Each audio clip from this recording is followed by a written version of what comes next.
This is Officer Brennan with the police department. Who is this? She's currently detained. Who is this? This is Patricia Molson from the Mayor's office. We've been trying to get you for over an hour. Yes, sir.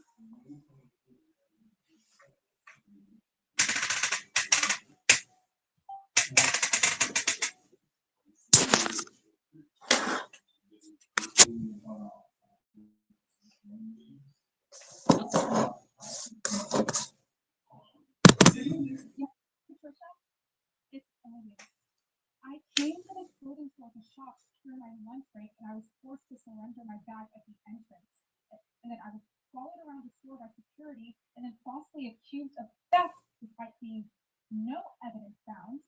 And then when I wanted to leave, they tried to detain me. And now I'm standing here in handcuffs, arrested by Officer Brennan, despite zero evidence of any wrongdoing.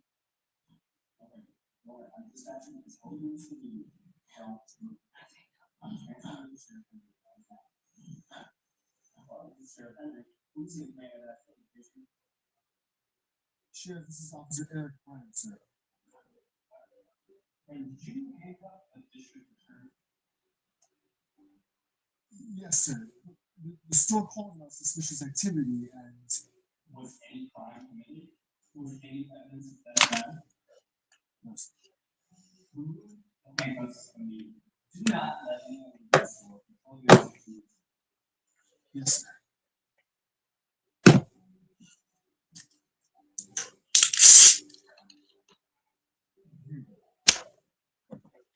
What happened for today was not policy. It wasn't protocol. It was racism, pure and simple. I was profiled the moment I walked through that door. I was harassed. I was falsely accused. I was criminalized for the color of my skin while trying to shop. I work every day to reform a broken system that allows the exact abuse of power. I fight for people who experience this without recourse. And today, I experienced it myself. You don't deserve that badge. You don't deserve your positions. You'll all face consequences. Wait, miss, ma'am. I was doing my job, I thought.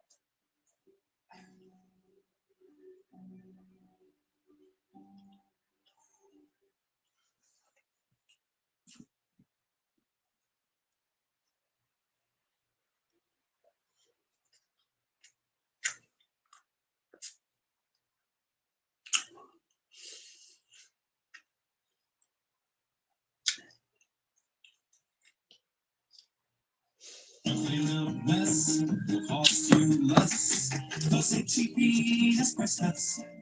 Maybe that costs less too. HEB has cut thousands of prices on the things you use most. So look for the tags and save. Booking.com has all kinds of stays because a city hotel is right for some, not quite right for others. Find exactly what you're booking for. Booking.com, booking.yeah. Daisy, did you forget I get an alarm every time you download an app? But I'm 16 today. Instagram rules doesn't want to take my own account, and that was like 3 years ago. And my rules say you are too young, which means no social media.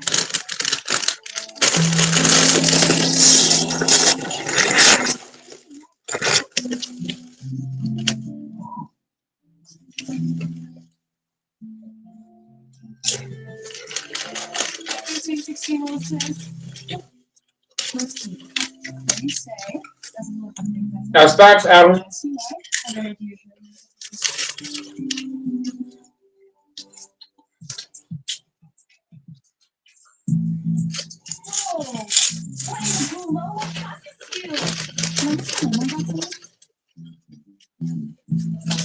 your birthday. Happy birthday, baby. Now what's your birthday, 16? He's right. Yeah, I love that. No, I love that. That's such a tragic. You know, can you feel great? So you feel much. I have energy in this moment. is literally the strict step everything. Watch it, you chunks. Thank God Elsie invited me to the party before I bumped into her. She's like so intimidating. What party? She sent out invites over DM.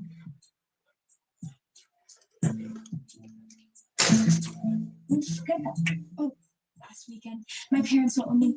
Isn't it adorbs? I got it because it's super hot right now. Haven't you noticed?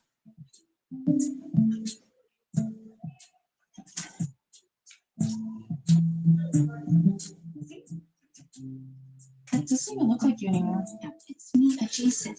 I mean, everyone edits their pics. Yeah, but you don't need it. I mean, you're so pretty. Compared to them, you just don't get it. I mean, hey, it's not your fault. I mean, I was the same way before I got into it.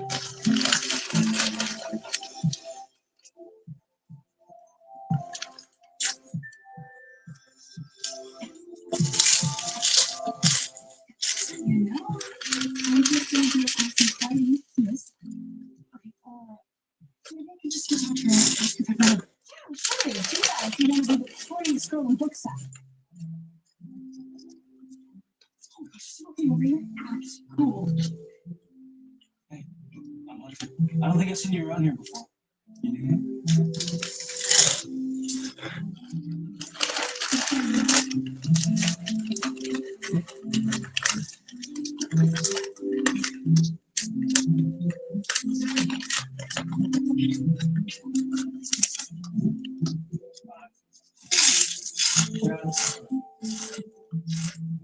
Here, you get in there.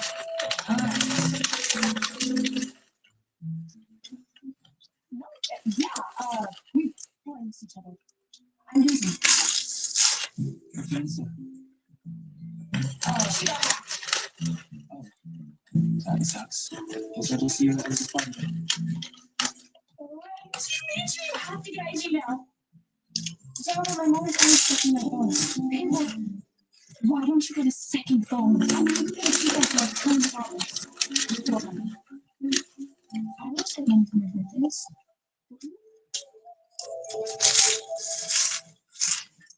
You're beautiful flowers. Hey, I think it's officially time for our birthday girl to open her presents. Sweetie, happy birthday. Yes, I was excited. That's flower seeds. Yes, but not just any sunflowers. They're from Grandma's farm. Do you remember the sunset butterflies? The ones you used to love when you were little? Oh, and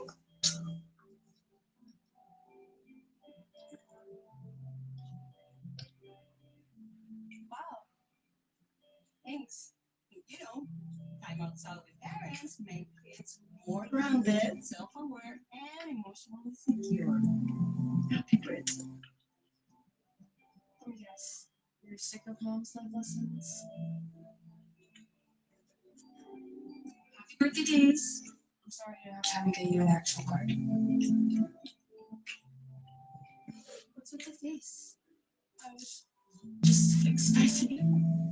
$200? I know you've been wanting to get some new clothes, but you're up with me. Oh? Yeah, no. Well, yeah. Thank you,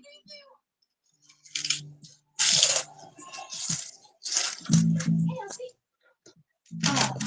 I'm calling you on Instagram. Are you gonna follow me back?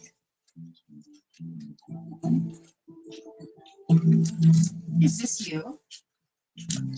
Yeah.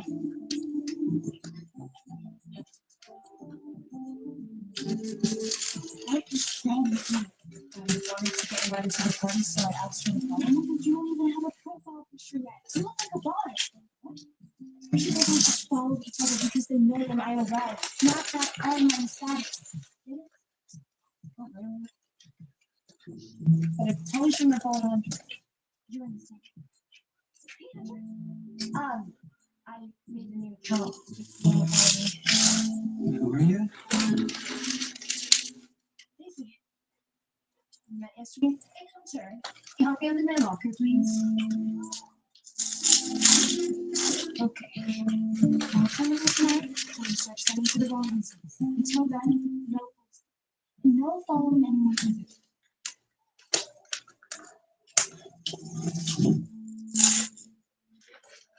Look at that. Skinless followers.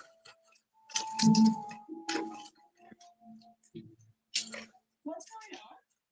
Oh, we're just trying on clothes. Oh, maybe you should be wearing a little more clothing. The black dress? It's beautiful outside. Oh, having the car thing? I could use an extra set of hands. Oh. Sorry, Mom. We're busy. We have to study. Then get you. Give me your phone. Do I really need a phone? Wait, oh my god. You look like an influencer.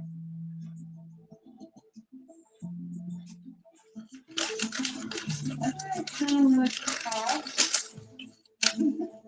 I'll teach you everything I know. This is the start of something special. I can feel it. First light.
For any day, any flow. Kickbacks has you covered.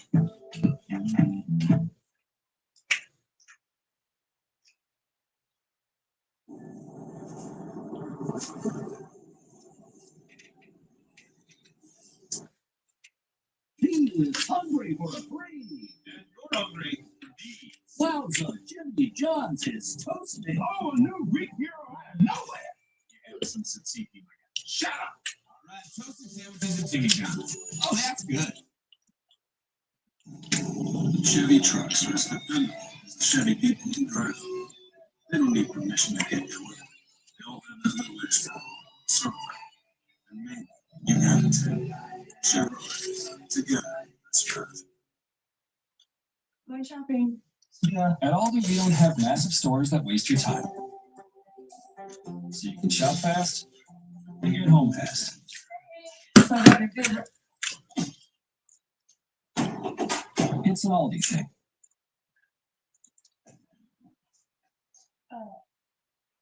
I'm studying.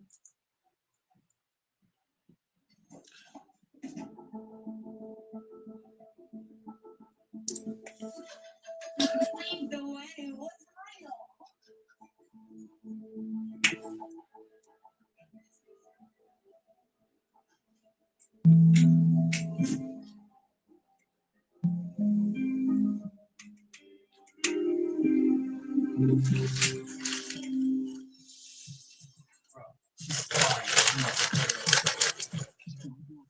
Followers?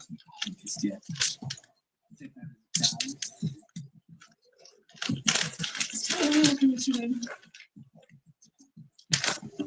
Look how perfect he is. I mean, he's definitely boyfriend too. But I have to get friends. But I've seen her. No, I mean, I've DM'd her. I've liked every single one of her stories, and I've commented on her post. Looks like friends are not having friends. Not if I finished it.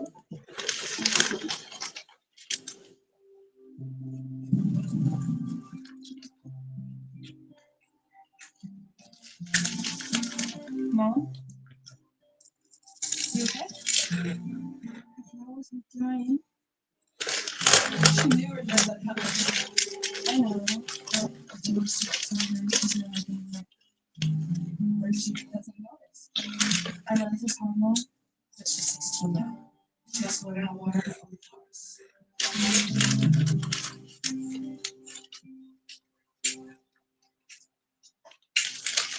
Daisy! Elsie! What's up? I just wanted to officially invite you to my party today. No way, really? I literally sent you like 5 DMs like all your stuff. I mean, yeah. I'll be there. Can't wait. Oh, by the way, I finally followed you back and we should totally create some content together. I already have ideas. Why would you invite her to your party? Just see.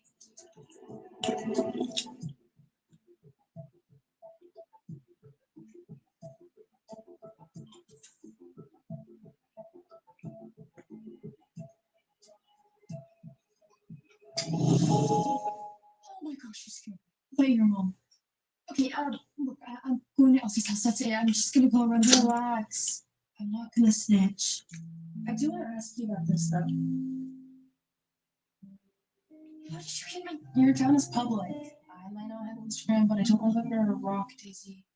People talk. Not mad at you. You did the same exact thing when I was 16. Yeah, secret Instagram account.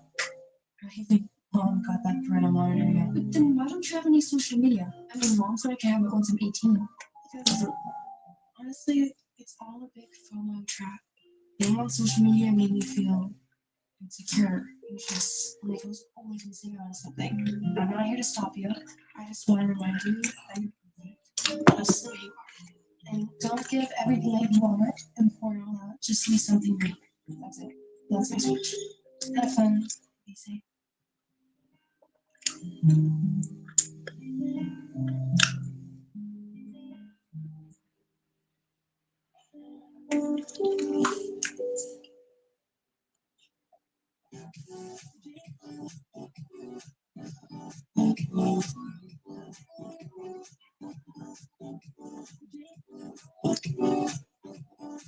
Here, B. I'm gonna get another energy drink. Don't do anything I want to do. It's go time.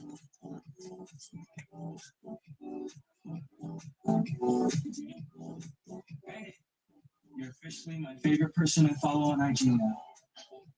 Thanks. I mean, I'm still like pretty new and everything. And then I'm guessing you've never played 7 Seconds of Heaven before? What's that? Come on, let me show you.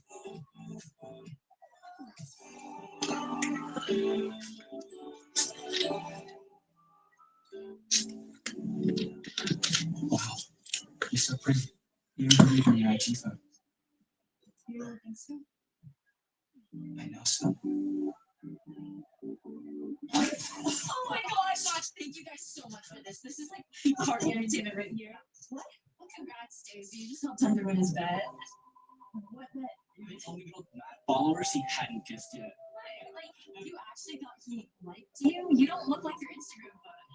Oh my gosh, your belly button is literally like oozing. That's disgusting.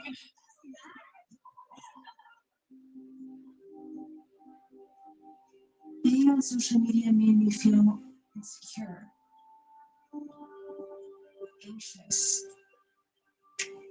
And like I was always missing out on something.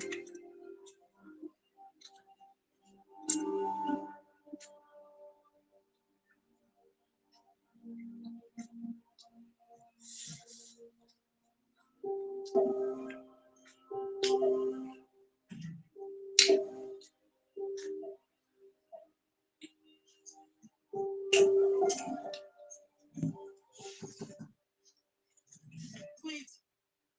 I can't even know being yelled at right now. I'm not here to yell at you. I'm here to say I'm sorry. I realize that as much as I try to control you, I need to give you some room to grow. And at some point, you have to water your own plants. Anyways, I'm gonna be here for whatever you need.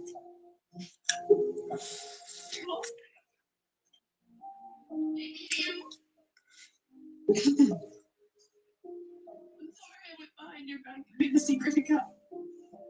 You're right. Social media sucks. I feel like I'm flying insane. And I snuck up to this dumb party and got completely humiliated in front of everyone. Everybody makes mistakes. All we can do is learn from that. Better next time, right? I made one more mistake.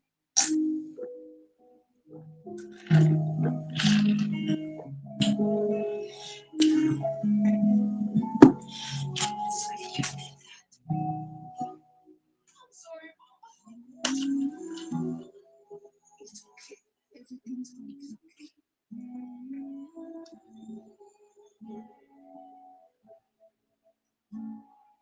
Said to be alright. I'm waiting for you to arrive. 'Cause there is something in love. Just always. It's been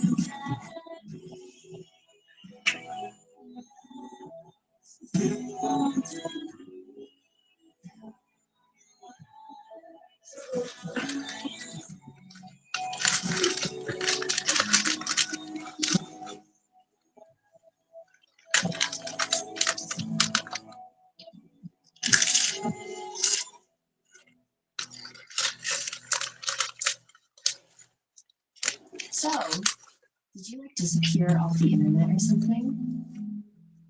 Are you too embarrassed to show your face? Honestly, I don't care enough to be embarrassed. I'm not here to impress anyone. You know what I mean? I like for that. And you always good for me. Must be exhausting.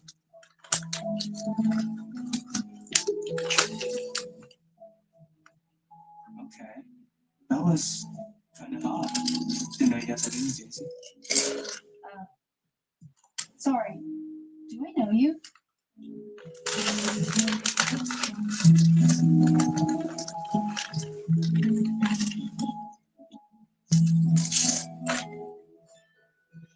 Daisy, I just wanted to say the way you handled Elsie and Hunter was iconic. I wish I was as cool as you. Like, I used to go to your Insta for inspo. Yeah, I know. I used to remember those articles I saw online too. Short skirts, structured selfies, piercings, and I thought I needed all that to be confident. But I didn't. You don't need a person who loves to tell you to speak. There's nothing cooler than just being you.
see that brand new Hyundai Santa Fe? Yeah. And the paint.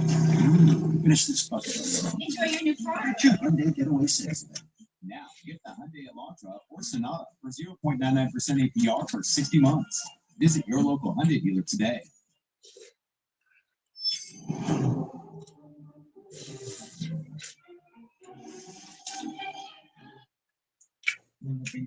Bueno, amiguitos, ahora estamos en el arborillo. Vamos a entrenar con nada más nada menos que utilizar para un poco más de español. Vamos a entrenar. Para eso, ahora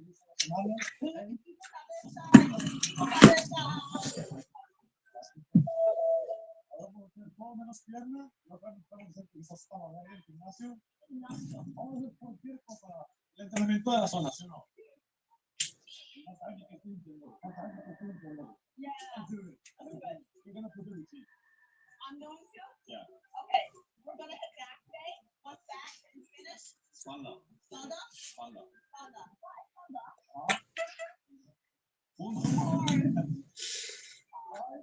And that's back? Yeah, we're going to back hard.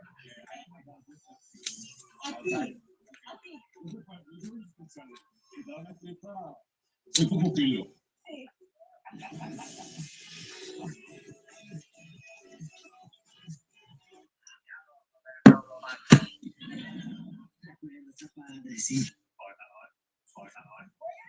My son's done trying to speak Spanish like really can.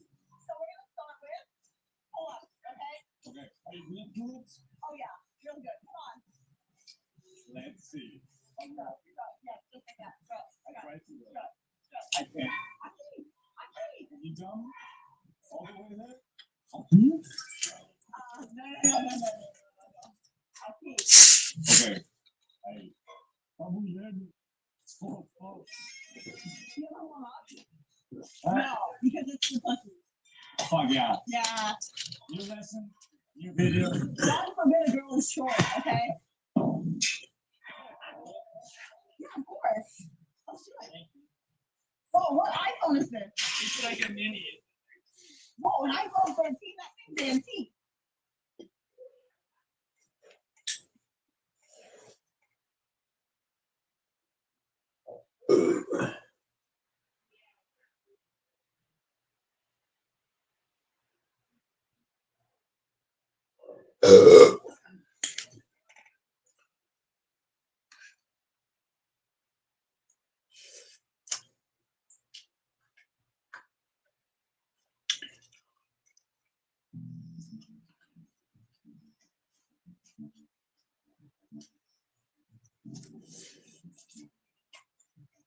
Oh my God.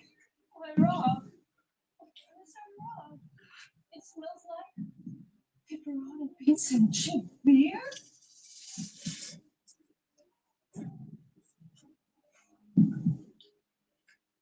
Leo! Good morning, Veronica. Please lower your volume. You're blocking my serotonin. Look at this. Look at this house. Did you let the Susan here? Interesting theory, but no. Don't you like me? You threw a fun. I knew it. You waited until we went to sleep last night and we invited all of the female friends over. I don't have friends, Veronica. You remind me of that day. Leo is a social pariah. No words. Tuesday night. And who did this? You did. Remember your wine and wine club? You guys were dancing to Dua Lipa on the coffee table at 3 a.m. It was traumatic to witness. I'm thinking about suing for emotional damages. You liar. I went to bed at 10. This ass is yelling. My head is splitting. Look what he did. He was through the living room. I woke up and found him passed out.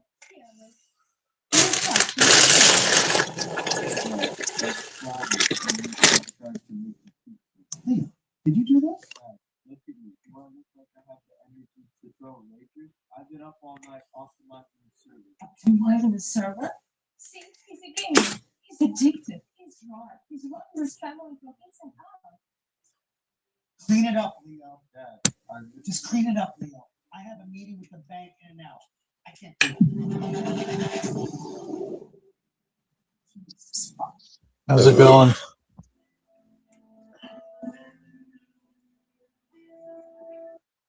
Hello? You said Is what? my mic working? Yes, your mic's working, sir. God damn it. Let me leave and come back.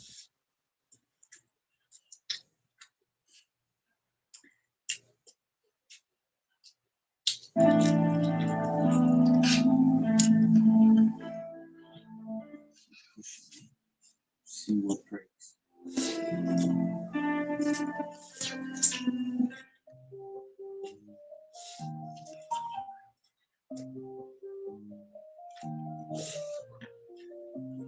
We're out of food.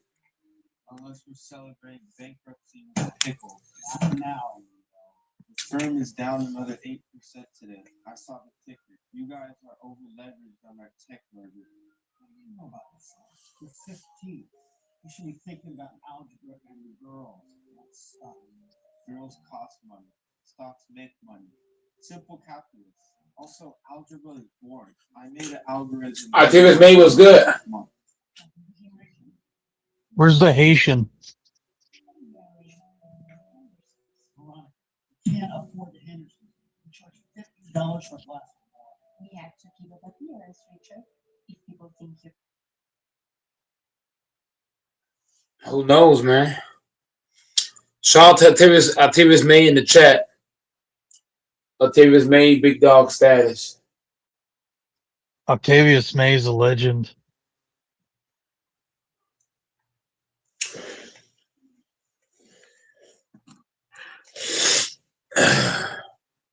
What is stage?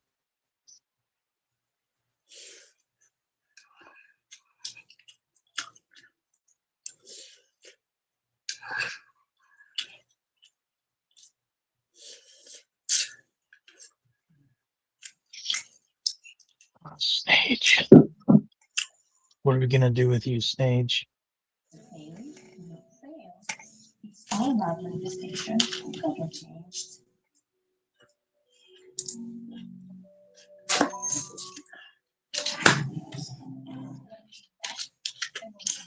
Where? To the moon? Anywhere. I found a brush in his mother's coat in Nevada. Richard Simmons this morning. He wouldn't. He does whatever I tell him to do because I'm his wife. You're just the baggage his ex left behind. That fucking cocksuckers. You are lazy. You're Oh, useless. boy. You sleep all day and you take up space in my house. It's technically the bank's house, Veronica. Not for long. Once we get rid of you, our expenses go down. Richard agrees. You're dream wheel. You're parasite. Anybody can score. Bro, anybody can score 83 points in today's era. That ain't hard. I can score 83 in today's era. If I'm playing the Washington Wizards, I'm getting 83 points too.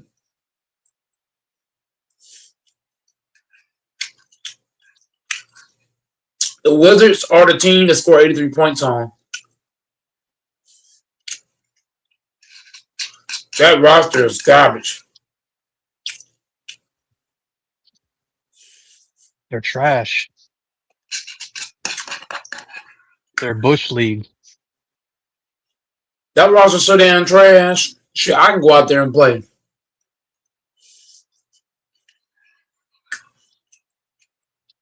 Where's that little LeBron James? I feel like when dudes score 70 or more points, they should look at who they scored it against. Oh, if you score high points against a trash team, it shouldn't count. That was loud. That's like Luka scoring 50 on the Bulls. Who cares? It's the Bulls. Who cares if you score a bunch of points on a trash team? Can you do it on a good team? On my mama. Oh.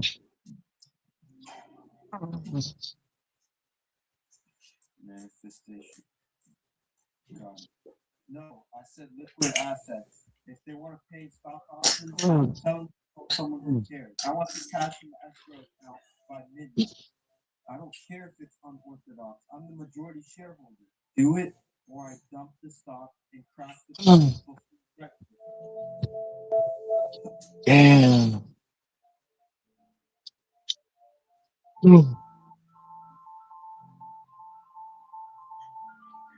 Accelerate the timeline. I'm not sure who that play next. Checkmate.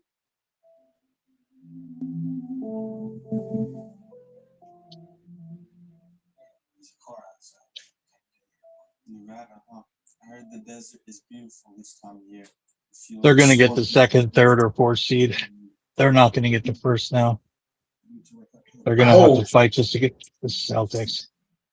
The real world isn't about waking up early, guys. It's about who's asleep at the wheel. They lost 2 games they shouldn't have. That I would have liked. They needed to at least split them. And the Thunder and the Spurs. Don't touch me. And then they lost that game against the Hornets. You can remember that, right? Close enough. I'll be seeing you.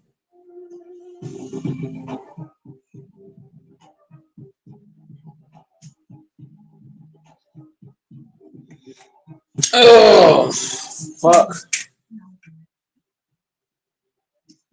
I should look up who they play next. It's room 104. The Wi-Fi. It's crawling. I'm getting 5 megabytes. I can't run a global empire on 5 megabytes. Reset the router? Right. Have you tried resetting your business model?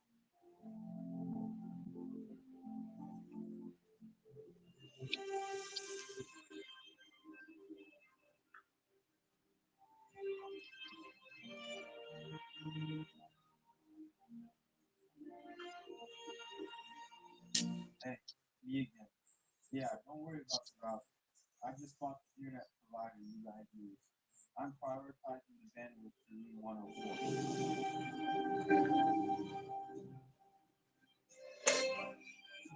Where are you going? Just something. Needs to catch the noise. This is my father's lunch. It's a pot tech for being all this. It's been my family for 15 years. Well, now it's going to be in this case. Sell it! Do you want to bet the most important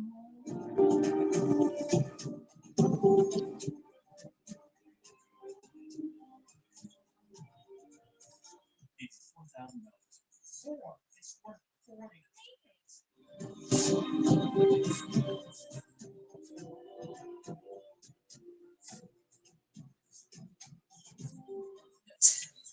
We have to bet. I need facial. Stress is ruining my pores.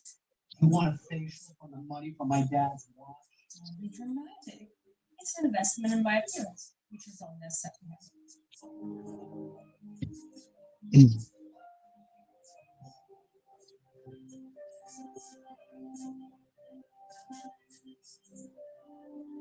Damn, you just got a triple kill.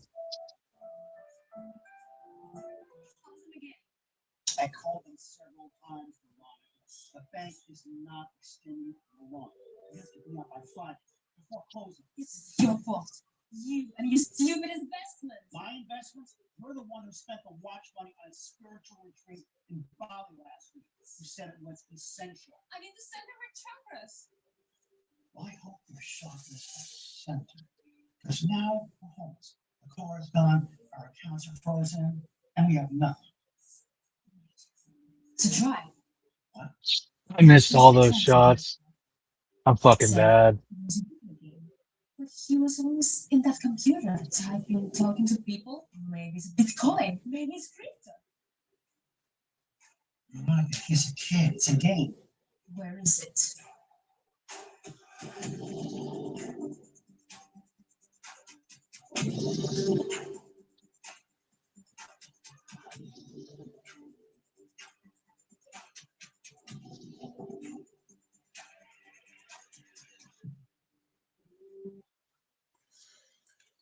Oh my god. Baseball. With nothing held back. Wounded Warrior Project honors 250 years of America and those who bravely serve. We help warriors access VA benefits, improve mental and physical health, and thrive for a lifetime. Join us in honoring our nation's warriors. Oh man. Once you switch to the I'm so like spaced out right now.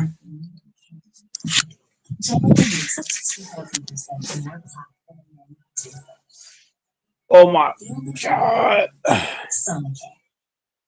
Oh my freaking god.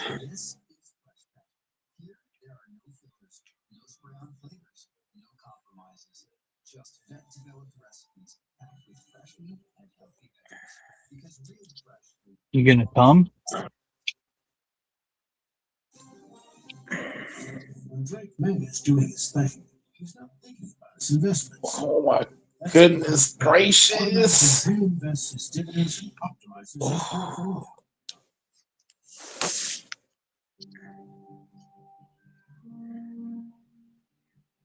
Password is my birthday. What's his birthday? August 12th. You don't know your own son's birthday? You useless man.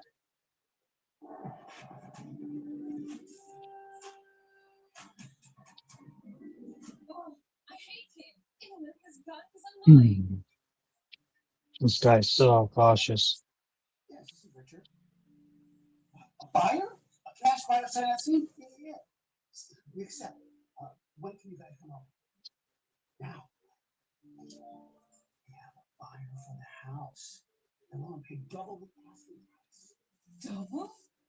Who? They said it's a private investor, a private equity investor, is what they call it. Only 5 minutes away. Oh my god. He's safe. Fix your color. Hide boxes. Look rich. We have to look like we don't need money.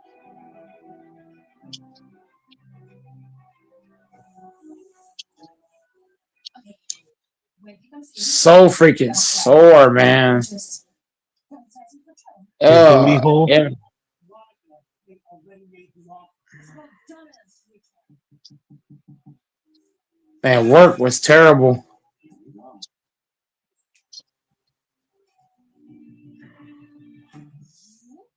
What are you doing here? Did you run away from school? Leah, how did you get here?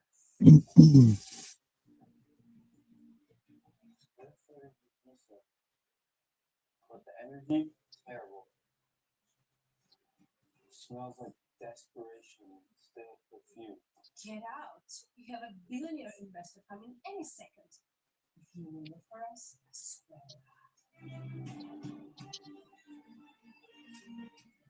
I am the investor. You're on foot.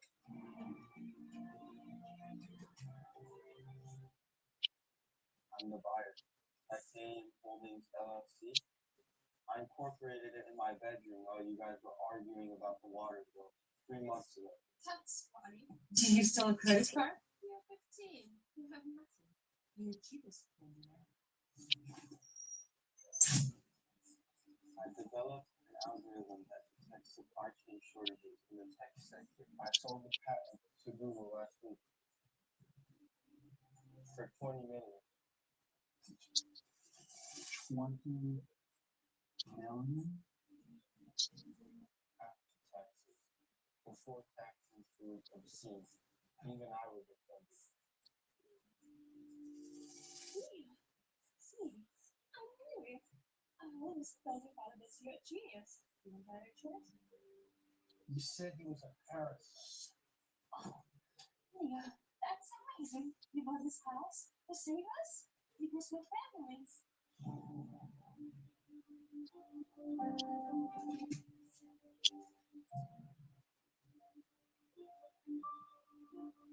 Save us? No, I want the house because I like the view, and I plan to evict the current tenants. What? You heard me. Eviction. I have the papers right here. You've been Son, please. Son. Now I'm son. Last month I was lazy. I was disappointment. I was the baggage. I was under pressure, Leo. Pressure reveals character, Dad, and yours crumbled. You let her kick me out. You chose her over me. I'm a businessman. I'm open to negotiation. Anything. We'll do anything. Okay. Here's the deal. I pay off the mortgage. I pay off that debt, and I give you a monthly allowance. Oh, you're an angel. But there's one condition. Name it. Open the USB drive. The drive. Oh, we almost made it. To see what was on it. So let's do it together. Password is 0814. Wait. You want me to open the drive? Go ahead. No. I know what you're doing. You recorded something, didn't you? You little spy. You think you're smart. If you read me, I'll go to the press. And I'll tell them that teenage genius billionaire. Fucking nerd gunned me down. Six stepmother. I know you've come home before. It's even worse. Veronica. Here's an idea. You give me $5 million and I live quiet. Or I burn your image to the ground. Oh, Veronica, you still think you're playing checkers?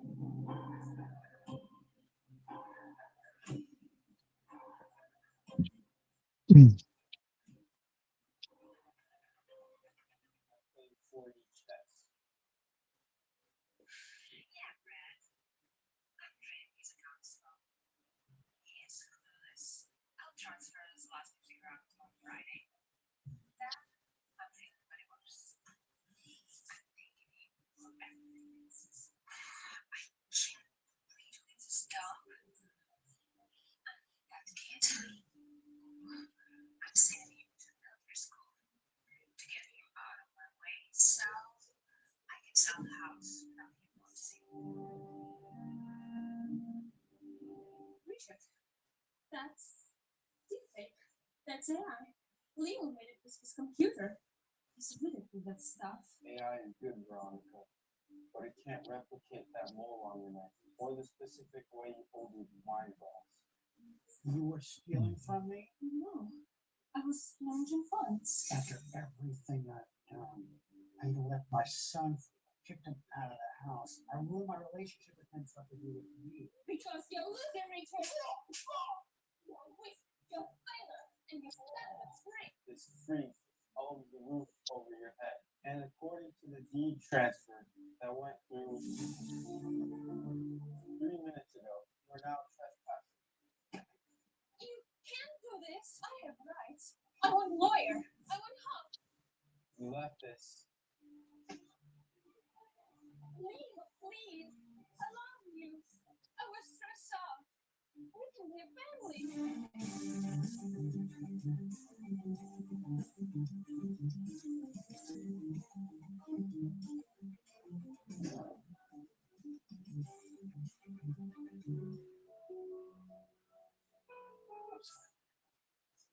I don't know what to say.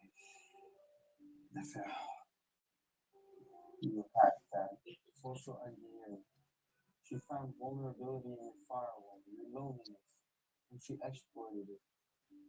I should have trusted you. I just paid off the firm debt. You're in the clear. And I bought back Jennifer's watch. Jesus fucking Christ. After I kicked you out? Because you're my Right dad. about to get the kill and I get shot by someone else. I bought a new gaming rig. It's heavy. I need your help. Bang bang. I can do that. Bang bang Niner fag. The Niners are fool's gold.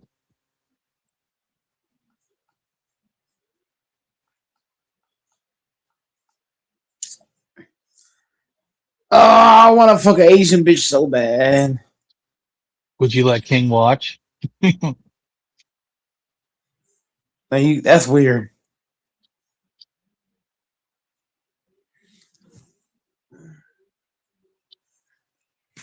Texas will probably watch and give you feedback, you critique.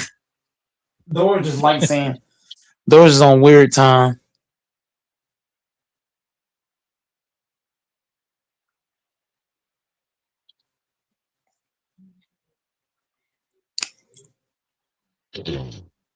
One more shot. I should have just gone for it.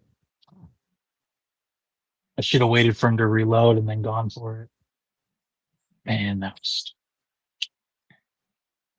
Let me try that again. I gotta get up behind the vehicle. I gotta do some more exercises in a minute here. Fucking faggot behind me.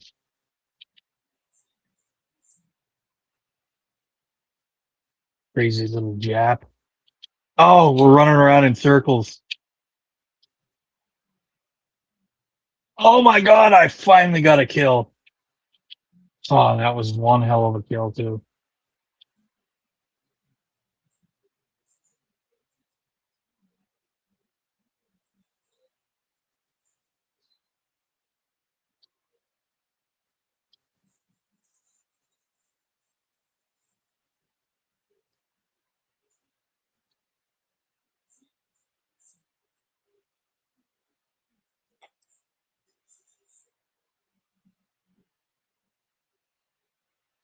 Shot in the fucking back, dude.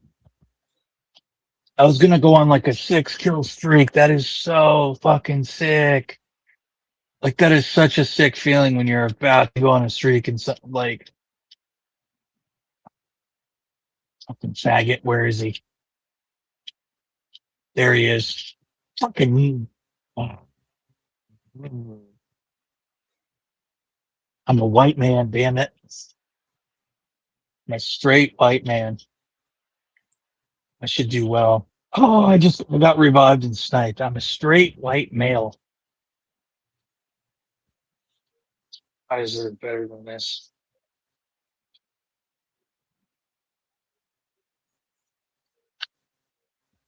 Come on. Little qualms.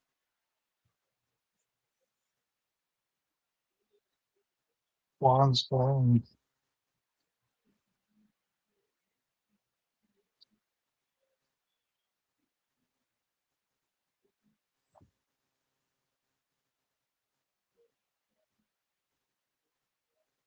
Hey, bud, I got you one of these treats.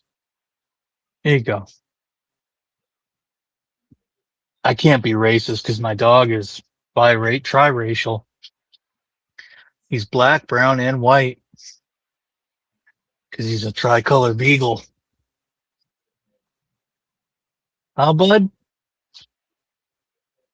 He's got some soul in him, some Latin, and some gringo. Some white, huh, bud?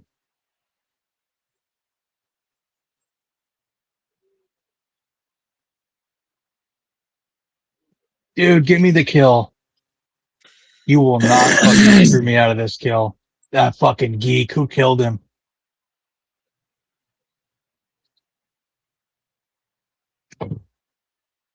Shot half the map away by a chopper. What do you soar with? Did you go ham with legs and glutes? I mean, I had to work too, so I lifted heavy, and then I went to work. Man, ugh. Yeah, you're a Like beast, Mike. everything. Respect to you, man. When I saw you doing that 500-600 pounds, I'm like, damn, it's got Mike right there. He wasn't lying. He is the GOAT. And still went to work. Oh my goodness.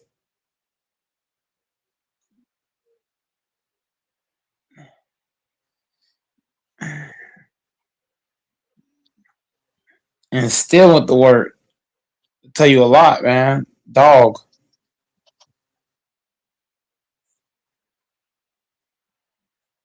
That chopper had 0% health left.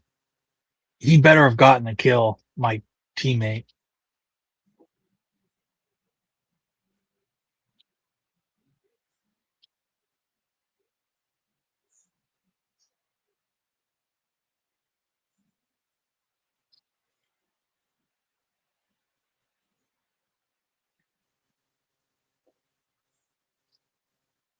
Hold on.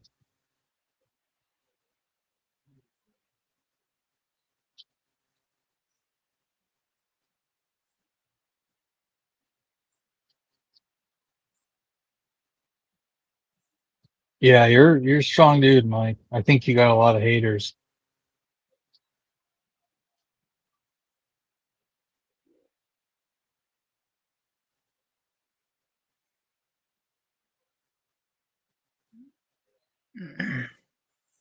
Mike got a lot of jealous So, people.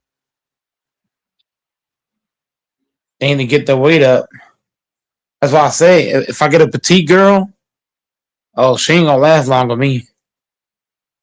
Mm-mm. She gonna be tapping out within 5 minutes.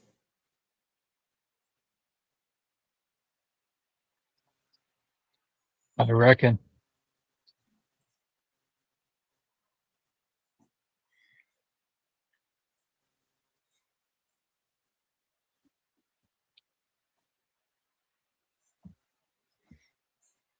Are you okay, little guy? You need to go out? You all right?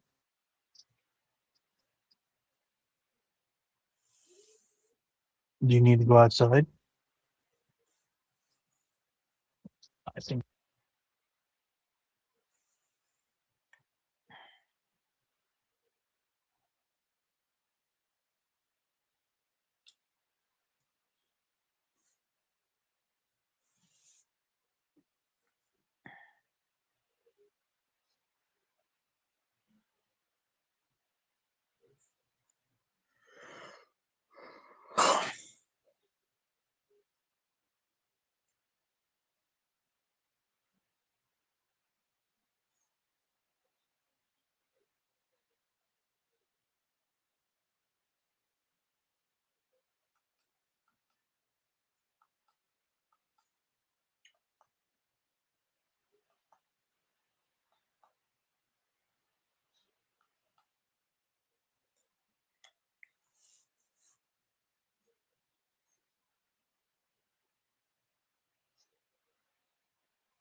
God, I swear that dog just got me wrapped right around his paw.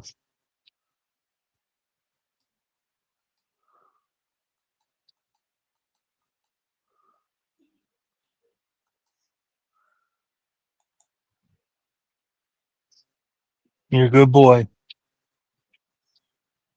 Dog is man's best friend, I'll tell you that.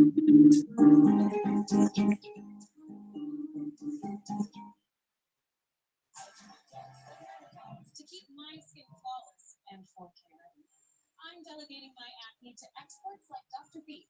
Neutrogena Evenly Clear is designed to fight acne and visibly fade marks. There's a tank.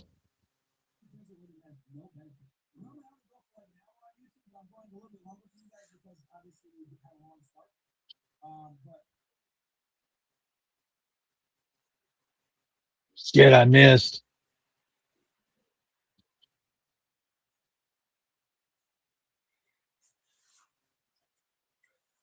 Get out, buddy.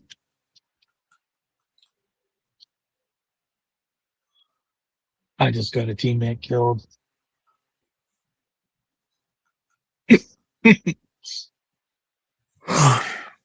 He must have regenerative armor on or something because he regenerated as soon as I shot.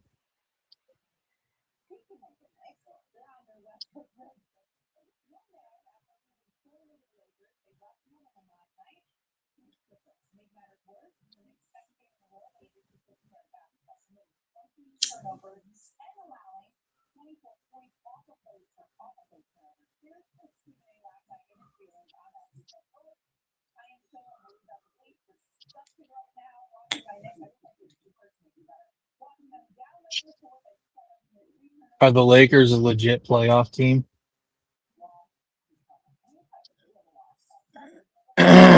No.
I don't even know if the Celtics are a legit playoff team either.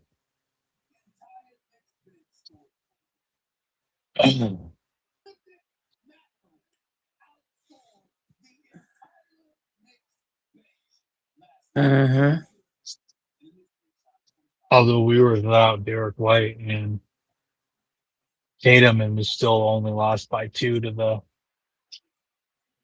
uh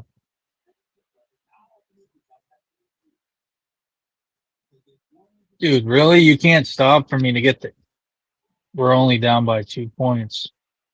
And we led at halftime, so there was like 19 lead changes in that game. It was fucking crazy.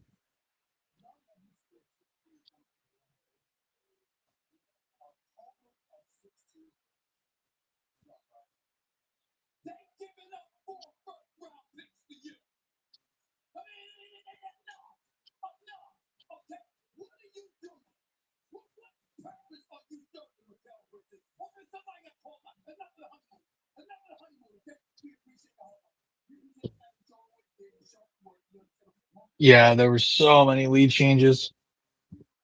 Excuse me, and ties.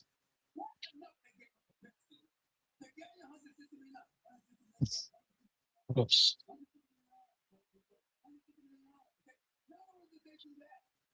You want to know your team's in control in a game, and I don't get that feeling with them sometimes in big games, and it alarms me.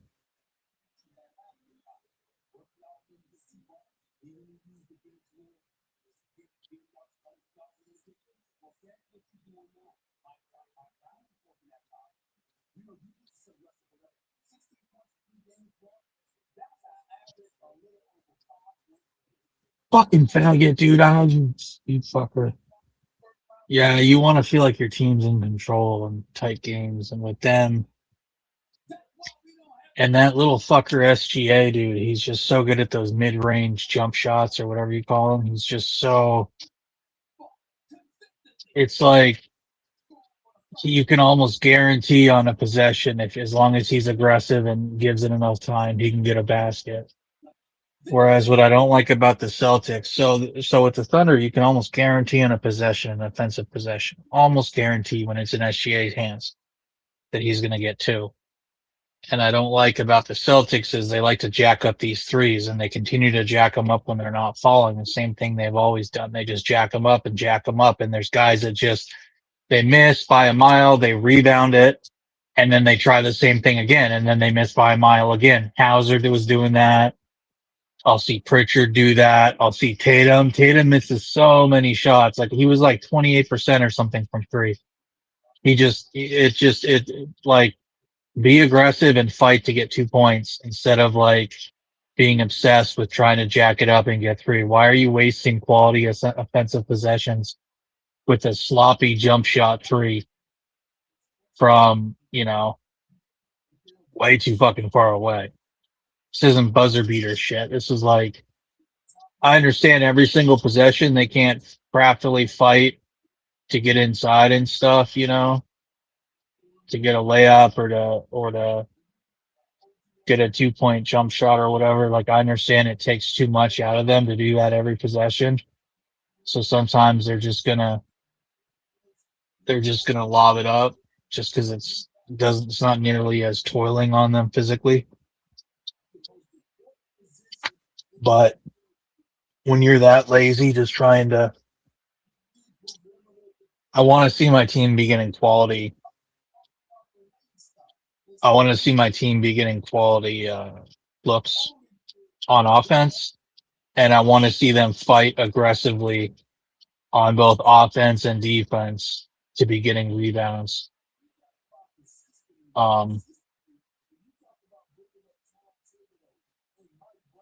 That's what I want to see. I want to see that aggressive rebounding. And I want to see them contest shots as much as they can. Don't just let guys. There's a bunch of guys standing around, and they just let guy fucking do a layup or whatever the shot is. Like, I want to see them. I want to see aggressive. But in terms of like passing and spreading the ball, and the fact that any guy can shoot with the Celtics is amazing to watch. It's fun to watch, and the fact that so many of them, well, there's several of them that are pretty solid two-way players. That's also something that makes it really fun to watch. Specifically, guys like, Derek White. There's not a lot of players like that are so deadly two ways like him. I mean, even Jaylen Brown. You don't have a guy like Jaylen Brown on the Lakers, do you? I don't think so. You wish you had a guy like Jaylen Brown on the Lakers.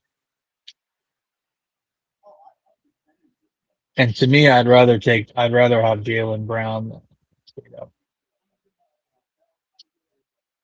Tatum can do some stuff that's fun. Yeah, there's been a couple of games where he had, in like a game 7, he had 50 points or whatever, blah, blah, blah. In the playoffs, but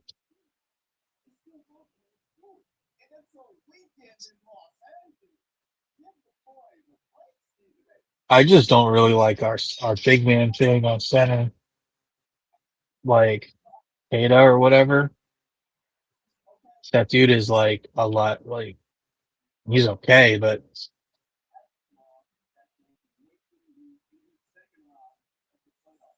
man, if we could have a legit good big guy like a Chet, even though that guy is such an ugly freak and I like want to choke him, he just looks like a fucking guy that touches little girls. Chet Holmgren, fucking big ugly fucking freak. But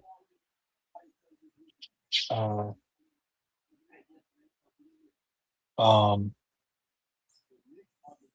did I respawn just for him to kill me?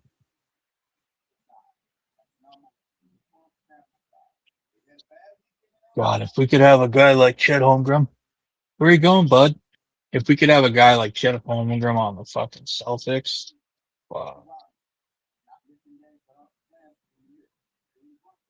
We're just paying so much money for the Jays.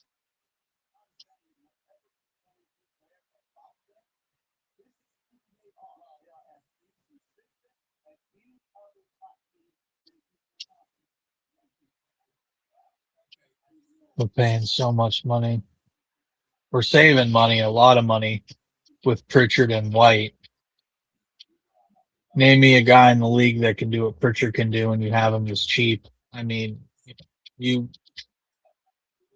can do more than Austin Rivers can do, I think. Not Austin Rivers, but what's that guy's name? What's your point guard name? It's Austin Rivers, right?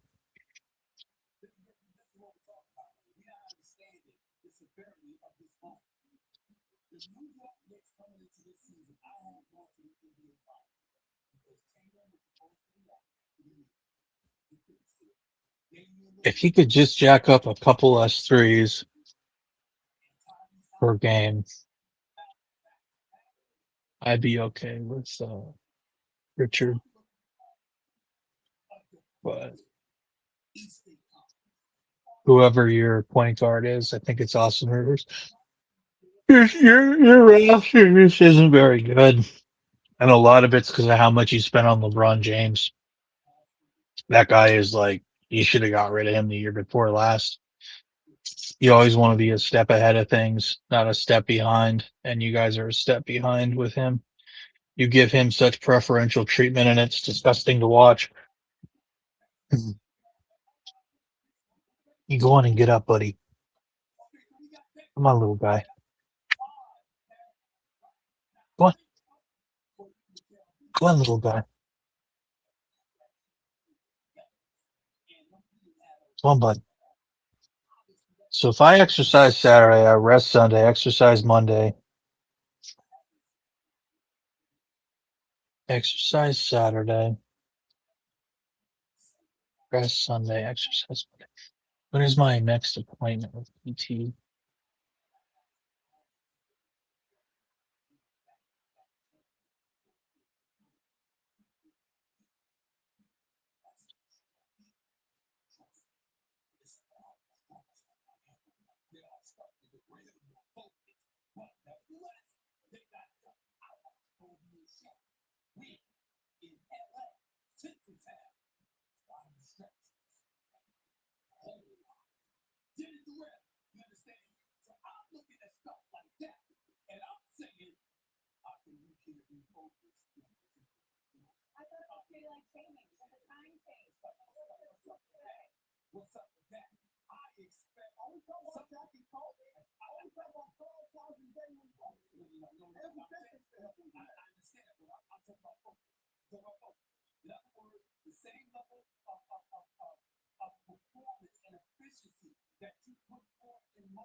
Chevy trucks are dependable. Chevy people who drive them. They don't need permission to get going. They all have that little extra something. And maybe you got it too. Chevrolet. Together. Let's drive.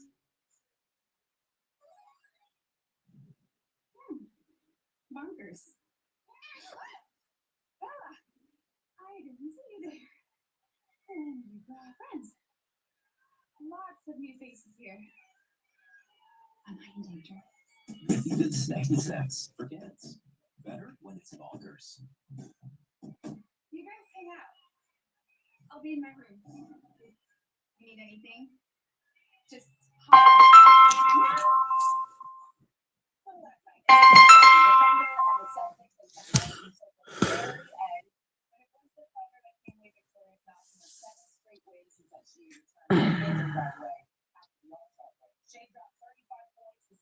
Were you stroking it, Mike?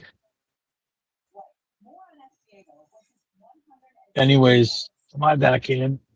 Okay. Our next couple of games are all home games. They're against the Wizards, the Suns, and the Warriors. So we should win all. And then we go on the road. I think the Grizzlies, and then the Wolves, and then maybe the Thunder. So We should win our next 3 home games easily. And in fact, we should win every one of those games should be guaranteed except for Thunder.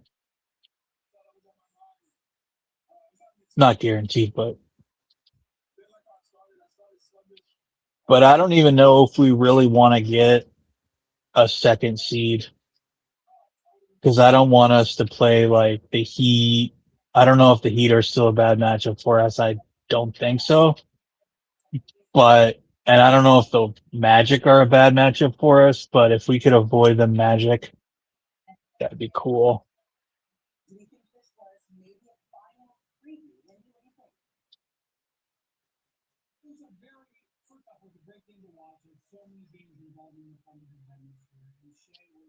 Shit.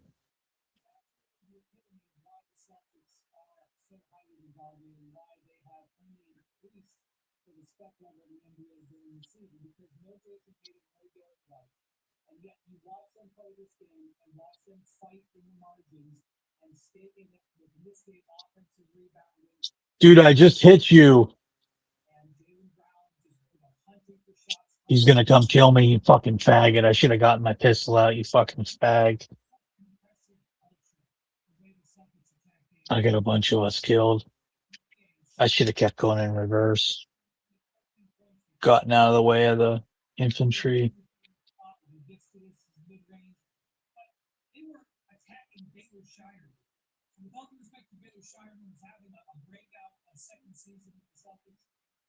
Where's that suspected white supremacist, infamous?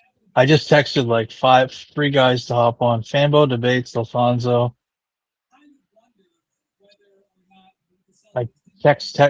I would text Texas. But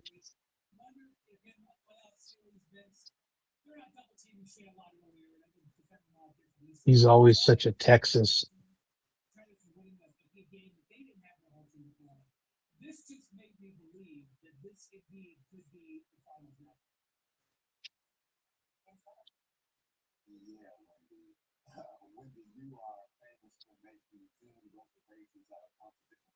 Maybe he's got that baby on the way, so he's getting ready.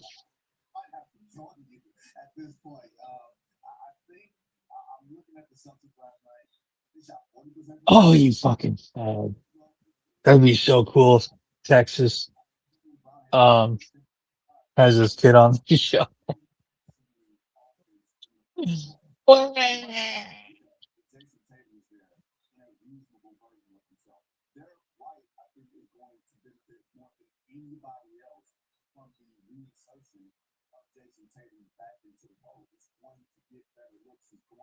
That'd be cool if Texas and Mike have their kids in school together.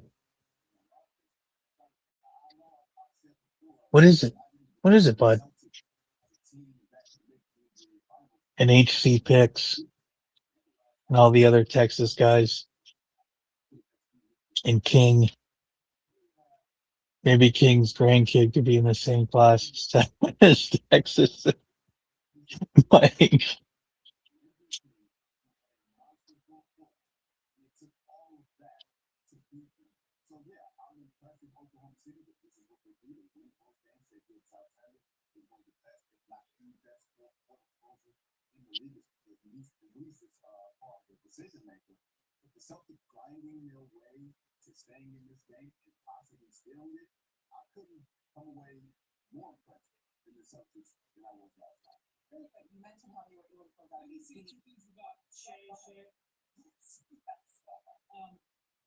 So whenever you break a rookie record, especially one that's good like this, any record in 50, 60 years, it's an incredible moment. But I just want to give 2 pieces of information that will shape kind of what accomplishment we've seen and what Wilt did.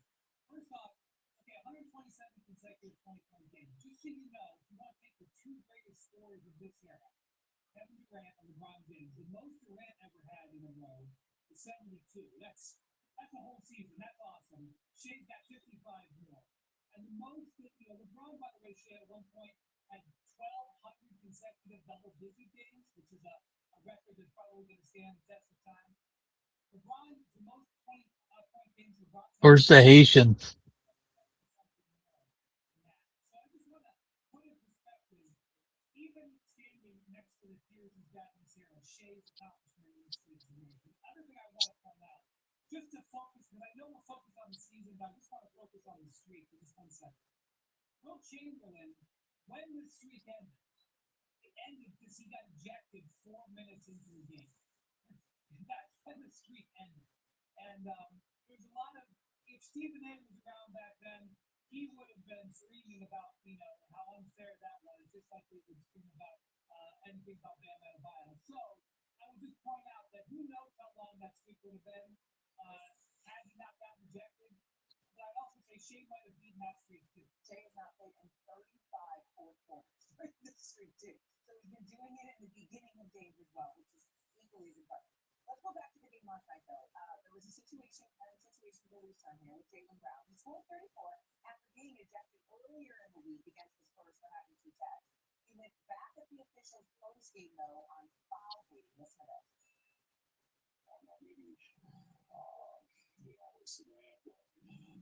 Just I don't find it when I look at flat or anything like that. It's almost like you got to. It's almost like this is a couple of fourth quarter where I feel like I'm George Strong and I get the big field but maybe if I had flat, maybe I would have said that call. It's decide games. We can win players for playing or whatever. We get the benefit to those who necessarily are trying to manipulate the game to their advantage. I just don't think it's basketball. They just play basketball without baby. I think it's whatever for me. Majorly. Yo, let's get this party started.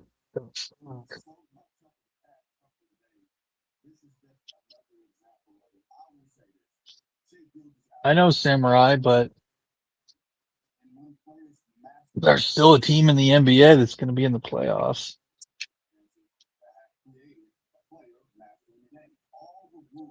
Maybe in the finals.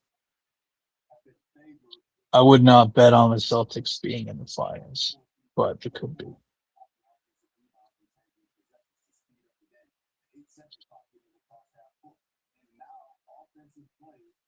And people always say, well, they're not going to good enough to win. Well, all you need to do is make it, because somebody could get hurt on the other team. All sorts of shit could happen.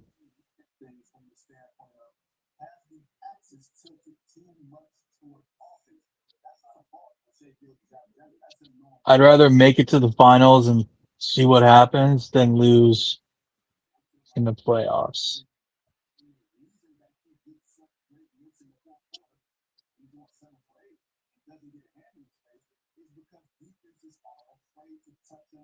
Now we're in the 2nd seed.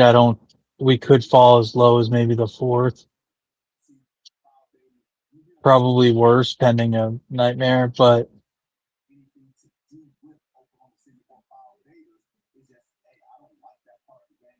any of those seeds are fine with me, the 1st through 3rd, really, or 4th. Because I don't think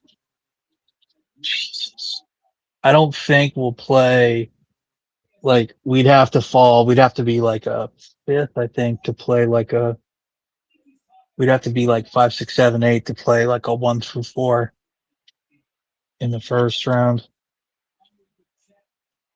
So as long as we're like at least a 4 seed, I'm okay. Because I don't want to play the Pistons or the.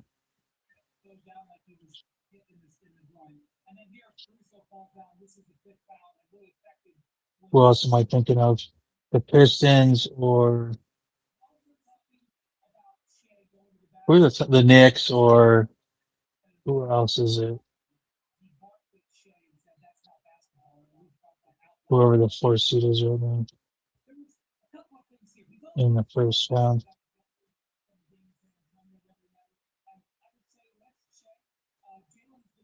team on NBA. He's also going to be hosting interview teams because he is very real on the court. He's very real in his interviews. And what he said after his game was, I know the league knows I'm right. I should have been ejected because they didn't fine me. And that is not only did he go at the officials at the game here, he went to that locker room and then tweeted about the official, which is usually going to draw a reaction from the league. And so he's got a point there.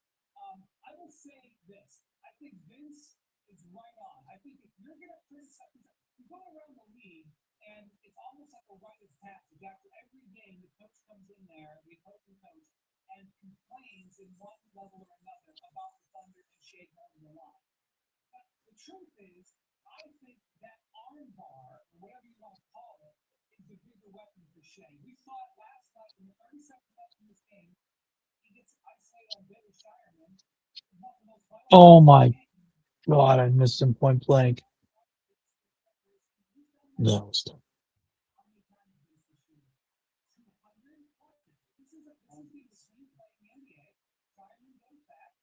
That's the clean play. And Shea knows this. This is nothing wrong with this play. This is okay. And Shea uses his hand advantage over and over and over. And it's one of the reasons why he's such a killer in these moments because he's got the full package with this. And so, if you're, this is what Steve Kerr talked about this the other day. I think Steve Kerr has the right approach here. He's not going to complain about calls that Shea gets. I think if you're going to try to attack this and try to do something with the rules, it's that play right there that they could petition the league to adjust. Right now, that's allowed. There's nothing wrong with that, no matter how much anybody wants to do it. We want to do right by them. So we choose real ingredients, quality protein, and whole veggies for every day together.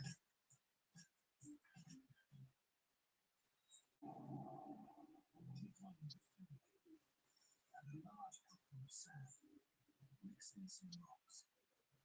Freeze to -40 for several days. Then soak in 35 inches of water.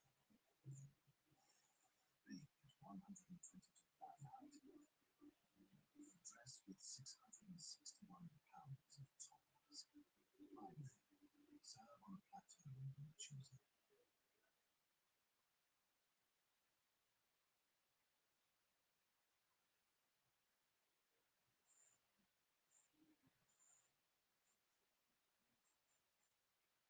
You agree with that, Vince? That's maybe what they should adjust. But if your hand or arm is anywhere near him, then it's the foul is called. And you like the offensive players, the skill level of those players. Fucking nerd.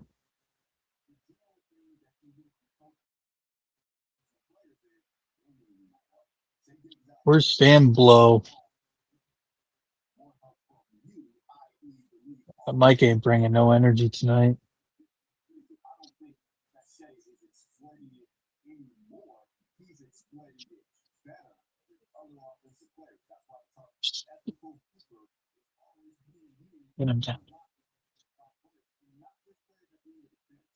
These are great players that are coming up and having these conversations amongst themselves, with media, with our reporters are asking us, hey, what am I supposed to do with stuff like this? There's players in the immediate aftermath of games that will have scripts waiting to show you in the locker room and say, what am I supposed to do with that? How am I supposed to defend that? And my answer is, I don't have an answer. Get out the way. And I don't think fans, to be perfectly honest, I don't think fans want to see such an offensive imbalance. I think there was this thought that fans want to see offense. Fans don't want to see 75, 73 games. No. What fans want to see is great competition. Great competition often means great defensive habits. I will say this, sorry. I will say this. The fastest way in the league right now to get somebody to screw up their face is to mention the Thunder. People are, the Thunder do so many things so well. They drafted well, they traded well, they developed well, they set themselves up well. Their arena deal is the best type of arena deal in the modern time. You know, they coach well, you know, and Shea gets these fouls well or doesn't get these fouls well. And there's rampant jealousy and enviness, and people complain about the Thunder left, right, and center.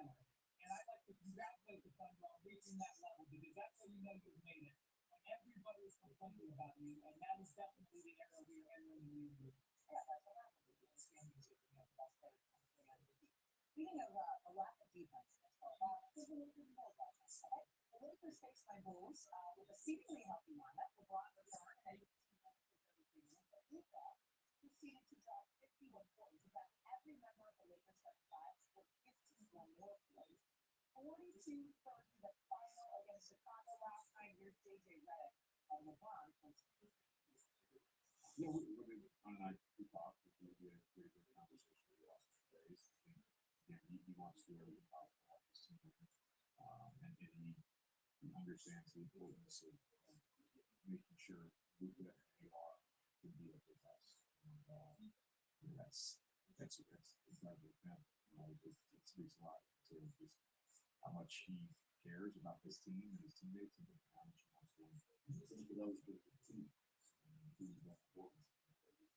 About the stuff yeah,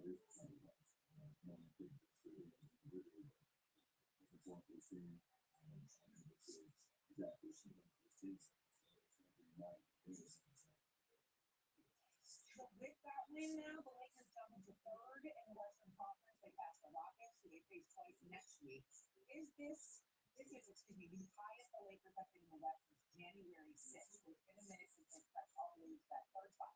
The Lakers simply will not go away. Is there a chance they could potentially be a dangerous 3 seed if they stay there? Andy? It's dangerous. We can debate the word dangerous. Let me say, I think what JJ says there, and what I've seen a little bit from LeBron in recent games, is potentially interesting result. What JJ's implying there is if he had a discussion with LeBron, and they kind of decided, LeBron, you're going to yield to Luka and Austin. Now, what does that mean? So if you watch last night's game, and look, it's very difficult to judge a Bulls performance. When you talk to scouts, they have noticed a general uptick in defensive intensity from the Lakers in the last 2 weeks. And LeBron especially, and that Luka. And so, like last night, LeBron played minutes at center last night.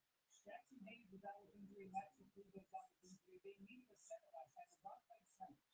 LeBron was, playing in shorter spurts with more intensity. Now, this is something that when he talks about changing his role and doing something for the team, maybe this is what happens. Now, I am going to just tell you, we're going to learn a lot about the Lakers in the next 7 games. They play against Denver in a huge game Saturday tomorrow night.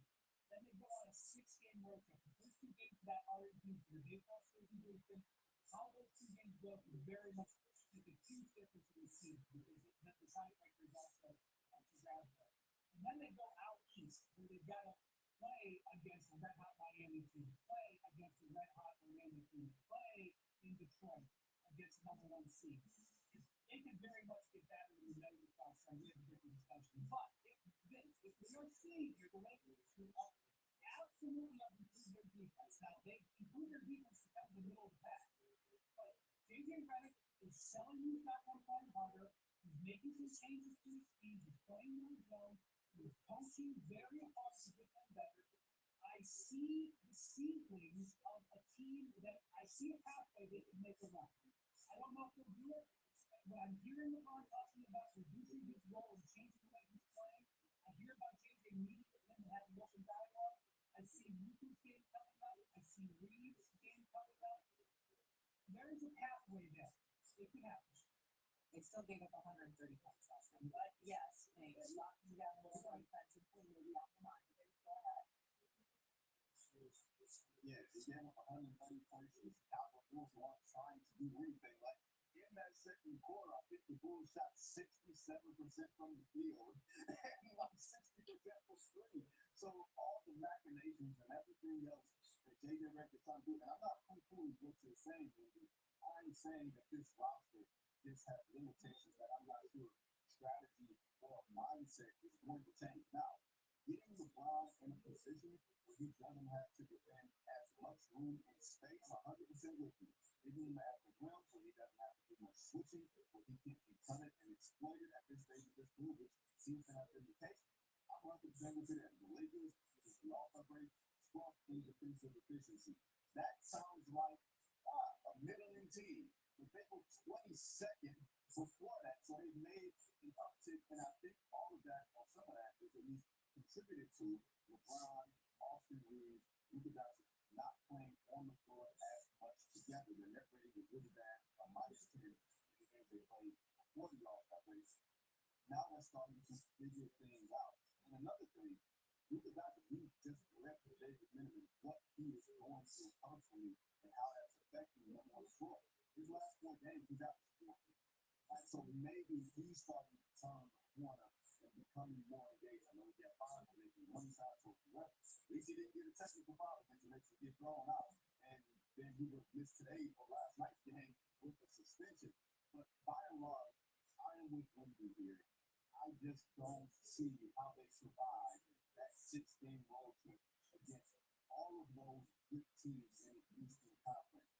Everything from 3 to 6, and if you include the Phoenix Suns at 7, it's so bunched up. Houston, they got their issues. Minnesota has been inconsistent all year. Denver, we're going to talk about a little bit later. I don't see the Lakers being able to sustain their effort on the defensive end to the point that they can hold on those teams. They want to do see they got 5 games by Minnesota. I don't see how that changes much this year, even if you have a hyper version of Luka, just because the personnel to me cannot sustain this level of play for the next several weeks. And the Western Conference loaded, yes, but there is space there. Wendy, really quick, before we go to break here, you've covered LeBron your entire career. You just alluded to the fact that he might be taking the back seat a little bit, and that, JJ Redick was having a conversation because we will alluded to today where LeBron James is taking the back seat. Yes, I do. Because I think one of the things LeBron has always done is he's always done what he felt his team needed to win. For decades, that was being Mr. Everything. But the same LeBron James who would get double, triple teams and pass the ball to a teammate in the corner when he was 23 in the conference finals. It's the same mindset as a guy who can see that Luka has a game where he has 50 and Reeves has 30 in that game, and his role could be to give all the energy he can on the defensive end of the play.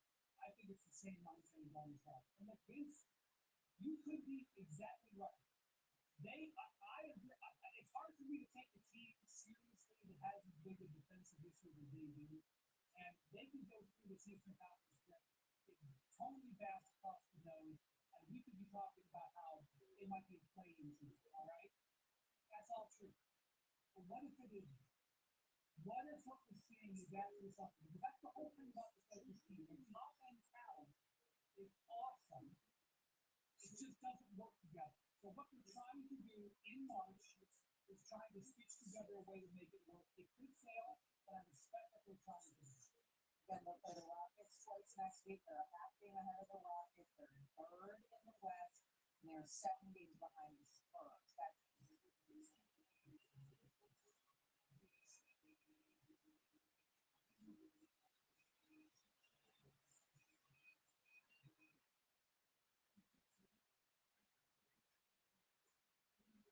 So snack.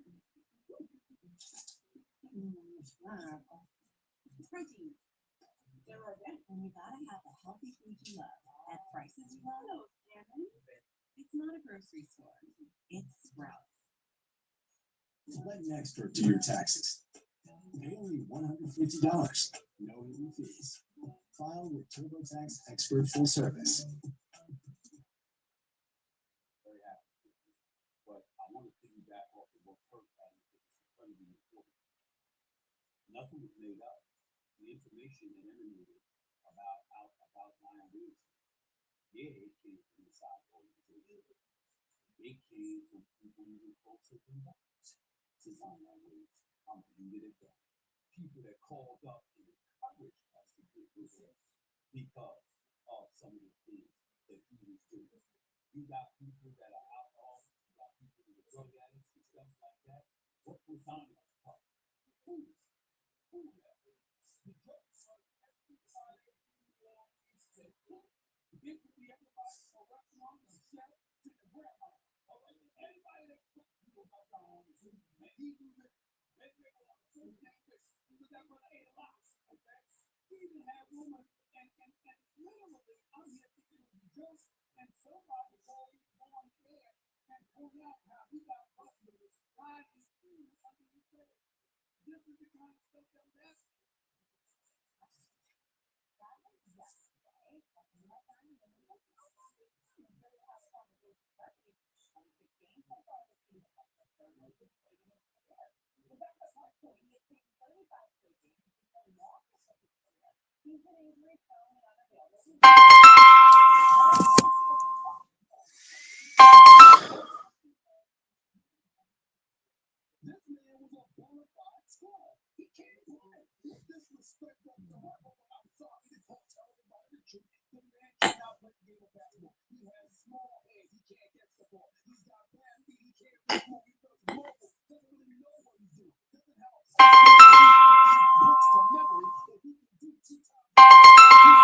I thought there was 3 people in here. It must be you twice. Hey.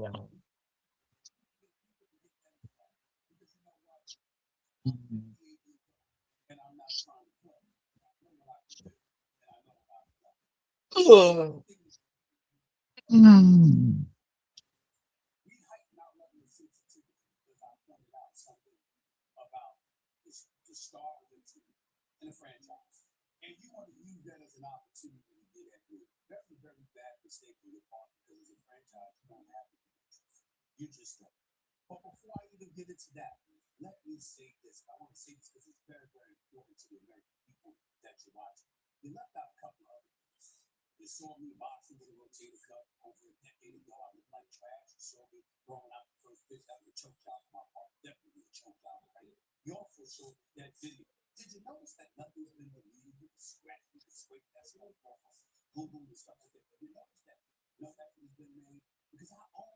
Mike, are you just tuned out?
Host Mike.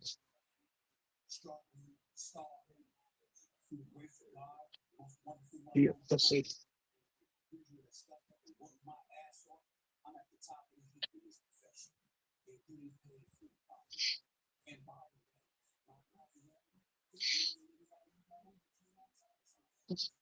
Oops.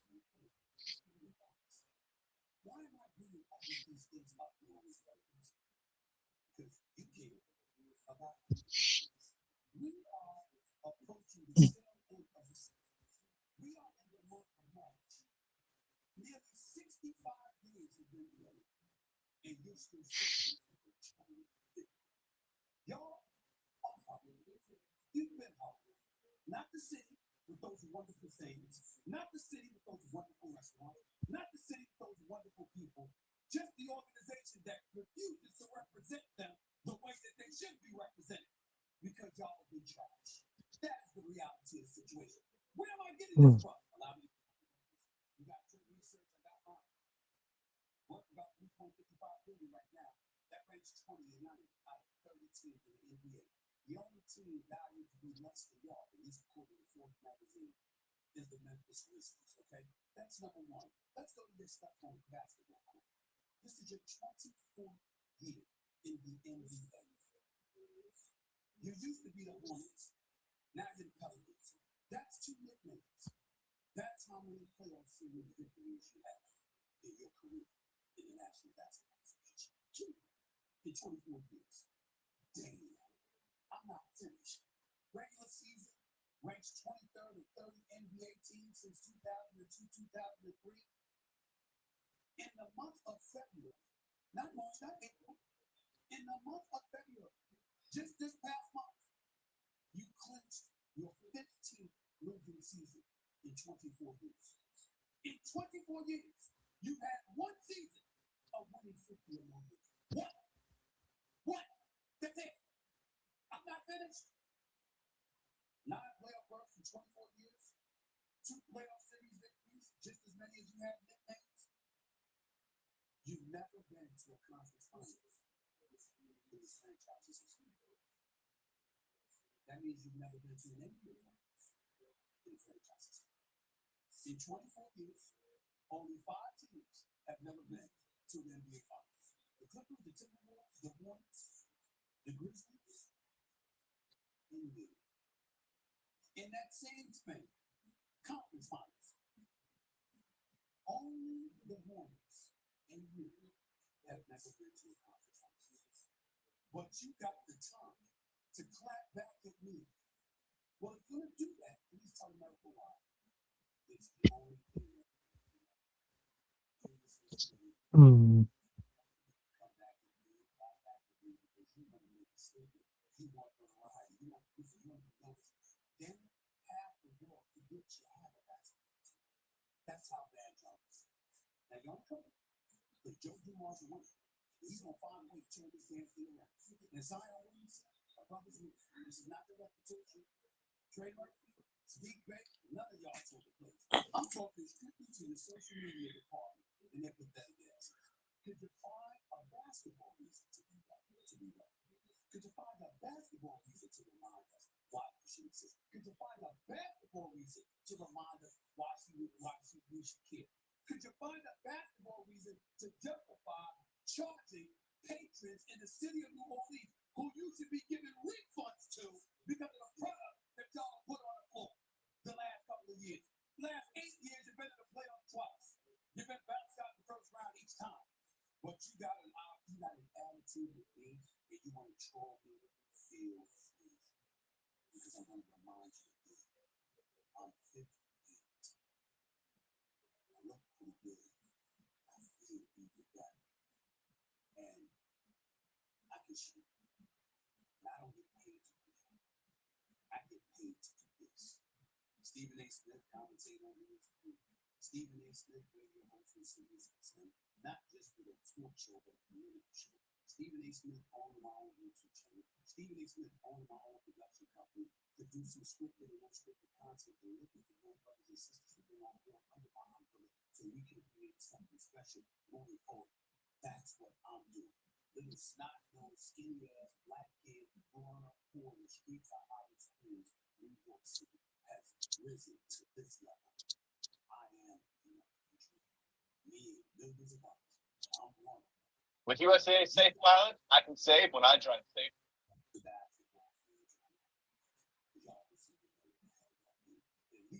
Grab onto your kettlebell. Now you're going to pull your shoulders that kettlebell. I'm keeping the core nice and keeping it up. Keep it going. Keep it going. More stuff out there. I'll let you know. As I go around. Just do what I'm doing right now. You obviously don't want to touch your head with it. One direction. Try to avoid having to and doing at the same time. You wanted my attention. You got it. I got more. I'm just not going to waste this time talking about a franchise struggling to again. Time for you. It's your social media team.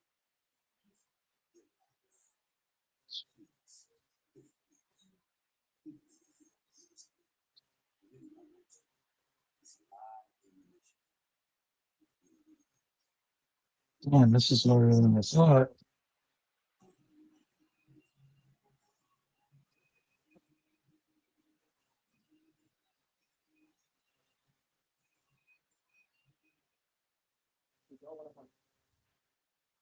Granger knows that as a procurement coordinator and manufacturing planner, you can count on auto reordering and have the PPE you need on hand. Call 1-800-GRANGER, click Granger.com, or just stop by.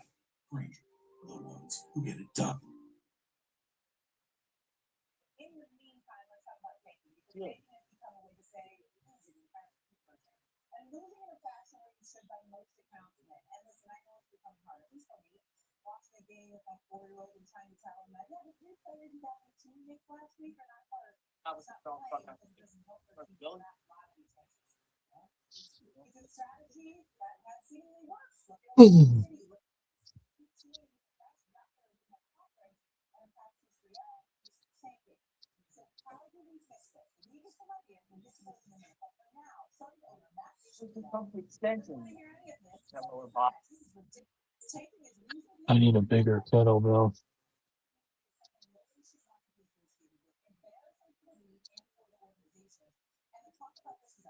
strategy, ridiculous. This is much worse than any flop bet scandal. This is growing games strategically, horrible for fans that pay to watch and cheer on their team, and horrible for all the real teams that are competing for playoff spots.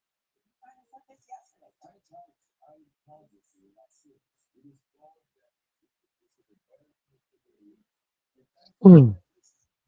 because well, you got to remember, he was the guy that came into the league and tried to buy this rate for sure. She's not the era. So, you know, when you think about it, it affects so many. One of the major things. You fools charge fucking $50. And so you got to be careful when you're trying to throw games to that aspect. I agree. Something needs to be happening. Not getting rid of your draft, that's ridiculous to me. I think I said this. But I agree wholeheartedly when that is good on this spot. It is all games are trying to win. Damn, that's too much.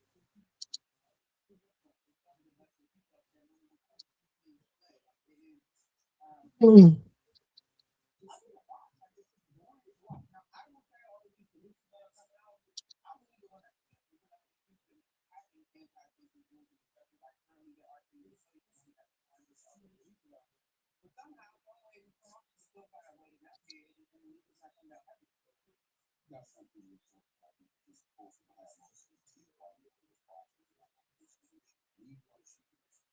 not going to react.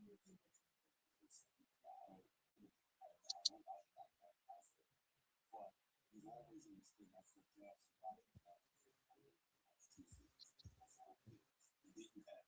what the hell are you winning for? You don't even know how to lose. When it comes to the Giants or another team or whatever, because you got a guy like that. The Tampa Bay quarterback, you're looking at the Las Vegas Raiders, one overall losing, and somebody late the season. Why aren't you losing? So the same thing that fans are complaining about, they're clamoring for when their team is in a position to get a high draft pick. So I don't approve of it. I don't like it.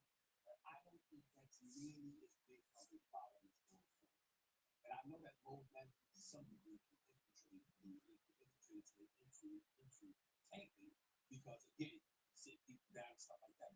We got cats that exercise in load management in the first month of the season. And you got guys coming into the season letting you know ahead of time there's gonna be 20 to 25 games they miss after they had 5 months off. To me, that is a more glaring problem than actually tanking and getting a high draft pick. I'm not saying that draft pick, I don't support tanking, but I'm saying it's not as big of a problem as the load management. But now you're in with the NFL, they're starting to do that towards the end of the season. Like we're seeing teams do this before even the second half. Like we got the first half shooting in the middle of a game. Like kind of fishing out early on. I think that's what's made it more relevant. Let me tell you, when it comes to load management, and we talk about teams having plans before the season for certain players, it's because, let's be honest, there's time league is pissed off about playing for the season. They feel like it's too many. So what ends up happening is the players everybody. Because what's happening is guys are teams, organizations are going into seasons and they're looking at the schedule ahead of time. And they have so many quote unquote doctors and scientists and specialists that are behind the scenes that are looking at the schedule and saying, well, we're going to be playing 5 games in 7 nights. I think they're following the why needs to rest and just say, like, they're giving this information right, they're very high inside of the organization. But I go back to the typing point of view. Before I won the NBA championship in 2000, I was on one of the worst teams in the NBA.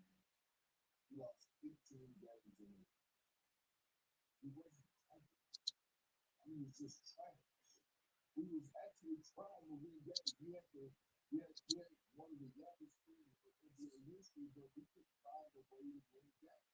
Every time we stepped on the floor, we get our ass kicked. But we weren't trying to get our ass kicked. And then we just started accepting that we just couldn't win games. And then now we get a situation with the Detroit Pistons.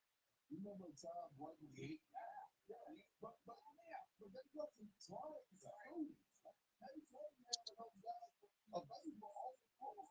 You didn't talk about it. He talked about it. He was talking about how depressed he was and how upset he was. He kept trying. They kept thinking about they trying to get over the hump. So again, it is an issue. I'm with Israel on this, but it is a loser mentality. And it's something that we got to do. Well, I will say this stuff. Actually, even more than years ago, we lost 28 straight away. They never won. Something they hold on to, especially Jose, especially Jose, which contributes to his greatness.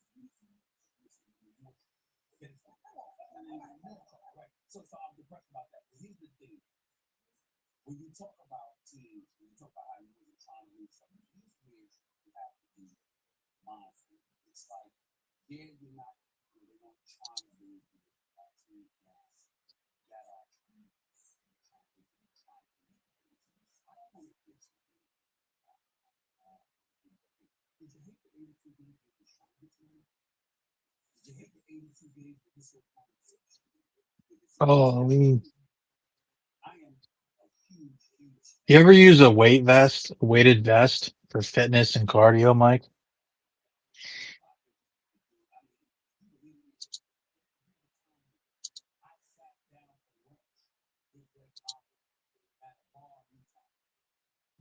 Mm. That's good. And so the point is that you get to a point where you didn't want that to pass. You know what? You didn't like what Mr. Stern was trying to help uplift both games. But the very game that you were lamenting is one you craved. You wanted to be a coach. You wanted to coach. You wanted to run. You knew it was 82 games. You knew it was back to back. See, the point is when you got cats that want to step up in the pool and about stuff that you profited and benefited from, that's what I have a problem. That's like, if stuff changed after you arrived, that's different. But you played, and and won championships, Steve Kerr. You know, as a player in Chicago and San Antonio. Before you coach, you was also a GM essentially running a franchise. Mike D'Antoni should have listened to you and worked out as a defensive coordinator and let them get to Boston without first to help out with the championship in 2008. You know all of this stuff. You know, you wasn't complaining in that. It's amazing to me how cats want to complain about the conditions under which they have to work now, but you were clamoring and craving for it before you got it. And then once you got the success, Yo, Mike, Yep. are you jacking it? Doris, what the hell?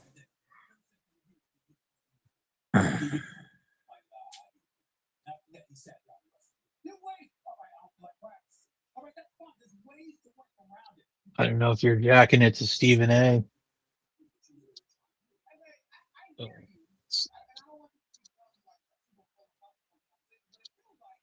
You don't got that dog in you today.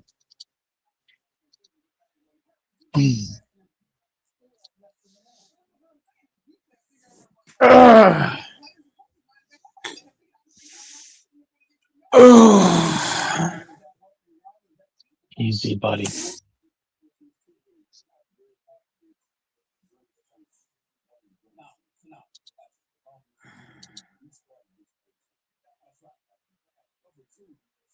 Application and review. I'm a flipping white man. The fuck?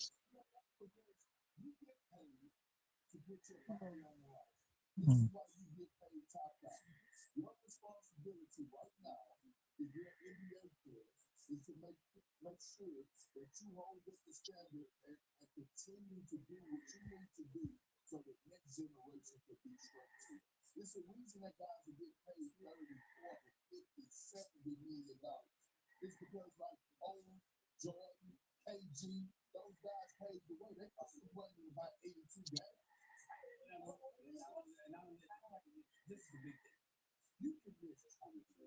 Women are strongly encouraged to apply.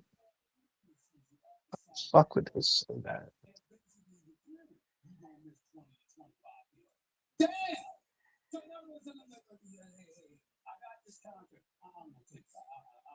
Comprehensive leave, which covers all moments that matter. PTO.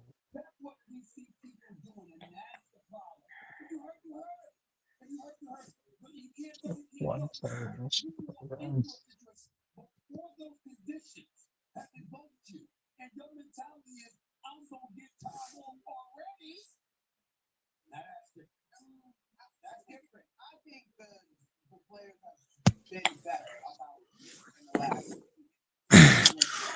Yeah, my eyes is fucking killing me. Yeah, King, I'm supposed to get you this this Wednesday, man, but shit.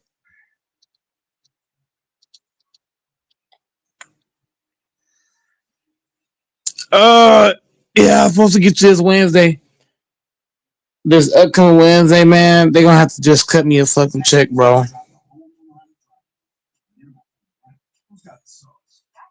They're gonna have to cut me a check this week. They're gonna owe me 2 checks this week.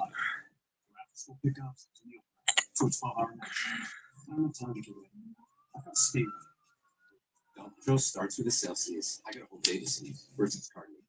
They owe me 2 checks this week. It was supposed to give me 1 on Wednesday. They didn't. So they're gonna owe me 2 this week. I gotta pay King and pay a couple other people. I can't get Infamous because his shit is he in Canada.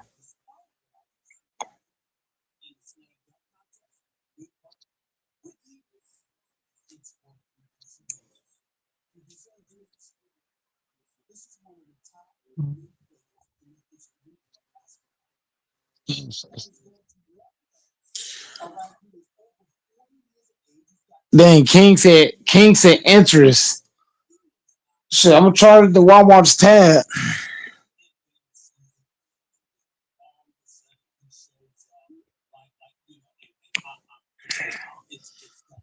What did But King yeah, say? King, it don't relate to you. It's me and King. But yeah, King, I got you. This Wednesday, bro. They gotta just pay me twice. They were supposed to pay me this week. They didn't. So they owe me twice now. They owe me two. They owe me two checks. I'm supposed to get one. Oh, Wednesday. Because I didn't even. Because right now I still owe people. I gotta get King. Wednesday I gotta knock King out. It's not gonna take me forever to pay $30. It's not gonna take me forever. Like this week, they got to do something. Cause I gotta get King. I gotta get my homeboy and two other people. I gotta get y'all paid out now.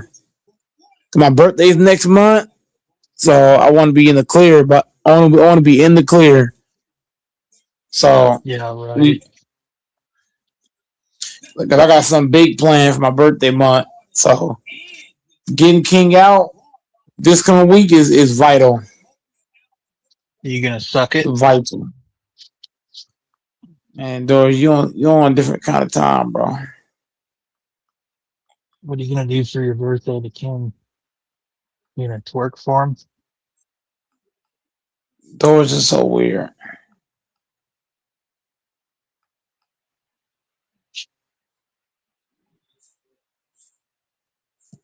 King's hungry. Get on me.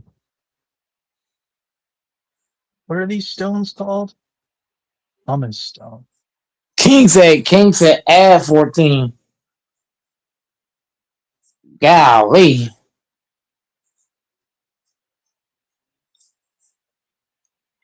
King wants his money and he wants it. I'm just kidding. King is cool. I'm trying to Cam think what needs all to I got pay to knock you. out this week. Cam needs to pay you. I gotta get King and get other people out. King. I'm gonna do what? Oh King what 30? You So don't what, respect King. You don't respect King. King. This coming week I'm gonna do 44. Since I'm late, I'm gonna do 44. I'm gonna do 44 on Wednesday.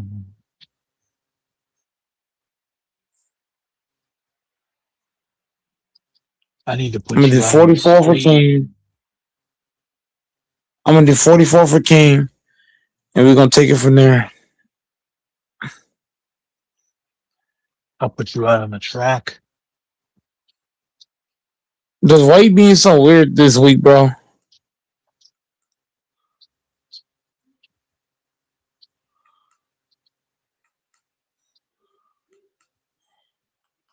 You must ain't getting no pussy or something. The way you talking.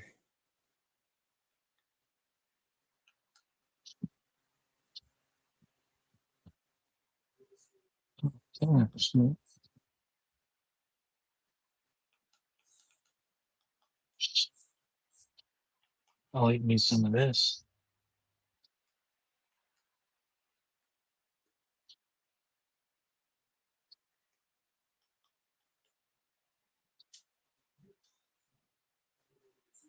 EQ.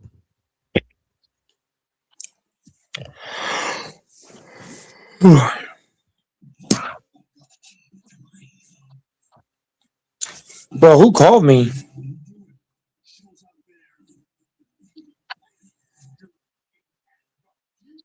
Atari and Milton.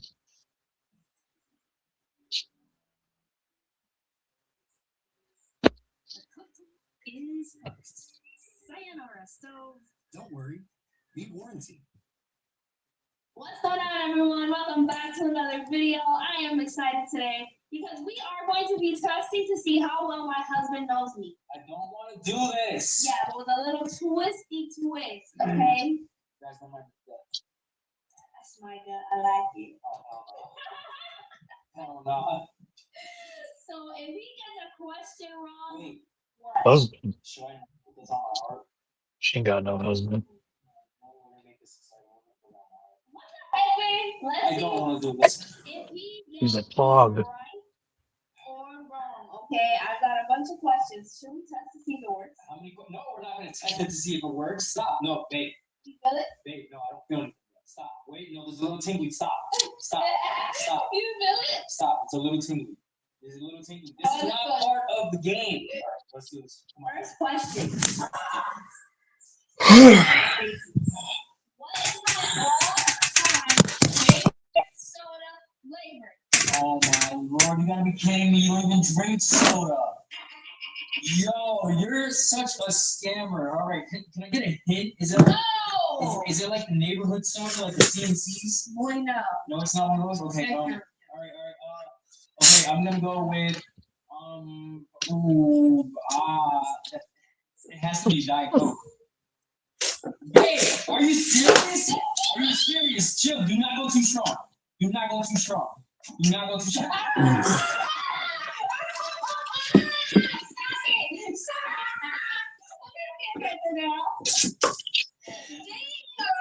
You talk all the time how you love Diet Coke and you want a Diet Coke sponsorship and you're a connoisseur and all that, and all of a sudden you don't like it? It's not my all-time favorite. Oh my, what is your all-time favorite? Say something dumb. Even I was drinking when I was little. What? Cream soda. Oh my, you haven't had cream soda in I don't know how long. This guy really does. Do you really want me to go in my fridge? Oh, babe, you drink more Diet Julie. Coke than anything. No, I don't. I literally drink cream soda all the time. He just doesn't know it's cream soda. The blue can in the fridge is cream soda. Bro, that's not soda. That's like Yes, it is. that's carbonated probiotic water. Oh my gosh. Okay. Well, came in here to go to sleep, huh? I'm gonna get all these wrong, I guess. Wow. All right. I don't know. Let's see. Oh, it wasn't. What is a random skill I wish I knew how to do? Tattoo. Do it. Do it. Yo, wait. What's the answer? Skateboarding. Yo, you never once ever mentioned that. We've been together for 10 years. Are you serious? Are you serious? You never once mentioned that. I always say how I always used to want to be with my friends in middle school, and I used to always want to skate with them because they always skated. Bro, who are you, Tony Hawk? Give that dream up. No, you know how to let's go get to me, you know, skateboarder. You listen to some of the weirdest fucking stuff, bro. Did Is that Cam what? come on? Nothing. You would think Cam be ecstatic to speak. The Lakers are winning. They're about to win the championship. You think he'd be jumping out the walls to get on here Oh, and talk? Lakers are definitely going to win a title. You heard it here first. If the Lakers are gonna win the title, then I'm gonna fuck 100 bitches this year. Get ready. Back shot and front shots. Texas is going to be a father. Bro, stop. That's what he said. You're being weird, boy. He said he's got a kid that's going to be here in a couple of weeks. Texas ain't had no damn kid. Maybe Texas's kid came early. Maybe that's why he's not on. Maybe it's He a ain't freebie. no fucking kid. He ain't got no kid, bro. Texas has a freebie. No, I'm not even gonna try because I don't even know the name. Bro, stop. You listen to Nah, he's going to have a healthy kid. But he's probably busy with kid stuff. I don't believe he having the kid. I do. He's going to learn how much it cost him in the wallet.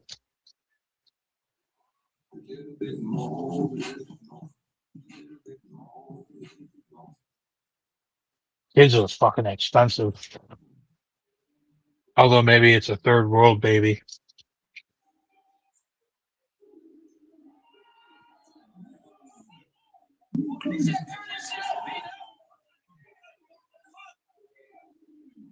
You can raise kids overseas for a fraction of what they cost here.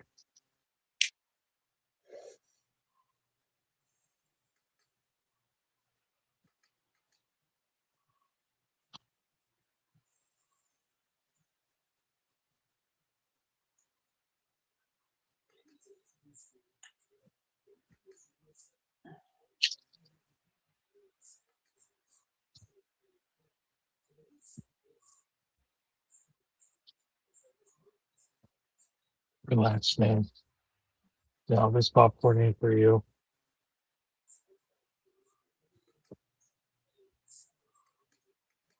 You like that popcorn? Damn, say something, dude. You're not wrong.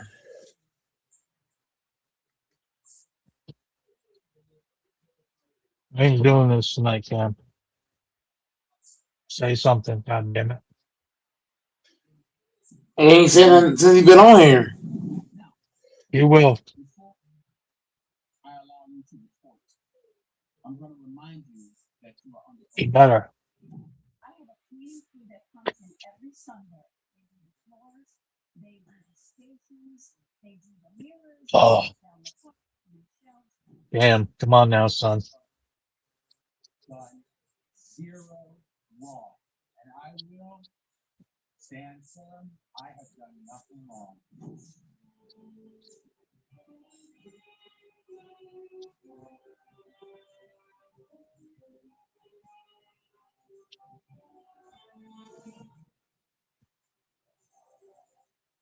We're here for case number 7825, Alicia Green versus Thomas Harlan. Good morning. Good morning. How come you and King don't meet up since you live in the same state?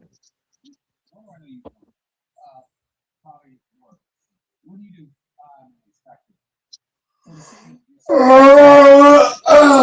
Answer your own question, Doris. You're crazy. I'd like to see you and him play one-on-one basketball or one-on-one football. Can't. I like to see me fuck your bitch. Are you still the Harlan connection to his job, or is this something personal? Can we say it's a little bit of both? Okay. All right. You know what? Just tell me what's going on. Would you fuck Cam's bitch? No inglés. No inglés, piñón. Okay. You think you can do something with this? I've been trying to. How come you wouldn't fuck a African girl in Nigeria? You said you don't fuck with them. Why? Stupid. If she open the legs, I don't know what I'll do. If an African girl open her legs, shit. Who knows?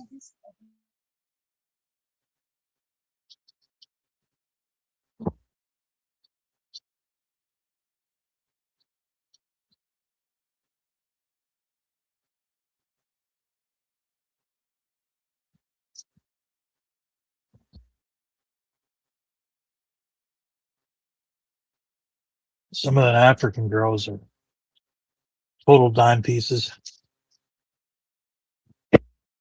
that any man would be lucky to have.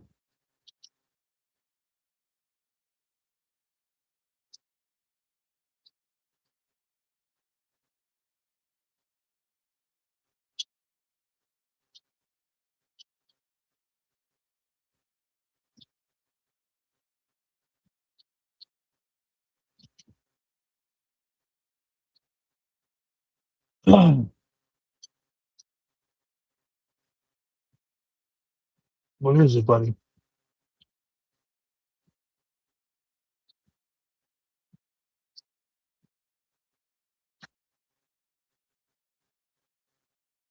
Although I've never understood why they call black people black.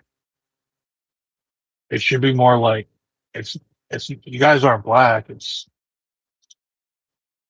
I don't want to use the term chocolate because that sounds gay, but you know what I mean. It's brown. I've never seen a black person in my life.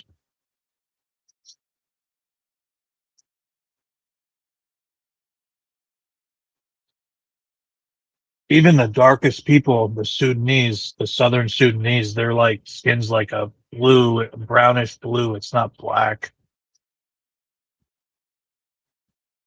There's no such thing as black people.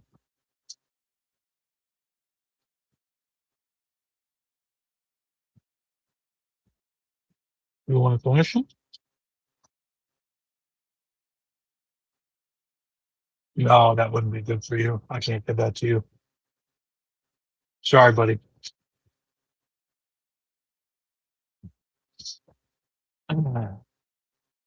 But you can chew up this cloth if you want.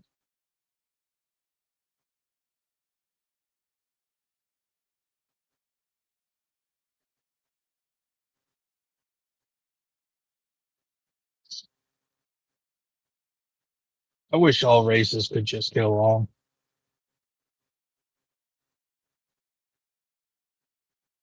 You know, there's whites, blacks, Chinese, Koreans.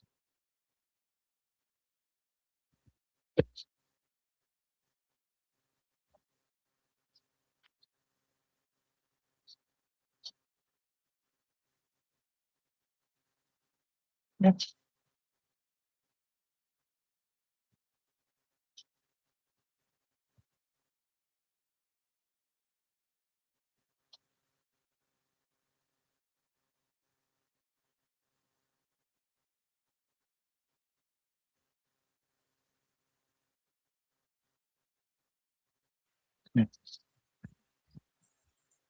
What's up? What he's How many guys we lost all season?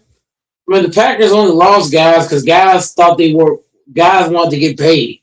But Zaire Franklin replacing Quay Walker is a good pickup. Hargrave replacing Wooden is a good pickup. I mean, the Packers got better. Just think about it. We saved $7 million not bringing Dobbs. Like, Matthew Golden is going to be good, bro. Our receiver room is too deep. We got too many wide receivers. So we had to let go of somebody. The wide receiver room was too deep. I don't know what that means, but like when you got too many guys in one position, you know what I mean? It gets crowded. Like we got so many receivers, it's fucking crazy. So we had to decide to let Dobbs go. We just got too many receivers. That's all that was. And then we let Quay go. But we got Zaire Franklin. We let Wooden go, but we got Hargrave. We let Rashawn Gary go, but we got 7 draft picks. Rashawn. I love Rashawn. Rashawn had to go because he was at the Packers because Rashawn Gary was due for another payday. Million. Well, I don't know if it was 50 million. I don't know if it was that. I just know that he wanted more money. And the way that he played this season, he's not worth more money. Mm-hmm. So we said, fuck him. And we sent this punk ass to the Cowboys. Why should we pay you more money? You ain't worth more money. The fuck? We're paying you $96 million. Your bitch ass only had 7 sacks. And you want more money? Fuck out of here. So we got him up out of here. Shipped his ass out. So we lost Gary, we lost Quay, we lost Dobbs. We lost our left tackle, Rasheed Walker, but we can replace Rasheed Walker.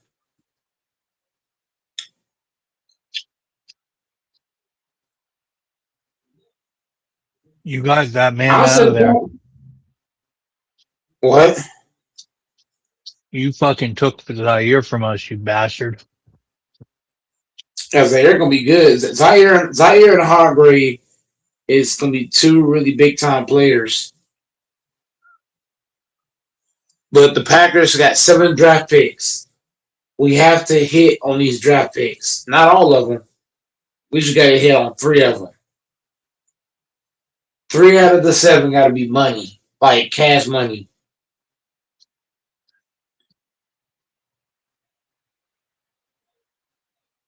We got 7.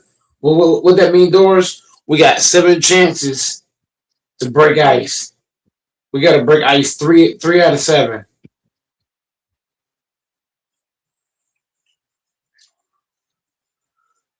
And I still think the Packers are gonna make it another trade. I'll trade a draft pick away to get Josh Sweat.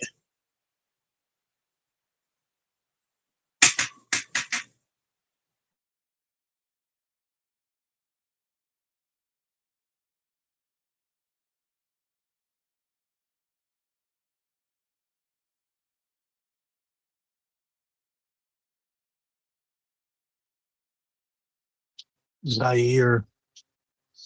Hey, bud.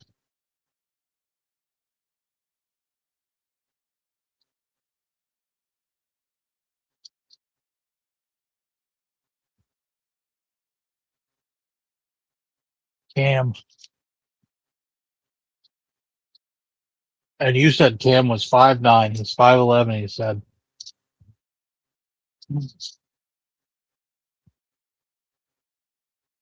Actually, that's what I was wondering in your workout video. I'm like, is that fucker really 6'3"? Because you look shorter.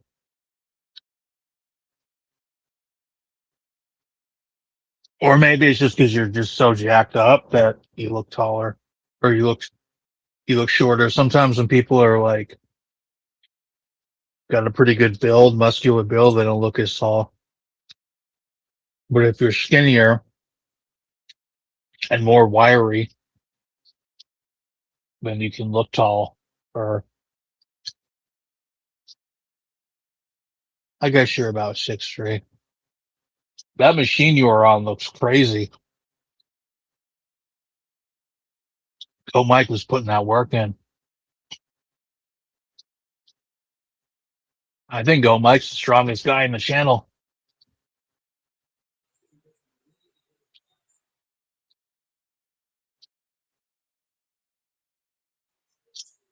You could See, I probably was the just take strongest guy. Snake. I was the strongest guy in that gym.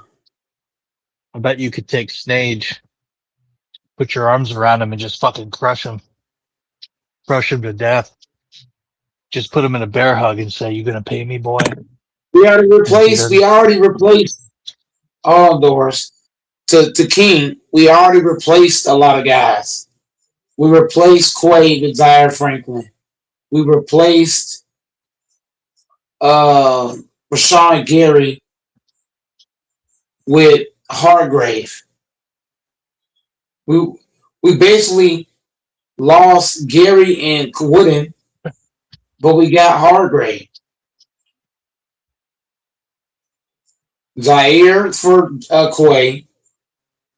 We lost Dobbs, but everybody forget we got Savion Williams. Savion Williams is gonna be a beast, bro. I'm telling you. Savion Williams and Matthew Golden is gonna be problems. Mark my words.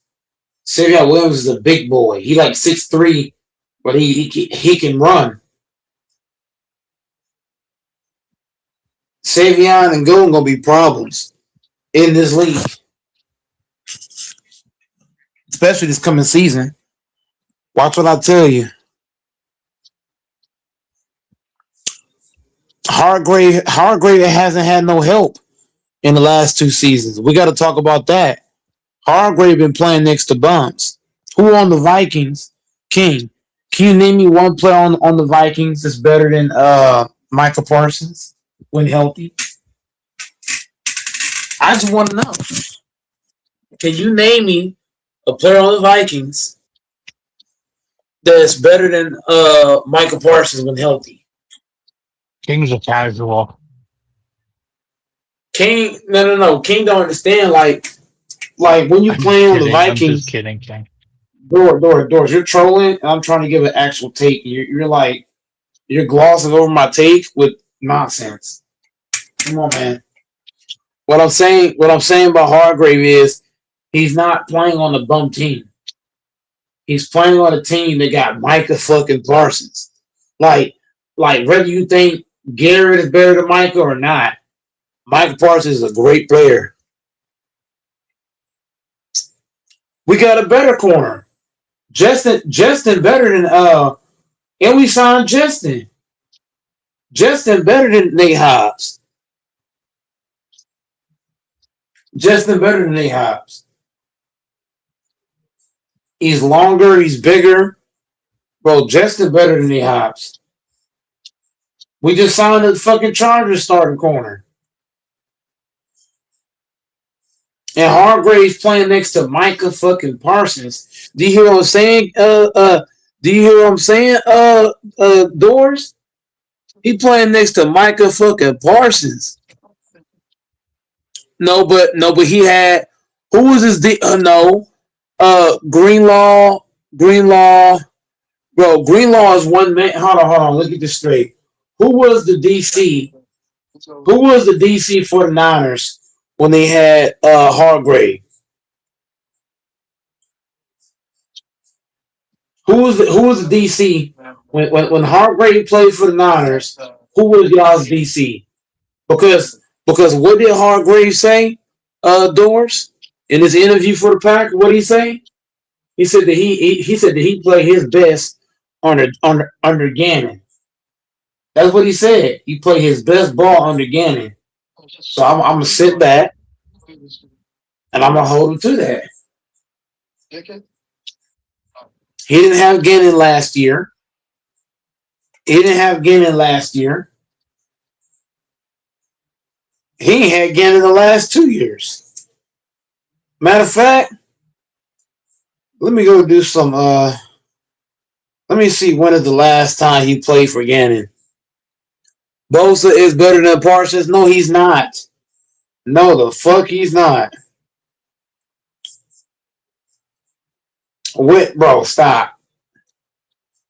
Bosa ain't better. No, hell no. Hell no. Bosa, no, hell no. Whether you think Bosa better than Parsons or not, like, however you see that, like I said, Bosa's both like the systems matter. So I'm gonna ask again, King, because you said Bosa better than Parsons. That's not what I'm asking. I'm not asking about Bosa and Parsons. What I'm asking you is, did he play under Gannon when he played for the Niners? And you couldn't answer that. Because Hargrave said that he played his best ball under Jonathan Gannon, which he didn't have on the 49ers, which he didn't have on the Minnesota Vikings. He has that now. So I'm expecting him to come out and perform at a high level. Because he said he played his best ball under Gannon. He said he came to the Packers because of Gannon. No, I'm not bugging. We got a better front line than y'all do right now. As both teams are healthy, we better. Glock for Glock, we better right now. Hargrave, fucking Micah, Devontae Wyatt, Lucas Van Ness, all up front. But that front line is just, whew. Just saying, bro. Then you talk about Zaire Franklin and Cooper at linebacker. You talk about Xavier McKinney in the middle with Evan Williams. I'm telling you, Hargrave's gonna have a breakout year, bro. Watch what I tell you. Hargrave gonna have a breakout season. He gonna do some shit. If he stay healthy, oh yeah, him and Wyatt, oh yeah, that's gonna be a problem. Him and Wyatt alone gonna be just issues.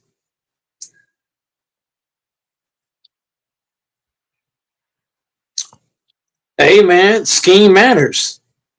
Scheme matters. Some players can't play in certain schemes. Every player can't play in every scheme. Some players got to play in certain schemes. What is Gronkowski without Tom Brady? Come on, buddy. I just want to know. What is Reggie White without Brett Favre? I mean, there's a whole list you can go down. Everybody got to play in a certain system, but like certain systems don't work. Like you can't just put a player anywhere in any scheme and say work. It don't work that way. If I take Nick Bosa and put him in some bullshit ass system, he's not going to succeed at a high level. He's not, bro.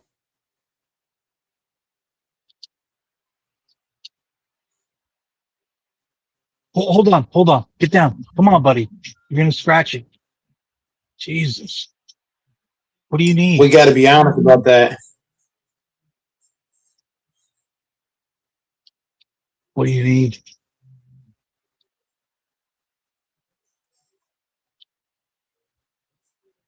We can't just throw players in any system and say, "Oh, that's going to work." No.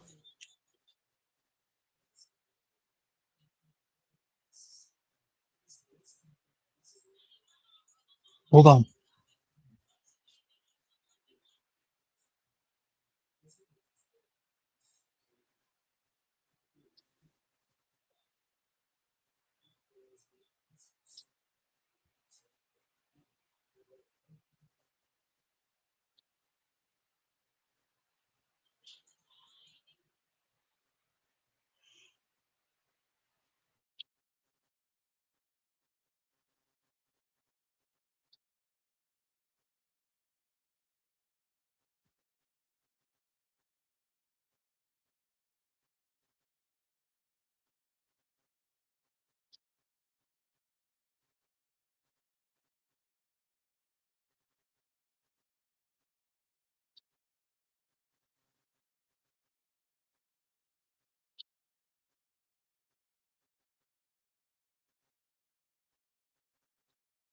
Hold on. What do you want?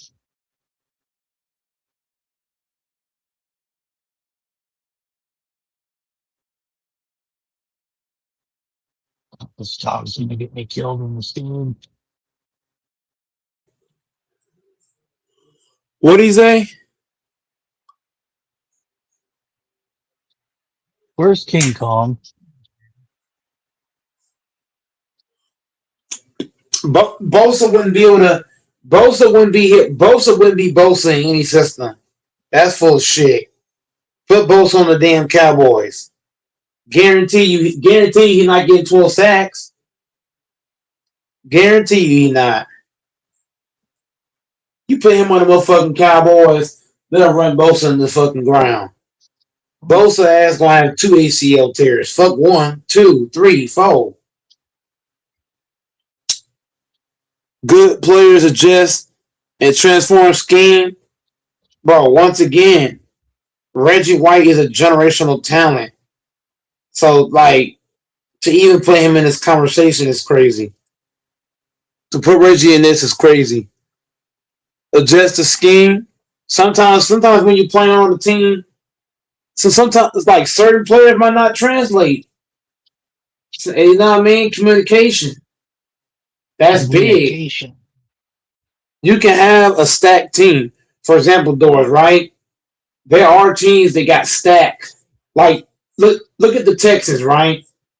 They got stacked defense, right? They got Will Anderson, Danielle Hunter, Lassiter. They got all these fucking defenders. Do they ever do they ever win nothing? Are these guys dominating at a high level? To me, they're not. Especially in big games. They let the fucking Patriots put up. What the Patriots put up on them Doors? Damn near 30. They put up damn near 30 on the ass. So I don't know how good that defense really is. So you talk about Bosa and Greenlaw and all them niggas. You know what I mean? You can have a bunch of defenders, but if you don't work as a team, Ifmis, are you trying to hop on Ifmis? Hold on, Doors.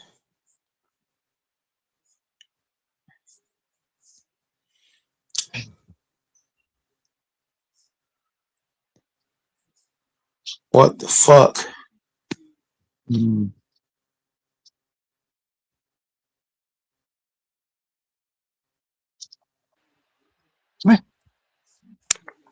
Yeah, Reggie White got to stay out of this. Yeah, we got to leave Reggie White out of this because he's a different.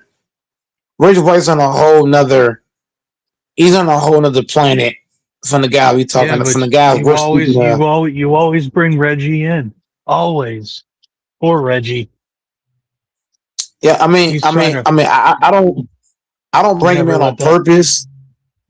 Doors. I don't bring him in here on purpose, but we like there's certain players that shouldn't be like Reggie White and Micah. That's a crazy like Micah and Bosa can't like none of these players now to me can fuck a Reggie White.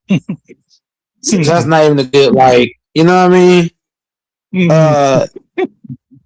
Then we said like bro, you can have a stacked team, but they got to work together as a team.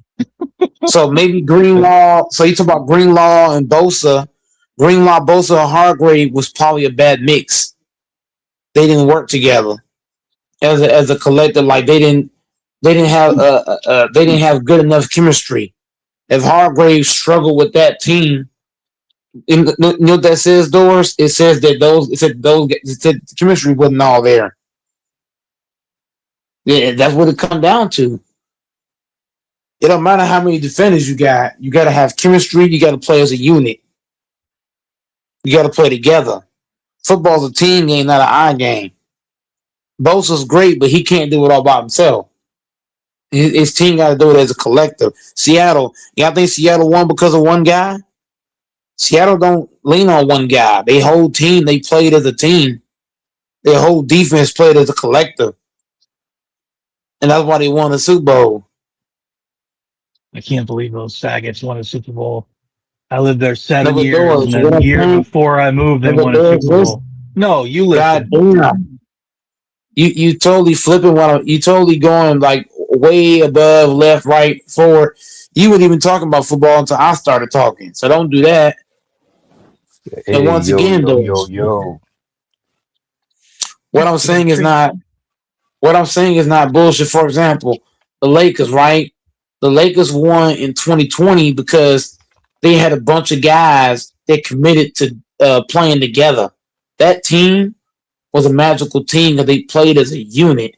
That's why they won. The LA Dodgers. The reason why the LA Dodgers won, the Dodgers are a talented team, right? They got Freeman, they got Mookie Betts, they got Ohtani, they got what's his name? Yoshinobu Yamamoto.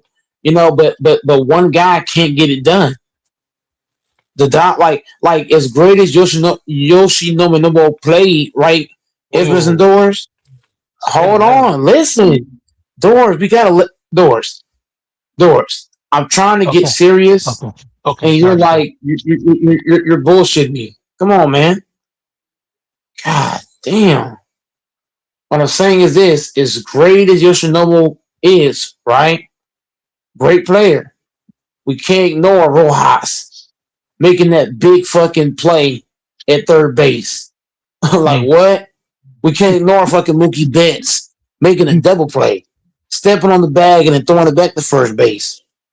We can't ignore fucking Monty hitting that big home run. We can't ignore Alex Smith making that big play. But everybody looks at one play and say, "Oh my God!" Or one season. A guy can have one or two bad seasons. Does that mean he's a bad player? No. And we're not bringing him in here to be fucking Reggie White. The team that made the Super Bowl with Hargrave being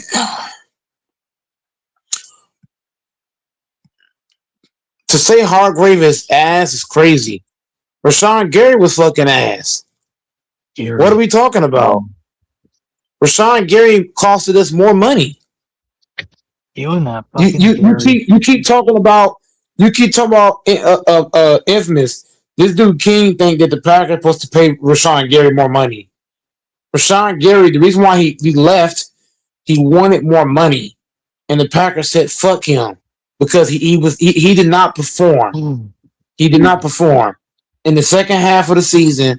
Rashawn Gary pressures, his sacks, his overall production was not the same from the first half. And Rashawn Gary wanted more money. He was already paying him $96 million. He wanted more money. Why should I pay you more money when when in the second half of the season you did not do shit? Rashawn Gary didn't do a damn thing in the second half of the season. Last season, he struggled bad too. Rashawn Gary has not been playing at a high level the last 2 seasons. He has not performed. And this helper wanted more money. Fuck out of here. That's why he had to go. That's why his ass had to pack his motherfucking bags and get the fuck on. Am I wrong, Infamous and Doors? Why should I pay a nigga more money than ain't producing? You ain't doing shit. You out Gary was here, nothing you ain't doing special. a damn thing. Why should I pay you? Romeo Dobbs. Romeo Dobbs wanted more money. Why should I pay Dobbs when I got Kraft? I got Williams. I got Golden. I got Poe Milton. I got Malik Heath. Why? Why should I pay you $70 million? Romeo Dobbs wanted $70 million from the Packers. Now tell me, Infamous, what has Doors, to both of you guys, what has Dobbs done to me in his career to be worth $70 million? Fuck out of here. You ain't doing enough. Your resume ain't big enough. Your punk ass wanted $70 million. Get the fuck on. Dobbs and Gary got money hungry. And they ain't do shit. So they had to go. Quay Walker, he wanted the big bag. I'm not paying you no big ass bag. You can't even stay healthy. And I'm supposed to give you a big ass bag? Take your ass to the Raiders. 1 second go, Mike. I just want to ask one quick question. Hey, Doris, have you been following the plays I've been sending you? You haven't been messaging me. Bro, I've been sending you plays for the last 2 days and they've been hitting like crazy. They must have been to a different phone number. No, it's your number, man. Unless you change your number. Hargrave gonna be better than him. Hargrave gonna be better. Look, hold on. I gotta call y'all. Hargrave gonna do better than the fucking Gary. What's wrong with King? You want to bet on that, King? If Hargrave is healthy for at least 15 games this season, I guarantee you, he's gonna outperform Rashawn Gary. He's gonna outdo Gary from last year to this year. He's gonna outplay Gary. I'm saying if you look at what Gary did last year, right? If I'm looking at what Gary did last year, Hargrave is gonna outperform what Gary did last season. Book it. Book it. If he play 15 games, he gonna outdo that motherfucker. He gonna outdo Rashawn Gary of what he did this past season. If his ass is playing 15 or more games. I'm willing to bet on that. Hargrave gonna outdo that nigga. Telling you. I ain't even playing no games. We gotta stop this, bro.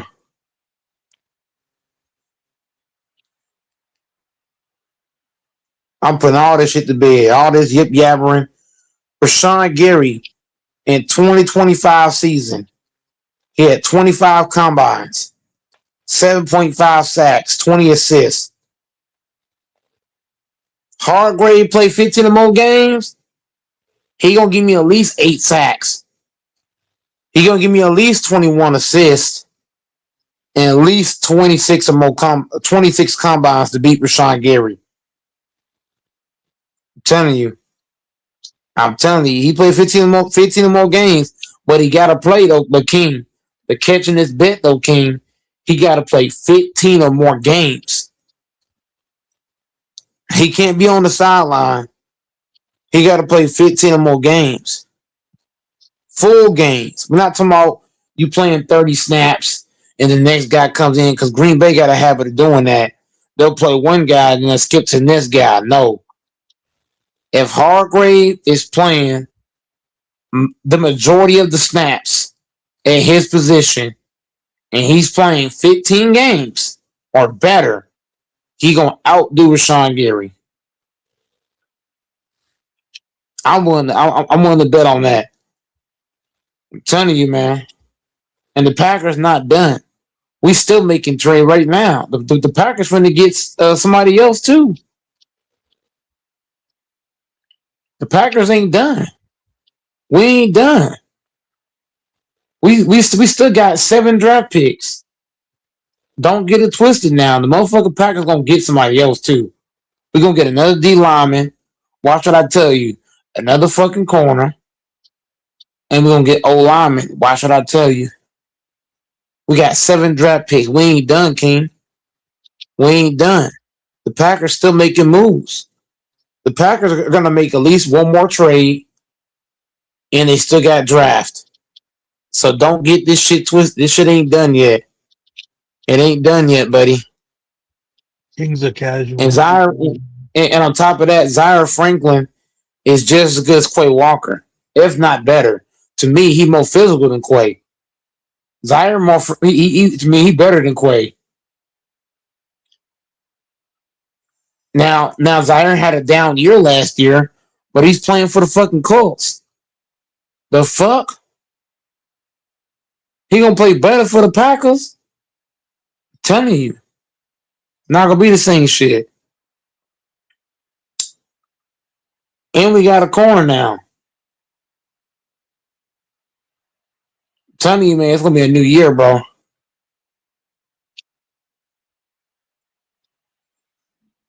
I just texted you, Infamous. That's my number. What is the stats? What is the stats that Gary had last year? King, tell me the stats that he had last year so I can screenshot it. What isn't King? What is the fucking stat? come on? I'll check it. I'll check it later, Doors, because I didn't get it because I've been sending you. I'm not no lie. I even have screenshots I can send. I've been sending you pics for the past 2 days. The last 2 digits of your phone number are 47, right? The last 2 digits. Wait. Yeah, that's right. Yeah. Get it. You might have blocked me. I don't understand. I don't block people. I don't block anybody. I don't understand it then. Yeah, 2947 is the last 2 digits. Yeah. Well, send me a text. I got some solid picks. I got some solid picks for today. I got some really good ones for today. I was sending you NHL ones. I sent you college football. There was a solid one in college. Basketball? In college basketball. Yeah. I was going to tell you to take the Duke. Well, it's pretty obvious. The Duke Blue Devils was a solid pick according to what I've done is I created my own modules for different sports. So I've literally built them from scratch, and I just feed the information to my modules. Really? Yep. So it's pretty. Are they always guaranteed? No, but I win more. I win more than I lose. Like tonight, I only lost one. Only one pick lost tonight. And when you mean modules, what do you mean? Like you built these? Yeah, what I do is I use kind of like ChatGPT, and then what I do is like get the information and then I construct a program. And I get the program to go to different websites to build information, and then I put it all into one big. It's hard to explain, but I put it all into one big thing, and then it spits out the information. Rather than me do the research, it does the research for me. The research that I look at, the things that I look at. Because there's certain things you need to target when you're trying to target a certain picks or try to go after there's certain things you gotta know what you're looking for basically. Like for example, in college basketball, right? You're looking for a team that is a strong defensive team. So you got to look for a team that's top 10 in defense going against a team that's like bottom 10 in defense. You see what I'm saying? So that information you Yeah. got to I put into my module combined with other details, and then it gives me the information. It spits out the details.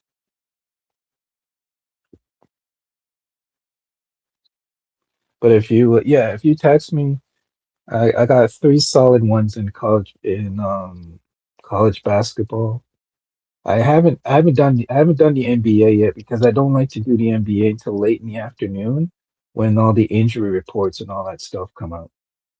You don't want to do the NBA is tricky because of all the injuries and stuff, people sitting out and all that kind of stuff. So it's always kind of a little janky. But college basketball is pretty solid. Hockey is pretty solid if you know what you're looking for. So that's how I do it. Thank you. That's really cool. Who did Duke play? Who did you play? Gosh, bro, I don't even know. I know Jack. I know Jack about college basketball, and I've hit every college basketball play I played in the last 3 days. Duke played. I don't know who they played. I don't even, but I know today they're playing. Today they're playing with Duke is playing Virginia today, and that's another solid one to take Duke. Take Duke again. They're going up against Virginia, and then there's a Michigan Oh, the game at one Cavaliers. o'clock. Um, I just know it's Virginia. Virginia. They're going against Virginia today. But there's a game at 1 o'clock if you want to take it. It's Michigan versus Wisconsin. Uh, Michigan is probably the solid play of the whole day. That's my number one.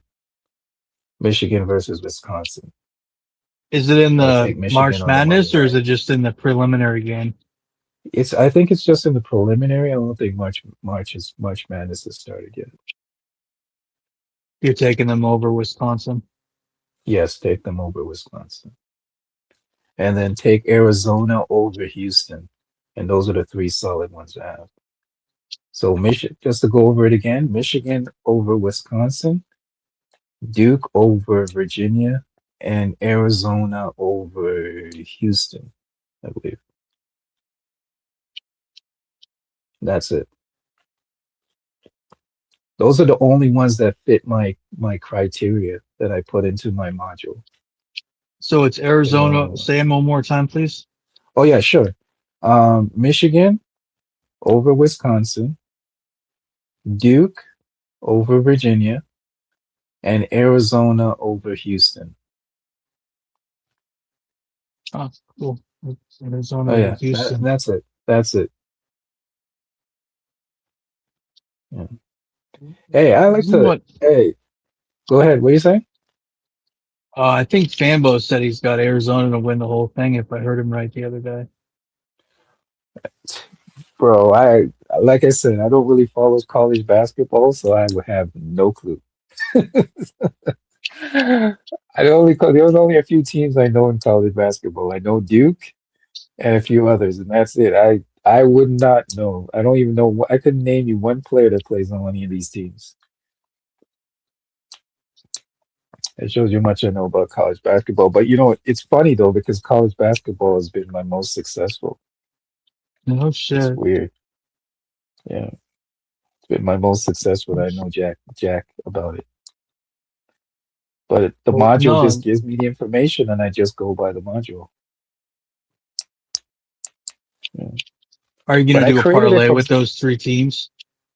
I wouldn't try to stay away from parlays. If you're gonna do a parlay, do a two-team parlay. But I would just take them straight. You could parlay them if you want to take that risk, but it's better to just do straight bets. You And if don't you're do gonna do a the parlay, what? do like a two leg. Go And ahead. with those teams, you don't take the points. You just take them straight up, one or the other. You just pick a Yeah, I winner. take them straight up because it's I did with the Duke one. You know, it's funny. I my intuition told me to take the Duke on the money line, but I what I did is I did both. I did the spread and I did the money line, and the spread lost because Duke was supposed to win. I think Duke was supposed to win by 11, and they only won by 2. So I got screwed on the spread. So from now on, even if the spread is, if you want to play it safe, just take it on the money line. I think it's safer. You could take the spread if you want to, but don't take the spread they give you. Try to like buy the points if you can. Buy back on the points. So if they give you 11, try maybe take it at a 7 or something like that if you can. And you said the ones that let you buy were Bet 365 and Bovada. I don't know much about Bovada. I just know 365 allows you to they allow you to to take alternate spreads. Um, Sometimes depending if it's the NBA, sometimes FanDuel will allow you to do it as well. But I think it's game dependent. But I would just stick with the money line. If it's really, really close and you like if this like for example, the Arizona and Houston game is -2.5. If you want to be cautious, you could probably take, if it's available, take Arizona for plus money. That means that way you cover yourself. See what I'm saying? So even if let's say Arizona loses, right? At least they may only lose by maybe a couple of points. At least you cover yourself on the plus side. You said But you I would do just take Bet them straight up on the money 365. line. Yeah, I use 365. I use FanDuel and a few others. And so you said take them on the spread and the money line, or just the spread? I Or would you said the points. for you, just take the money line. Just take the money line on all Well, the ones I gave you. when you take them straight up, are you just taking the winner, or are you also taking the points? And No, just take this money line. Just take the winner. Just take the winner. so you're literally Especially just the betting. Michigan Okay, one. Michigan one, so take the you're money literally line. just saying I'm taking Michigan, or you're literally just taking. Um, some of these terms are new for me, but you're literally just taking Michigan or just taking Duke. You're not taking the points or No, I'm taking it. Michigan to win, Duke to win, Arizona to win. Yeah. Yep. And you just call that straight up. You're not taking the points, the spread, anything. You're just straight up taking them. No, I'm straight up. Yes. Yeah, I don't like to play Um, games, man. You're taking risk when you take spreads and stuff like that, and totals and all that kind of stuff. You do could you dabble in it, but I'd rather just take them straight. do you have do you do any NBA games? I haven't done my NBA yet. I'll probably And you do it know in the who's on morning. it? Who you got? You got the Thunder repeating as champs Um, for the Spurs, maybe. I don't know, man. Like this NBA is tricky. I think those are the My teams to favorites. beat. Yeah, I think OKC's to beat, depending on what conference. In the Western Conference, I see I see either San Antonio or OKC or you know what, Denver, maybe. I mean, anytime you have a guy like Jokic on your team, you can't count them out. And then on the Eastern Conference side, I know they're going through a little bit of a slump right now, but I still see Detroit. I think Detroit, Oh yeah. New York, and Boston. Those are the only three I see on the other side. That's it. I don't trust Cleveland, especially with Harden there. So yeah, I see those three on the East side. What about Kings Rockets? Nah, they don't have a point guard, man. Like I think that really hurts them. That really hurts them. They don't have a real point guard to settle things down when things get hectic. I mean, running the Thompson twin kid at the point guard does, or the other guy that's inexperienced. What's his name? That little white dude. That little white. He, Did you call him the Thompson twin? no, Is he really a twin? no. Amen There's two Thompson? guys. There's Amen Thompson. Yeah, I'm talking I call them the Thompson twins. But I'm saying like he's good. Don't get me wrong. He's a great player, but he's not a point guard. And they run him at the point. And I think that's going to be their detriment when they get into tight games in the playoffs. I mean, if that's not going to work, and then Reese Shepard, the little white dude, I don't think he's going to cut it.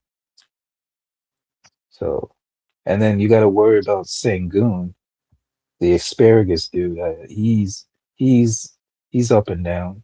He's you know some days he has good Why do you games. call Some him days I don't trust asparagus? Houston. I don't know. That's the nickname they gave him, man. They say he looks like an asparagus. It's not my name. What's his I name? didn't coin the phrase. Alfred Sengun. Alfred Sengun. Yeah, I don't trust him. I mean, they may win games just strictly off the back of KD, though. Like, I mean, you can't count anybody out when you have KD, right? So KD's Do you special. think the Clippers can do it this year? You The know what? Clippers? No, I don't just no. The Clippers, no. Who is Kawhi? What team is Kawhi on the Clippers? Yeah, he's on the Clippers. That team is the Clippers the problem with the Clippers. You can't trust Kawhi. You don't know if he's gonna. You don't know when he's gonna break down. But So isn't he having the best statistical year he's ever had? yeah, he's having a great year. But that's what I'm saying. Like Kawhi's the type of dude. He doesn't. He doesn't seem to play through injuries. Like if he's injured, that's it. He'll He's sit done. out. He's like he doesn't care. Like you go like, you know what? I'm injured. I can't go. I'm done. Sorry. He's done that a couple times already Couple of in the times. playoffs. Yeah, he's He done did that that when Paul more than George. once. He did that when Paul George was on his team. Exactly. He He's done just it a sat the few fuck out. times. So Didn't it Paul makes George you sit out that wonder. series too? Did he? I think so. I Yeah, think so. remember. They're always injured, those two. Who is But Paul you George notice playing with? something though? Paul George left and James Harden just mysteriously picked up and left. So does that maybe tell you something about Kawhi himself where people just like, man, I don't know if I want to play with him. You know what I Who mean? is Like yeah. Who is it's embarrassing. Who is um where's Paul George playing? he's playing for the 76ers. He's playing with Embiid. Interesting. He's out. Do you know why he's out right now? Allegedly, he's out for taking some illegal stuff, like steroids or some shit. Some stuff he wasn't supposed to take, allegedly. They say I don't think it's steroids. That he said he took some medication that was on the ban list, and apparently when they did his test came back bad, dirty. So he has to sit out like I think he had to sit out like what 20 games or something like that. Like he was suspended. You gotta look it up. It's crazy.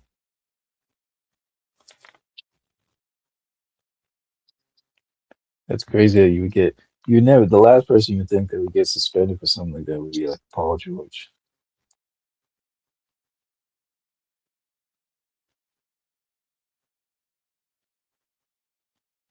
Yeah. Hey, Go Mike, you still there? Don't tell me this guy's falling asleep. Mike, Julius? Mike, you there?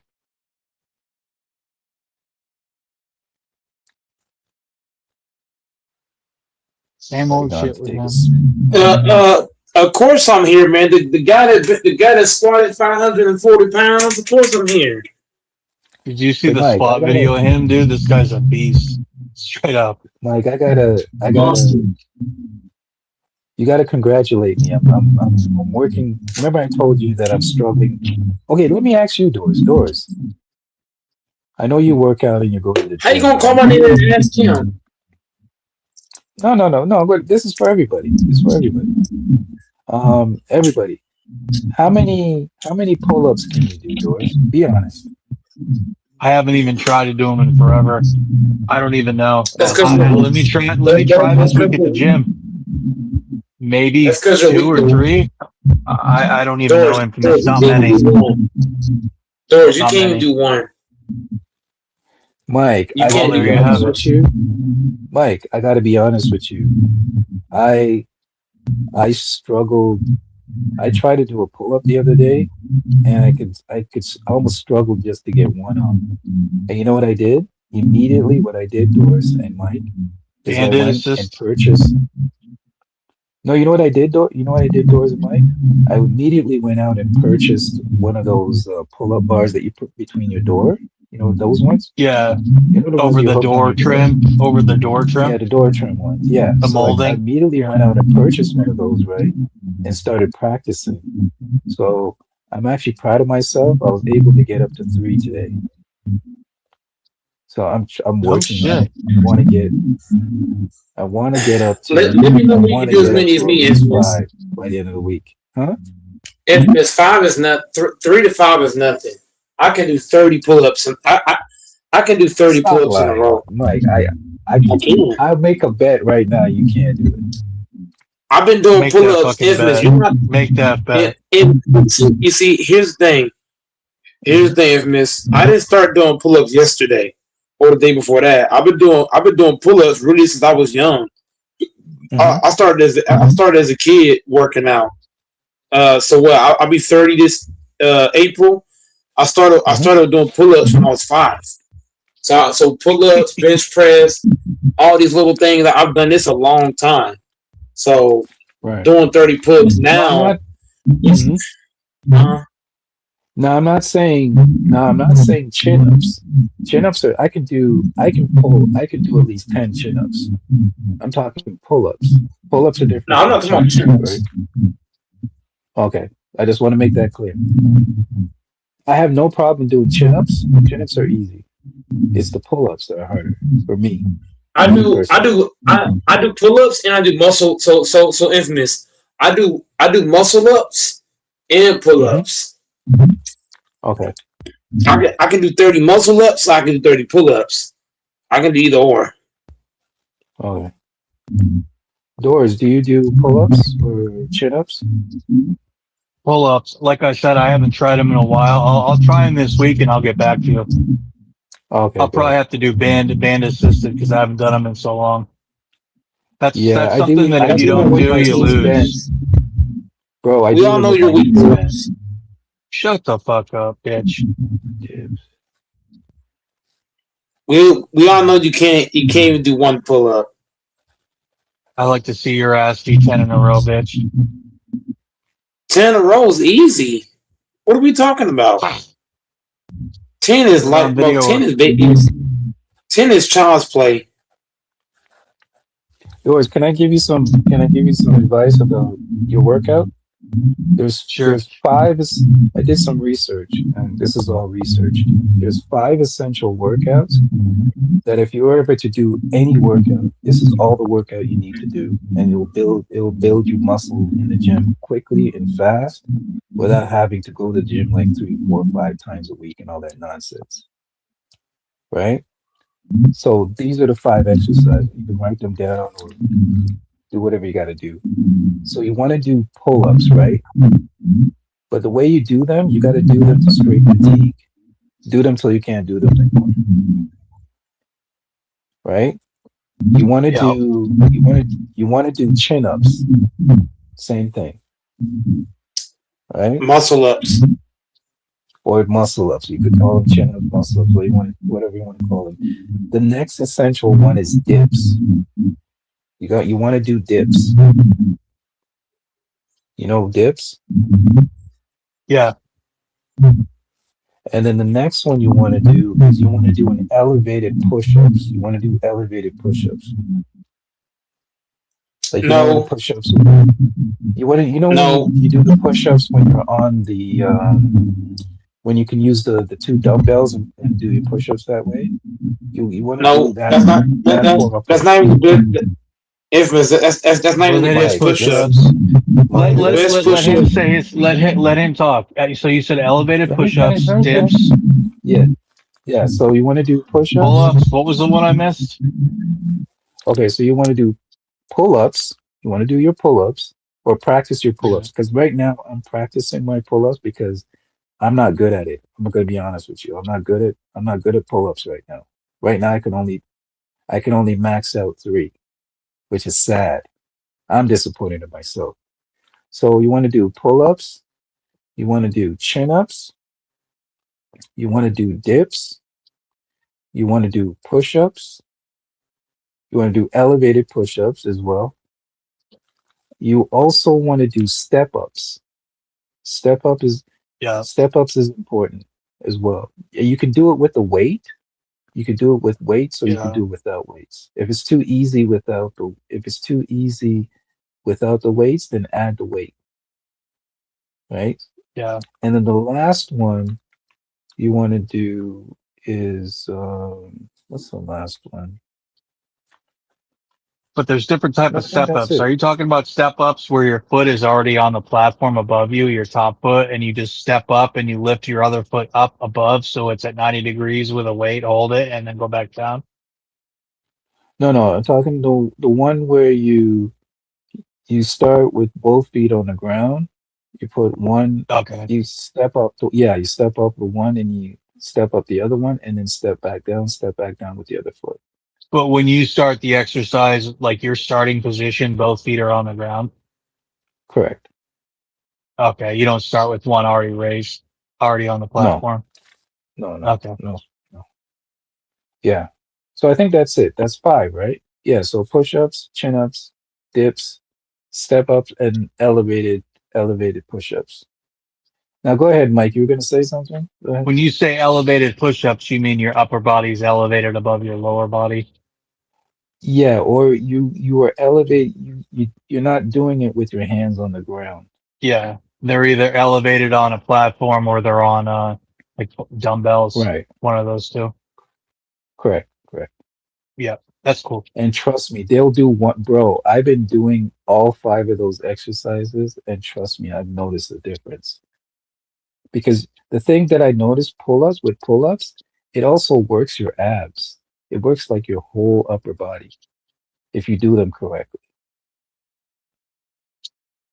It works everything. Your What is so hard shoulders, to your do because you're chest, using, your shoulders, triceps. chest. Right. And then the dips. The dips is another one that works your body well. Yeah, they say that's like And an upper body killer. It does everything. okay, do Triceps, you know the pull? I don't know shoulders, if you. lats, do the Here's the lats and one that traps. I forgot to tell you about. You know when you let's say you're laying flat on the ground, right? And the bar is above you, and then you're laying in a prone position, but you pull yourself up to the bar. So that one Yeah. you also want to do as well. You know what I'm talking about? Yeah, you mean like a reverse push up to where you're, Like a reverse yeah, push-up. Thank you. I forget what it's it's called. where it's like where you go to like a Smith machine and you're just sitting under it and you're just pulling yourself up to it. Yes, It's that is another one I missed. it's That's the one I basically a missed. push up too. It's basically a push up too, but apparently if you do it with a barbell and a bench, you can do more range of motion. Right. Like Correct. it's hitting Correct. different muscle fibers. Correct. What I notice is any exercise you do forward, you always want to do the opposite of. So if you do push-ups, you want to do that exercise, the one that we're just talking about. You see what I'm saying? Yeah, pushing and pulling it, but it's the Yeah, same push and thing. pull. Yeah, exactly. Exactly. It's interesting. And Yeah, what I no, usually do, I usually do maybe 15 to 20 minutes of jump rope before I start anything. damn. Which one's the speed rope or the traditional jump rope? Just a No, traditional? this is traditional. This old school jump rope. This jump rope. Do you do it any kind of? I bet you do it all sorts of kind of crazy ways. Like, do you do No, left I to don't. right, I or do you wish. just jump over it like normal? I just jump over like normal, man. Just normal Okay. skip. You know, how some people will just they'll do it to the left, do it to the right, and they'll Yeah, that's hit the it fancy kind of in stuff. between. Yeah, right. It works a Yeah. lot of No, good I don't do that. footwork. I It don't does do a that lot kind of of stuff. stuff. Yeah. You can But if you do those guarantee people 5 like Mike things, Tyson did that shit. Yep, yep. yeah, yeah. If you do those 6 things, trust me, in a week, come back to me and you'll be surprised. Okay, okay, Just stick to those okay. 6. They'll stick to those 6 exercises. No, thanks for listening, Mike. I mean, not everyone can do what you can do, Mike. You go to the gym 5 times a week. You know what I mean? Like Mike's That's trying to nuts. You do don't need to stuff that go you that and far. I aren't trying to do. You know what I mean? Mike's trying to do Yeah. shit that you and I aren't trying to do. You and I are trying to stay fit functionally and Hmm. and have functional use. He's doing bodybuilding shit. You know what I mean? Or at least strength, like serious strength training stuff. I'm not looking to squat 500 pounds ever. And I'm not No, trying no, to take no. away from I'm that. not either. That's a Herculean feat, Mike. But I'm not looking to be Yeah. Hercules. There's no need for me Yeah, to I'm be not able to looking do for that. that. There's no reason. That's why y'all are talking about these baby You're weak. workouts. Y'all are talking about these baby workouts, my elevated push-ups. What the hell? Elevated Yeah, push-ups look are for elevated push-ups. yeah, but Elevated push-ups. Elevated push-ups are for average lifters. okay, let me tell you What this, you average lifter. Can you get in the water and tread? Can you get in the water and tread water for 2 hours? I can. I can I bet swim, you sir. can. I bet I you can can't swim, tread sir. water for 15. I bet you couldn't tread water for 10 minutes, No, I bitch. can swim. You'd sink. No, I I said can tread swim, water. sir. You're much more I can likely swim for your water. you're I much can more swim likely. water. Okay, you're much more likely to survive in this rural world, in a rural world scenario. Being able to tread water for the amount of time I can is going to be much better for you than being able to squat 600 pounds or do a 2,000 pound sled pull. Those are Being not in going to water, translate to Doris. things you're ever I'm going a to do. man. You're talking to a man, Doris. You're talking to a man that fell in the fucking ocean. Okay. I got I don't pushed know in the how long fucking you ocean. treaded water for. How long did you tread 15 water minutes. for? 15 minutes. It was Okay, either I'm talking about. it was either that or I was going to sink all the way to the bottom because the ocean is deep. You know how deep the ocean is? You know how deep that I'm trying water to is? see the things I'm trying to do, Infamous. I want to be able to do functional stuff. Get on and up off the floor. Pull myself up. Strong grip strength. All the types of things that they say are being able to get on and off the floor, being able to have strong grips, all that type of stuff, Infamous. There's studies they do, and all those correlate to having a longer life. The kind of stuff you need to functionally be able to do. You know what I mean? Correct. You got to be able to Yeah. turn over, get on and off the floor easily. Like, Correct. and those may sound simple, but they're not simple. You know how much strength and how many muscles it takes to turn over, to roll over, or to get on and off the floor? Those are very functional things. Like they say that people that can deadlift, not necessarily RDL, but deadlift. If you can deadlift, that's one of the biggest indicators of people that can live long, that are healthy and can live long lives. Deadlifting is such a good thing for your health. Really? Can you get off the floor? Can you get off the floor, Doors, without using your hands? Yeah, I can. I could. There is a way to do that. I don't know. I'd have to try. I don't think so. That takes a lot of core strength. What do you mean? Probably Mike, not. You gotta explain, bro. You're laying down flat on your back, and you have to get up and stand up without using your hands, I would say, which takes a lot of core strength, glutes. I don't think I could.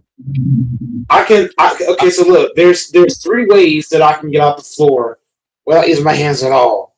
I can With your I can lay 16-inch flat dick down. is one of them. No, keep going. I'm Doors. kidding. I'm That's just wild. jealous. I can lay flat down. I can lay flat down, get up, get up off the floor without using my hands. I can sit crisscross applesauce. No. You gotta walk us through it. You gotta walk us through it so we can understand. How are you getting down if you're laying down flat on your ass or your back, your stomach? Okay, so walk us through it step by step. Laying down flat. So laying down flat. The On your first gotta stomach do, or on your back? On your stomach or Are your we back? laying on our stomach? Are we laying on the stomach or back? I gotta clarify that. I'm never gonna be able to finish because it's too much cutting off. Go ahead, bro. I'm never gonna be able to reach the point because it's too much over the top. But go ahead. Go ahead. You wanted to go so bad. Now you quiet now? I just wanted to know if you were going to lay on your back or you're laying on your stomach. That's all I wanted to know. Okay, so look, so I'm explaining the three ways I'm talking about. So the first way, the first thing you do, you lay completely flat down, chest down, balls to the ground, your thighs, the front of your thighs down, your knees down. What you do, I don't really know how to even explain it. I just does it. I can get off the floor from being flat down, face up, and I can also sit crisscross applesauce, get up the ground that way. So I don't need my hands to lead the ground. That takes a lot of strength and Are you you're done pretty. or you finished? Torres, man, you gotta ask, was he finished? Are you finished, Mike? Yeah, I'm done. Oh yeah. Okay, so the question I wanted to ask you, I want to say that I don't believe you. You got to do a video and post it. Because I have a flexible. So you have to have functional strength. A lot of people have just regular strength. There's different kinds of strength. There's functional strength. There's functional strength. There's bodybuilding strength, and there's wiry strength. I would say Goat Mike is a combination of all three. I got bodybuilding strength, I got functional strength, and I got wiry strength because the fact that I can get off the floor without using my hands at all is lethal. A lot of people can't do. A lot of people, they have to use their hands. Mm-hmm. A lot of people have to. I can't. It requires a tremendous amount of core strength, lower body strength. Yes. Flexibility. No, if you all that can shit. do it, kudos to you. Hell yeah. I'm really trying to work on my functional strength. I want to be, as I get older, I want to be a person that's still in shape, still in relatively good shape. If you start doing calisthenics, calisthenics is perfect shit like that. Yeah. Even just isometrics is really good, bro. Bro, a really good thing to do is just isometrics. Like get in a squat and just hold it. Get in like midway in a squat and just hold it for 30 seconds or a minute. And that's really hard. Like do a wall sit, do a split squat, hold a split squat, stand up on your toes and hold that. Stand up on your heels and hold that. Other functional strength is the bear crawl or the crab walk, walking on all fours on the ground or walking on the opposite way. Walking with your palms turned upside down. Like those are all like a lot of those crawl exercises, the bear crawl, the crab walk, all that shit. It's super functional. They say it's some of the best exercises you can do. I forgot to tell you a good one. Get in a squat position with your hands, with both hands behind the back of your head, and just walk that way. Oh wow! Almost like a duck. Do it for like do that for maybe like 10 minutes, and then walk ahead and walk back in that position. So like I said, in a squat position, almost like you're in a squat bent down position, and your hands behind your head, and you're walking in a couch position like that. That's crazy. I would probably have that. I would have to do regressive versions of that, which I would have to work to that. So I would have to regress, like how there's progressive exercises. There's also regressive. I would have to do some type of bear crawl or the opposite. What but do you mean crawl by first. regressive? Oh, Regress. you gotta work. Oh, I gotta oh, start progressive. lower. Okay. Progressive. I gotta Okay. start lower than that. That's too high for Gotcha. me. Gotcha. That's too advanced. Yeah. That because I'm during all this week about. you can't do I'm all about. If you can't do something, don't not do it. Just do a regression. Just do a And easier build your version of way the up same to it. exercise. Yeah. You know what's Dory? That is so true because, like I said, I'm struggling with the pull-ups, and I had to start basically by just hanging first, just hanging from the bar to the Yep. point I couldn't even do one. I couldn't even do one pull-up, and I had to hang from the bar first just to get the, just to straighten out my muscles, and Yeah, then eventually hanging one, and then hanging is eventually another two. exercise. But what I'll start with. Mm-hmm. What I'll start with is assisted pull-ups. I'll either do assisted with the band, with a big fitness band. I'll I either do it couldn't with do it, that bro. I over could 1 have done foot. that, Doris, but I refused to. I refused to do it that way. I just So what I'm refused. trying to This is say my is I ego. can either do that. I don't care. I could either do that or I'll do the assisted pull-up machine. You know those ones? Have you seen them? Where Yeah, the I think, feet yeah. are like on a spring, or I don't know how to describe it. It's like on a hydraulic or spring system, and it's just assisted. Now that either that or the banded, but that's what I should in fact do because I have the Planet Fitness membership. I never go. I prefer to do stuff at the house, but yeah, I should do the. And then another thing I can start with, which is really easy, is I could just start with hanging. They say hanging is one of the best things you can do for yourself. Just hanging from a squat My rack grip strength or a is rack. not very good right now. I noticed Well, that my grip strength. and that's I gotta another thing work you on. can look up is how to do forearm strength exercises, because you can do Yeah. most forearm exercises are pretty standard. And then there's also some exercises where you literally just hold a plate. You literally just take a barbell plate and hold it with one hand as long as you can until failure. But there's a traditional forearm exercises where you're bringing the forearm up with weight, or you're bringing it backwards, or you're bringing it sideways, laterally. You know, the traditional forearm stuff you see people do. Or you look Right. up, they would show you those same ones. But one of the great ones for grip strength or forearm strength is you literally just take a 10-pound or 15-pound or 25-pound plate, even a 45, and just hold that fucker as long as you could. Put chalk on your hands and just hold that thing as long as you can until failure. A lot of the strength exercises with forearms, you go till failure. You go to failure, yeah. You're right. Yeah. Yeah, that's what they say. That But makes sense. you see, I think that's a really good look on guys. When you see a guy that has really big forearms, not crazy big, but just big, it just makes him look a lot more aesthetic. It makes it's a lot. You know, you can have a guy that is fit and ripped, but if they have wicked small forearms, I'm just saying it's like having tiny calves on someone with nice quads or nice leg. You know what I mean? Like as men, we should have decent sized calves and we should have decent sized forearms. You know That what I makes mean? sense. Yeah. If a woman sees a guy with a strong forearm, she's gonna be like, "Wow, that looks like a capable, strong man." You know what I mean? You're right. Because most men don't have nice sized forearms; they have very skinny, little computer nerd keyboard forearms. And with just I gotta work on my forearms. You're right. Gotta work on my Bro, I do too. And all you need to do is train 3 times a week, and you'll have nice forearms in a couple of months. It's that easy. It's not like you're training 4 hours a week for forearms. You know what I mean? It's just 3 or I 4 keep telling exercises people 3 you don't times a week. have to. You don't have to go to the gym 3, 4. You just need to do progressive overload.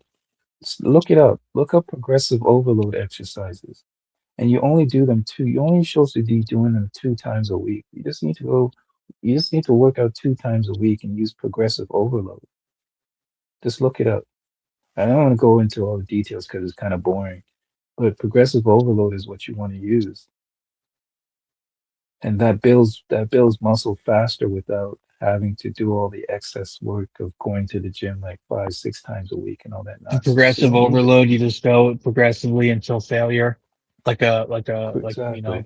you're benching 165, 195, and then 210 until failure, progressively Until overloading. failure, right. Exactly. That's all you do. And those 5 exercises that I gave you, Doors, Yeah, those yeah. are the ones you want to do to progressive overload. But don't you also think one important is missing where barbell back Yeah. rows, bent over rows? But guess what? The one, remember the one that I said you lay on your back and you pull up almost like the opposite of the push up? That's the Yeah. same Okay. exercise. That's Okay. the exact same one. One It's thing I've hitting never if all the exercises that I just outlined for you, they're hitting every part of your muscles, even the muscles that you don't that are usually don't get hit. okay. Yeah. Yeah, it covers everything. And guess what? A lot of these muscles, a lot of these exercises are stabilizing exercises too. That's very Mm, important too. You need exercises that stabilize you. A lot of people don't think about that. These are yeah. stabilizing Yeah, muscle they are. exercises, especially your core. If you have a weak core, it's problems, man.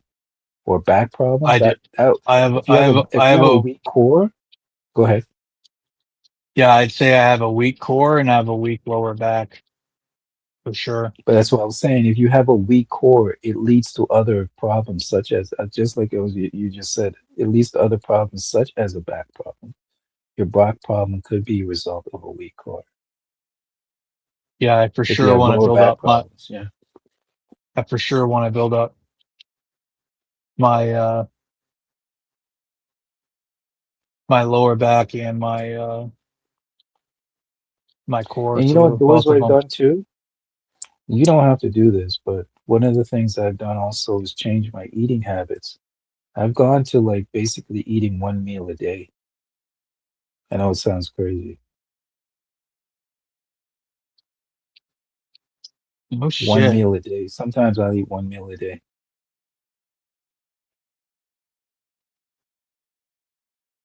For, because of time or just for nutrition? No, just to stay healthy. Back. I know you know history. Me and you know history. Back in the days with um with the Moors taught people to eat 1 meal a day. That was one of their rituals. Was one of the ways to stay healthy. It's just Really? modern Western society that teaches us to eat 3 meals a day. They never used to eat 3 meals a day. That's a new thing. Back in the days, they used to only eat 1 meal a day. 3 meals a day is a new thing. We created that. Makes sense You to don't me. I have to don't think a do it. lot of ancient people had time to eat 3 meals a day. Right. You eat 1 meal a day, man. 1 meal a day. Now, I don't say it's not for everybody, right? But you more have to watch what you eat as you get older. As you get older, you're not, when you're young, you can pretty much eat anything because you burn your calories are burned faster and doesn't really affect you that much, your health, to a certain degree, of course. But especially if you have history of bad health, if you have history of diseases in your family, those are also things you got to watch out for. That's one of the reasons why I've decided to change my eating habits and exercise more and stuff like that, because I do have stuff in my family like diabetes and stuff Mm, like that. mm. So That ain't nothing. Yeah. yeah, Diabetes. diabetes, Shit. blood I pressure, don't, I think I have hypertension in my family. I don't know about diabetes. That'd be a good thing to find out. hypertension, cholesterol, all these things. So you gotta be careful with all these health conditions. I think it's kind of, I don't know, Doris. Do you find it kind of weird how you find all these young people that are dying early, like celebrities and stuff like this? The other Hmm. day, I heard that some female star that was in some TV show or something died, and she was only like 25 or something. Died of cancer. I'm like, what the hell? Like why do people die so young nowadays? It's just weird. Well, that Black Panther guy wasn't very old, was he? 45 or something? Who? The Black Panther actor. Which guy? Oh, I don't know. How long is it? Yeah, there's been a lot of people dying young in their 20s and 30s and 40s of these types of problems. Yeah, I'll tell you what it is.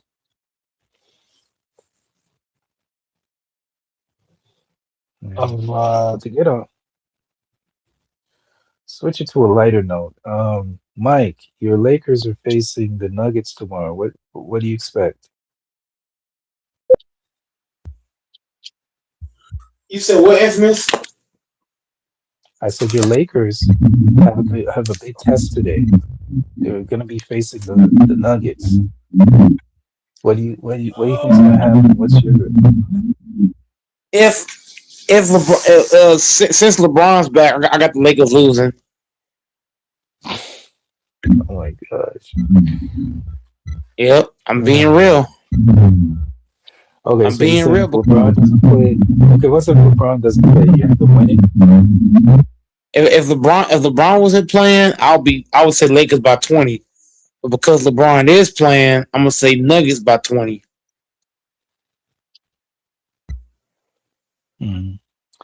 I'm gonna feed the Lakers through my modular and see what comes out. Because currently I have the Lakers losing, but they're only losing by like 7 points.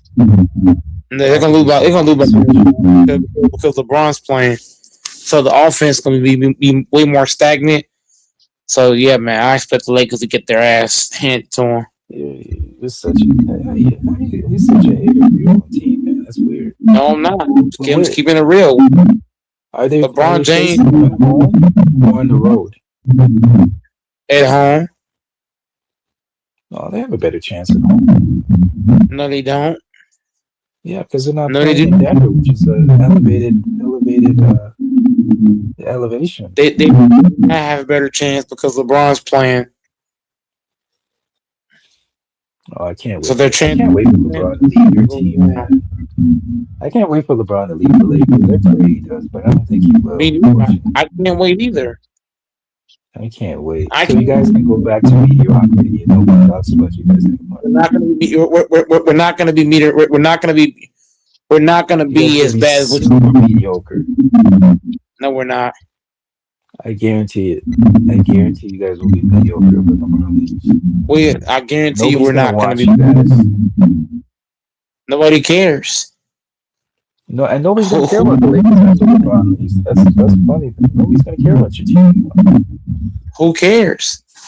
If you're not a Lakers fan, if you're not infamous, if you're not a Lakers fan, should you care about the Lakers? No, you should only care if you're a Lakers fan. Period. It don't matter who. I don't care. I don't care who's playing on the Lakers. I'm still watching. My team could be a lottery team. I still watch the Lakers. I watched the Lakers back when they had DJ Banga on the fucking roster. You know you know who Banga was? Yeah, I remember. That nigga was awful. So for me, infamous, you're trying to throw shots to get me to break, but you don't understand. Like, being honest. But no, that's what I'm saying. Just tell the truth. But I don't care who's playing for the Lakers. I'm gonna watch this team. We can have a team of just Reeves, Aiden, and Smart, and I'm still watching the Lakers because I'm a Lakers fan. If you're a Lakers fan, then you should not be so upset that LeBron is on your team. LeBron James should not be. LeBron James should not be in the starting lineup. He should not, bro. His old ass needs to be coming off the bench. His 41-year-old ass needs to be coming off that bench. Not in the starting. Not in the starting lineup. Who should take his? Watch this. Who should take his place, then, sir? Marcus Smart. Okay, but I think you need to go to sleep. Smart's not gonna. Bro, I'm not asking. Bro, listen. I'm not asking Marcus Smart to score 30. We don't need 3 We don't need three scorers in the same lineup because LeBron, he could score.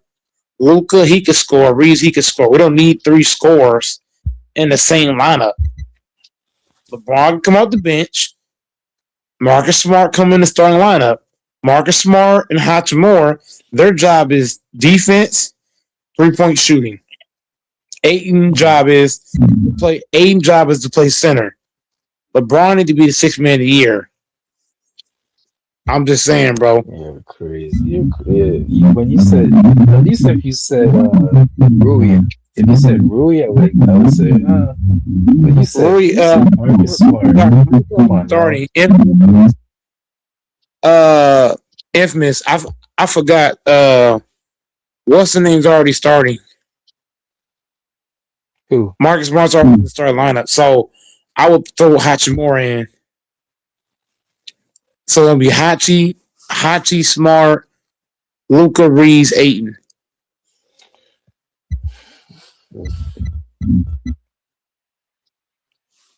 You know what you guys should actually do? Because right now, what LeBron plays, what, the power forward position? It's power forward, sort of like power forward / small forward. He just needs to come out the bench, bro. LeBron to come out.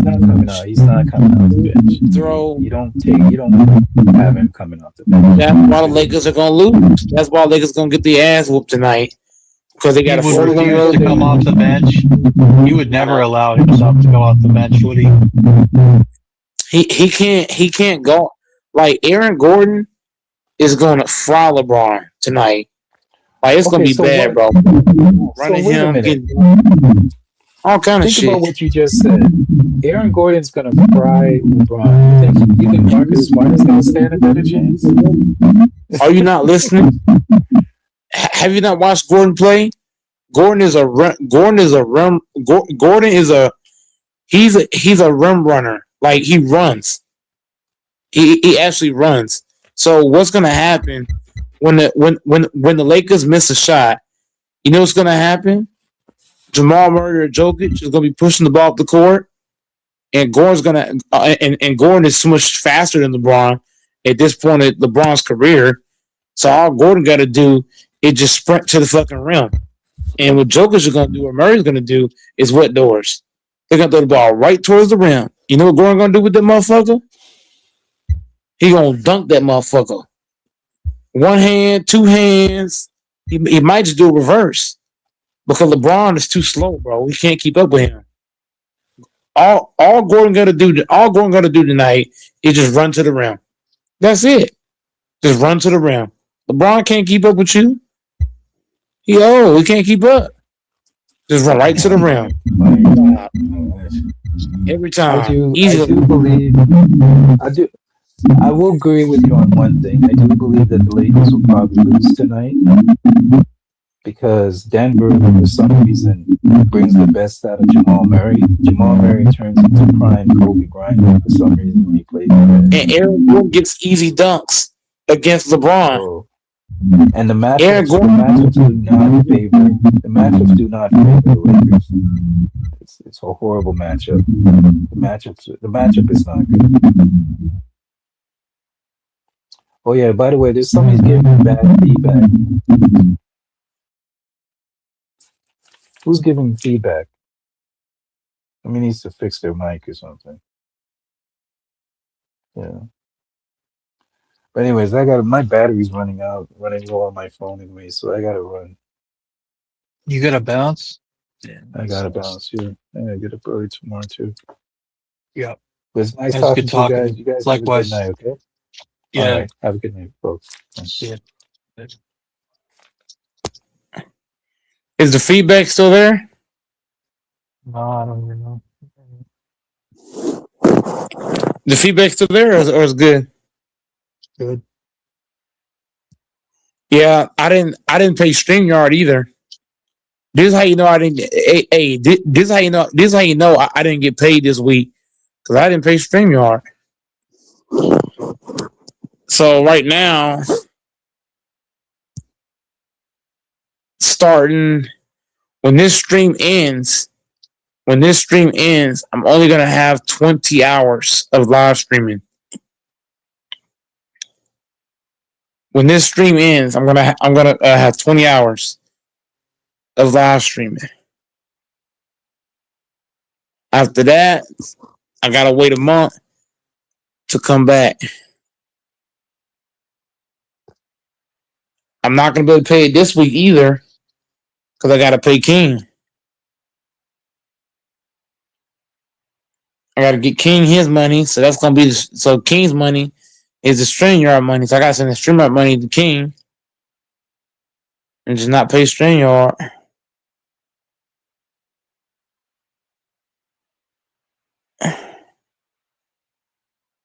Lakers are not winning tonight. King, you better hurry up. Go Mike getting sleepy. Shit, King better hurry up if you want to hop on. Don't wait too long now. Get that tablet charged up and get ready. I don't know if Doris is there. Maybe probably got some lotion or something.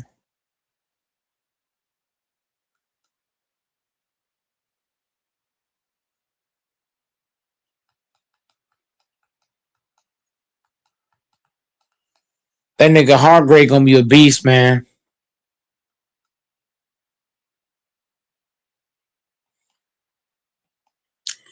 Hargrave is better than people think, man. Rashawn Gary and Hargrave is the same people. Well, Hargrave he might outplay that nigga.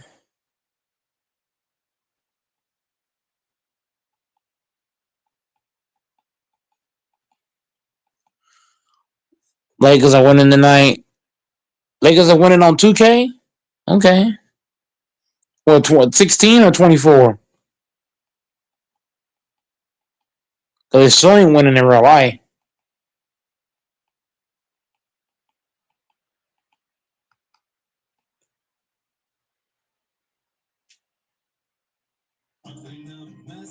Will cost you less.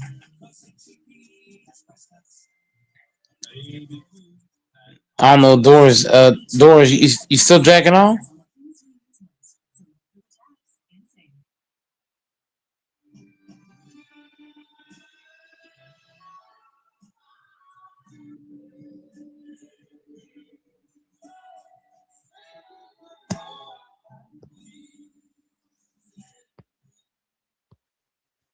Man, Doris, you got two bodies on here, bro. Damn. How come King didn't go on? Hey, Doris, you hear that? After this stream, I'm only gonna have 20 hours of live streaming after this stream.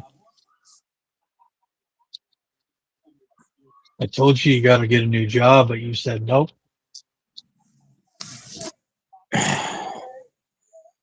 Just gonna be a porn star at this point. Might as well be. He needs some donations. Why doesn't King donate what you owe him to the channel? I need to start me a GoFundMe. Doris, start a GoFundMe for Goat Mike. Somebody need to start a GoFundMe for Goat Mike GoFundMe to help Goat Mike. I need a Goat Mike GoFundMe. Whoever start me a Goat Mike GoFundMe, I'm a love you for life. I'm gonna love you with my heart. I got a GoFundMe. You know what I'm saying, Doris?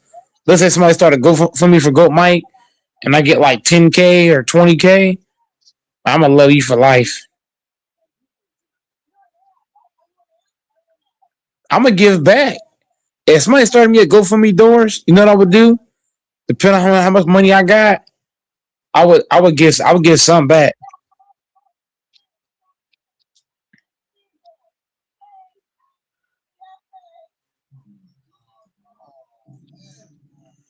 Hell yeah.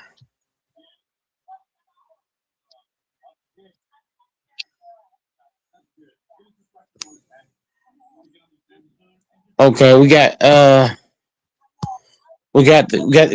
Nana Gang in the building. Not a gang in the building. Not a gang in the building. Not a gang in the building. Yeah, we got not a gang in the building, man. What's happening, man? Shit, nothing much, man. We been in here talking about everything. Seem like left, right, crisscross, in and out, behind the back, tween. Another in and out dribble. Another behind the back. Step back, like Luca. Double step back. Injure the ankle. Knock down the three. Yeah, man. I'm liking what I'm seeing. I'm liking what I'm seeing from the Packers, man. I'm liking what I'm seeing. We got 7 draft picks. We got to nail three of these draft picks. We got to nail them. We don't got to nail all 7.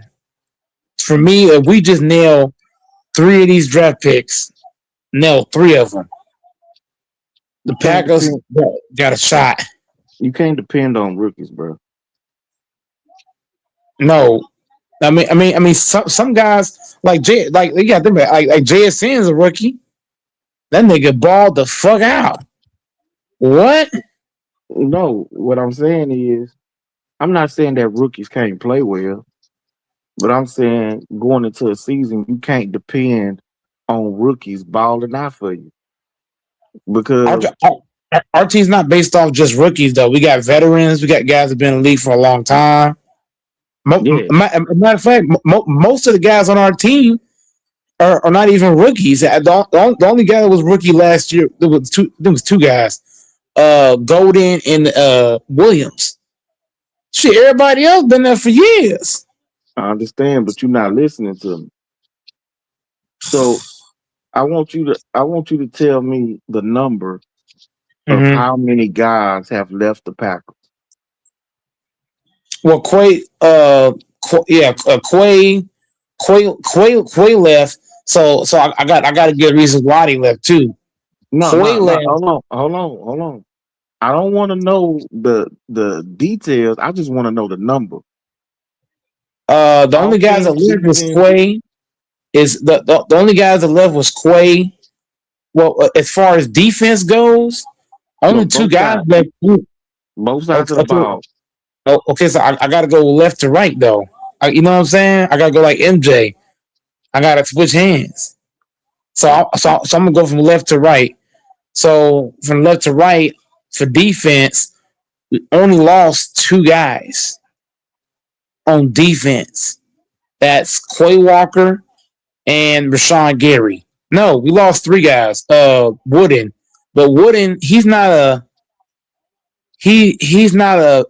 big time rotational piece either. Like he was a guy that rotated in from the sideline. Like he was a guy that, okay, we trying to run this, then he's coming in. So he wasn't a big piece for the Packers.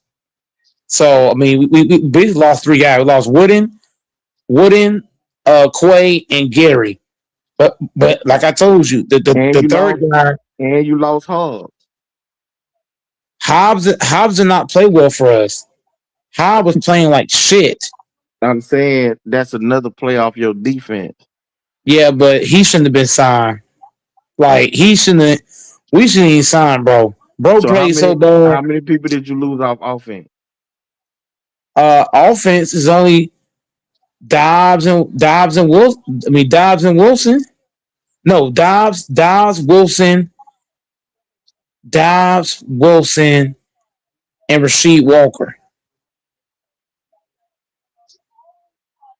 That's it. I mean that's all. That's all that I saw.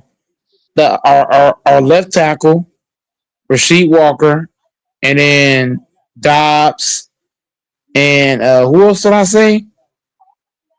Dobbs, Walker. I'm missing somebody. Dobbs, Rasheed Walker.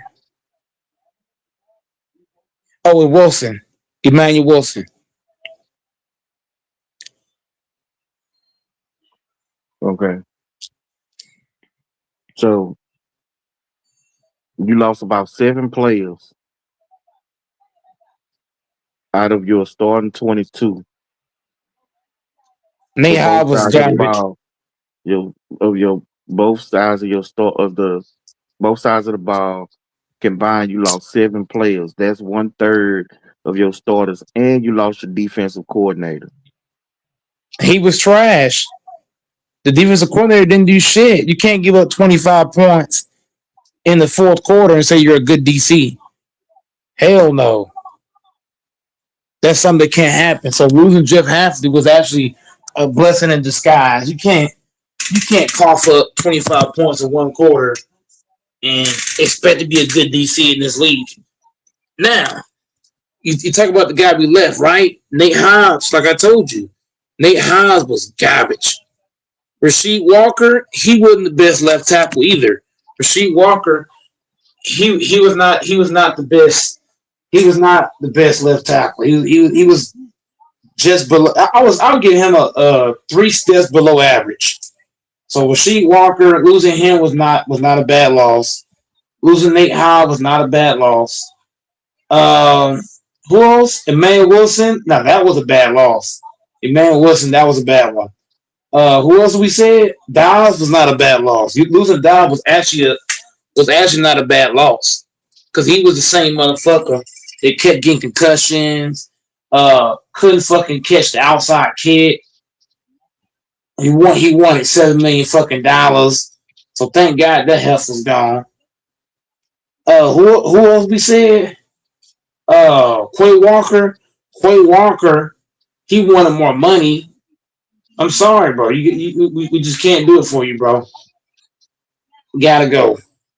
The other guy, the wooden guy, I mean, he played okay, but he wasn't no big time nigga. He wasn't no guy like, oh, we need him in the game. Like he wasn't no big time guy in the rotation. He played in the rotation, but he wasn't a big loss. In other words, so like, yeah, we lost people, King, but sometimes, King, I feel like you have to try something different. If it ain't working, what do? Do you keep playing the same guys that it ain't working? No, you say it's time to change something else. If you give up 25 points, King, in one quarter, change has got to be made. You can't give up that many points in one quarter and expect everybody to stay. Hell no. Guys got to go. Certain guys got to go. Coaches got to go. The Packers, all their defensive staff is gone. All of them. D-line coach, all them niggas gone. You can't give that many points up and expect everybody to stay on the team. Hell no. So you think, and so your best player is coming off an injury on defense, and they got to learn a whole new system. You think your defense gonna hit the ground running? I wouldn't say he's our best. I wouldn't say he's our best defender. Our best defender is Xavier McKinney. He's better than Michael Parsons? Yes. Dudes don't. Bro, Xavier McKinney is by far because he's not just playing. His communication is reason why I say he's the best. It's not even really just communication. It's like he doesn't complain in the middle of a play. It doesn't make sense, King. Like Xavier McKinney's the kind of cat, he'll wait till the play is over with, and then he'll be like, hey ref, you should have called that. You know what I'm saying? Micah, this motherfucker, he's a great player. But what I hate about his game, you're arguing, you're trying to argue a call in the middle of a play, or what he'll do, he'll be getting held instead of you fighting through the hole. You're gonna stop. It's kind of like he quits in the middle of the play. McKinney, he could be getting held, but he ain't gonna just stop playing in the middle of a play. Mike, I've seen him literally quit in the middle of a play versus McKinney. This motherfucker's communicating. He bringing leadership to the locker room. He bringing huge leadership to these guys. He's the heart and soul of our secondary, and he doesn't quit in the middle of plays. Micah cannot be the best player on the team doing shit like that. So for me, it's McKinney.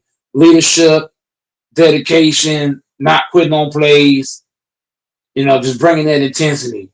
Micah, he ain't there yet. He got to learn how to keep playing, and then you can argue it after the play is over with. But don't be rushing the quarterback and you're getting held, and then you stop rushing because you're getting held. No, just because you get held, I mean stop playing. You got to play through that. Get a nigga hands up off of you. Rush better. Get a better technique. Get lower.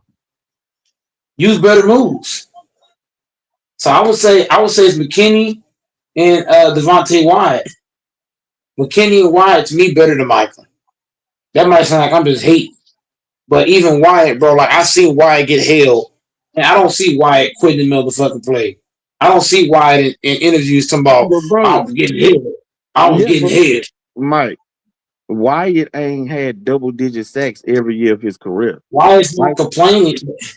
I don't care about the sacks. What I care about is what do you do when the play is going on? If the play, King, you know how we was just on here talking about how LeBron, he'll quit mid-play. If he get fouled, he'll quit, and he'll just stand and argue with the referee while the play going on. That's what Micah does. He does that a lot. He'll be getting held, and it's like you'll stop playing because you're getting held. I don't care if they can get 30 sacks. I need you locked in from the time the quarterback say hut. I need you playing the whole entire possession because that could be the difference of you getting a sack or a fumble. So I'm just saying, there's a few games this year the Packers lost in my eye because Micah, I'm like, bro, if he just kept playing, that could have been a sack. This past season, he had 12 sacks. He's supposed to have 18 sacks this season. But it was too many times in the games you complained about getting held instead of fighting through that shit and making the play happen. That's why I say I'm taking Wyatt. Because that motherfucker, he's not getting the sacks, but he's not complaining. He out there, he playing. I respect a man that go out and play. All that complaining and whining and shit lame, bro. Shit lame. Play ball. Bro. Play ball. So you mean to tell me you'll take a dude who can't get to the quarterback but don't complain over a dude who can get to the quarterback but complain sometimes? I don't like complainers. A guy that complains, it sets a bad tone for the entire team. If you're complaining to the referees, then other guys are going to think, oh, this is how it's done. If you're supposed to be the best player on the Packer defense and you're complaining and whining like a big ass baby, what do you think the other defenders are going to think? Oh, well, he doing it. Oh, it's cool to do it. No, it's not. No, it's not. It's not cool to complain. You got to go out and play ball. All that complaining and shit is not going to win you games. What win games is when you get held and you don't give a fuck. You know what I'm saying, King? When you're getting held and it don't fucking matter. I'm still getting to your quarterback. I'm still making this play. It don't even matter. Yeah, but you got to get to the quarterback. And why ain't getting to the quarterback? He not complaining. Wyatt is not complaining, though. I respect a man that don't complain. Go out and play ball. So let me ask you this question. If your defense can't get to the quarterback, can you have a good defense? I'd rather have a bunch of guys that's not getting to the quarterback and not complaining than have a guy that is complaining. That ain't what I asked. I said, if your defense cannot get to the quarterback, can you still have a good defense? Yes. How? What team did it? You don't have to get to the quarterback to have a good defense. What team did it? I don't know the team that can't get to the quarterback and they still had a good defense. I don't know that team. So tell me what team did it. Well, both of our like your definition and mine is gonna be totally different. Because when you're older cats, so you're not gonna see it the way I see it. I've seen the Packers have some pretty good defenses, and it wasn't getting to the quarterback at a high level, and they still produce a pretty good defense, even when they wouldn't get in there. When So was this? even this past year, there was a few games where the Packers was not getting a whole lot of pressure on the quarterback, and they still was giving the quarterback hell even when they wouldn't get to him. Right. I'm just saying. Right. But I'd rather have a bunch of guys. My whole thing is, King, I don't like complainers. I fucking hate that shit. When I played the high school, I hate to keep bringing it back to high school. But I'm just saying, bro, I don't like this shit. Play ball. Save your bro. You wasting all your energy worrying about a hole instead of worrying about a fucking sack. Myles Garrett get held every fucking play. Myles Garrett and Bosa stay getting held. But I don't see them whining like big ass babies. Will Anderson be getting held. Will fucking Anderson. He be getting held a whole lot. I don't hear him. Oh my God, Red, why you didn't blow the whistle, Red? Play. Bro, I'm not Is lame. I'm not What the disagreeing.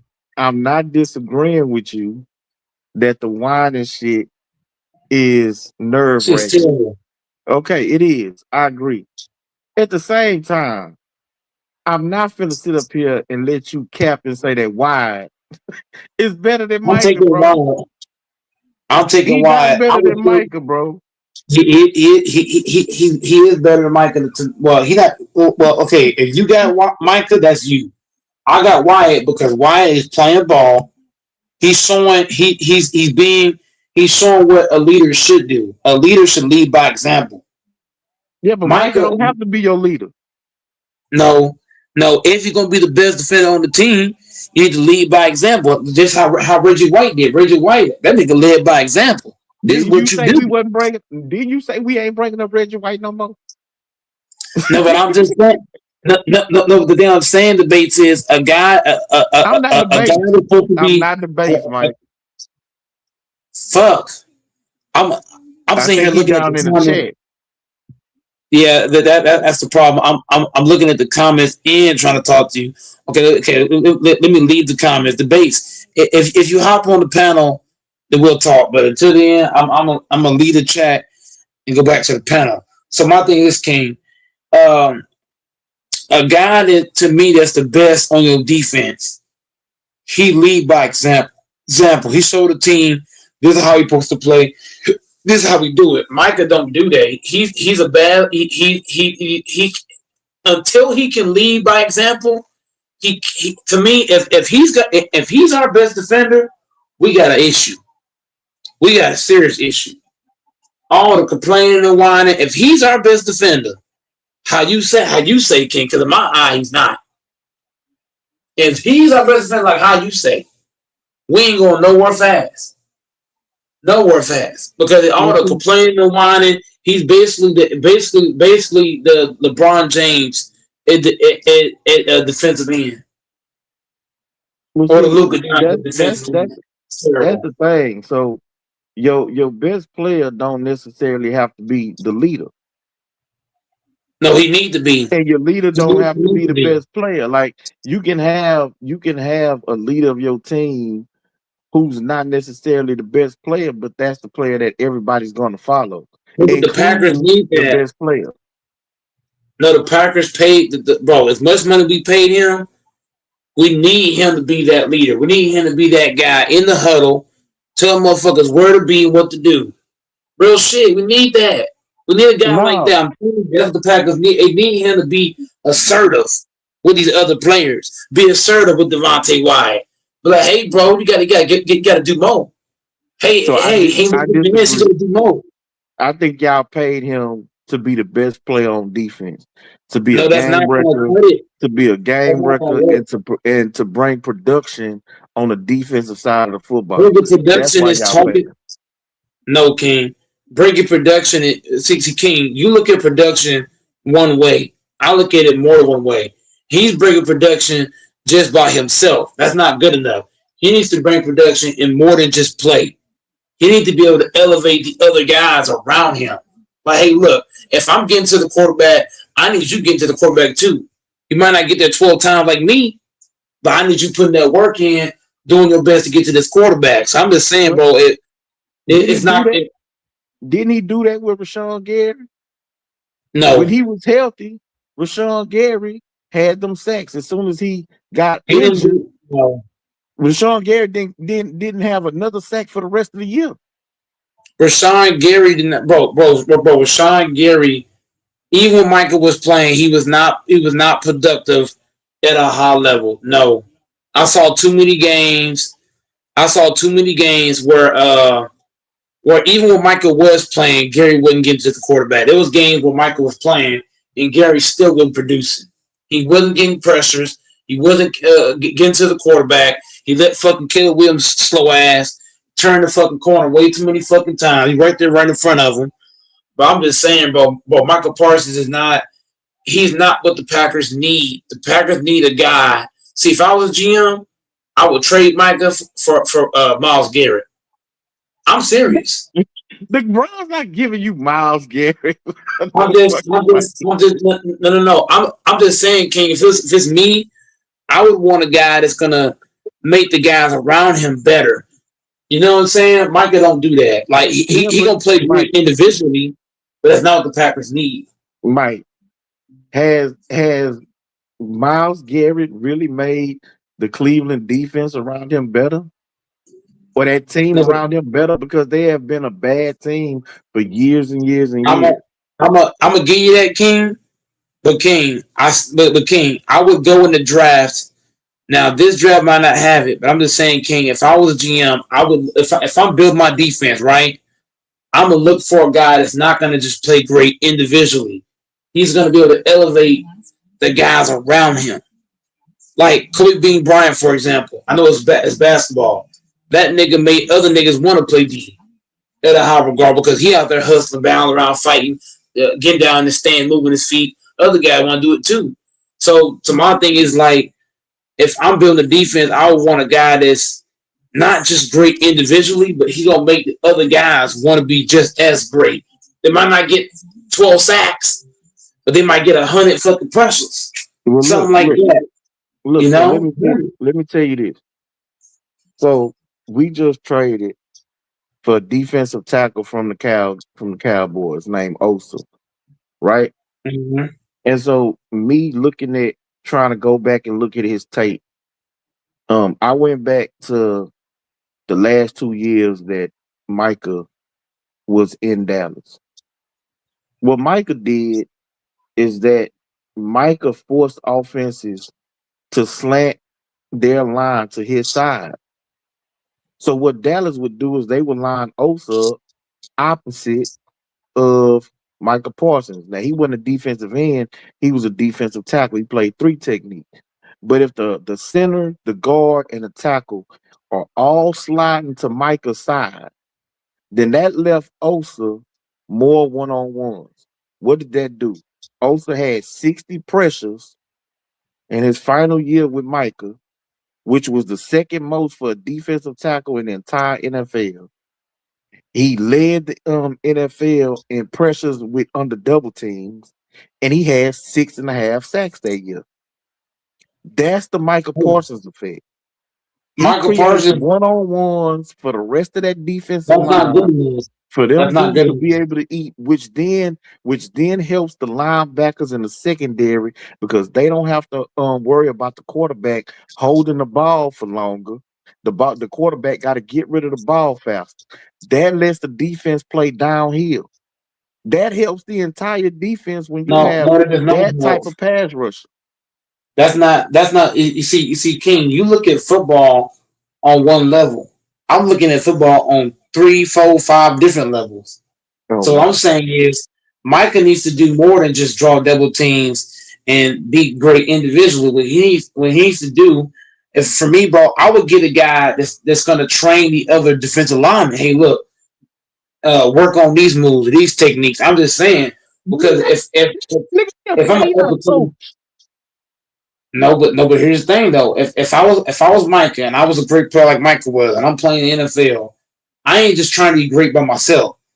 I'm gonna try to teach these other guys some techniques and some moves and some things they can work on to be better just as a player. So now let's say I'm tired or something happens, you could come in and you're gonna be that dog. When I ain't in that lineup, you're gonna be that dog in there doing your motherfucking thing. I want to see other guys on this defense succeed, not just myself. Micah's literally all about himself. I need a guy that's gonna be in here and be about everybody. I want to see this whole D line be monsters. I want to see LVN come out of nowhere. I want to see the other guys come up big and make big time plays. It's not gonna happen because Micah doesn't teach the other guys. He don't train with the other guys. He's literally about his 12 sacks, and that's it. Mike, that is ridiculous, fam. No, it's not. Number one, I'm sure that Micah, just like Nick Bosa, just like Joey Bosa, just like Myles Garrett, they give tips to other defensive ends on their team, to younger players, right? Oh, they try to help. They try to help their team. Well, you can't listen. Every dude got his own individual off-season program on how they want to work out, coaches they want to work out with, places they want to work out. He can't make another grown man come to work out with him. But the other thing is, you are expecting Micah Parsons to be your best player on defense, your best pass rusher, and a coach. He got to teach everybody else on the defensive line how to play defensive line. Sometimes it might not be.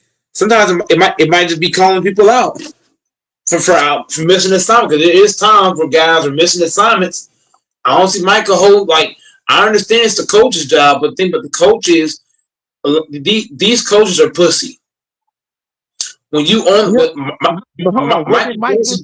it Micah who called out the defense when he said that it was ridiculous y'all lost the game, and that if the offense scored X amount of points, the defense should be. He called out the defense when y'all gave up a lot of points. After the game, he waited till after the game. I need that when the game's going on. I need him like, hey, look, bro, you need to step the fuck up, bro. Let's go. I need that from Mike. I need him to show that assertiveness. You don't know if he's doing that on the sideline or not, bro. No, he's not. No, he's not. He over there. Okay, you don't know that, bro. He's sitting down on the side. He's sitting down. He's huffing and puffing instead of trying to figure out, okay, how can I get these guys to come along with me? Because Micah getting 12 sacks and drawing a double team here and there is not going to be good enough for this team. He needs to be way more assertive because that's how I am. When I go to work, I'm not saying I'm people's bosses.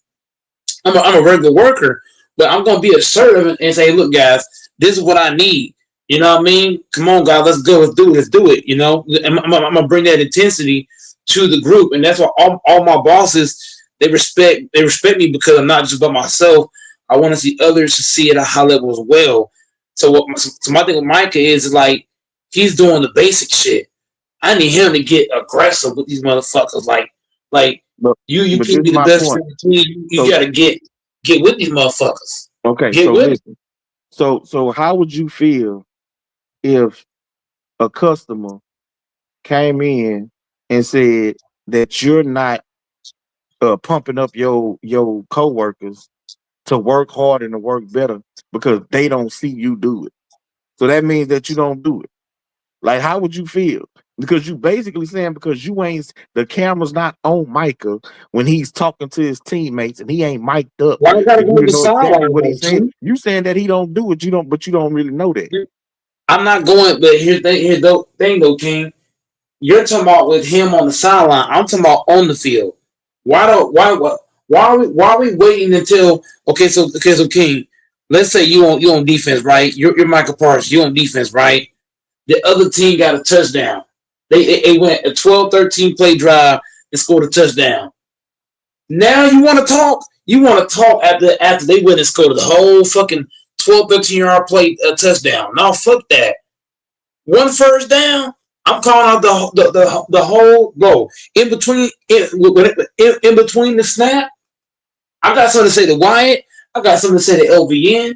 I got something to say to Quay Walker, who's gone now. Now it's Zaire Franklin. I got something to say to these motherfuckers. Look, guys. We gotta stop getting motherfuckers first downs. Be in your position. I'm just saying, bro. Like I'm an assertive figure, man. So maybe Micah ain't used to that kind of flow, but he need to get way more aggressive on the field. But all that, wait to the sideline or wait to the interview. No, fuck all that. Throw some balls, nigga. You getting paid all this money. How much time is in between each play? At least a couple seconds. Okay, so it's 40 seconds from one play to the next. He right? Can be talking to guys. Hold on, you gotta listen. So the play ends, everybody's getting up off the ground. You got to get back to the huddle. The linebacker has to give everybody the play, right? The play that's coming in from the sideline. Now everybody got to get lined up. You have to recognize the formation and everything. Like all of this stuff is going on in 40 seconds. And you think that you got the time in between the play while the linebacker's trying to give y'all the play on what y'all finna run, that you got the time to go talk to your defensive lineman teammate and try to tell them what to do. And what if it ain't none of y'all fault? What if it's the linebackers? What if it's the safeties? What if it's the corners?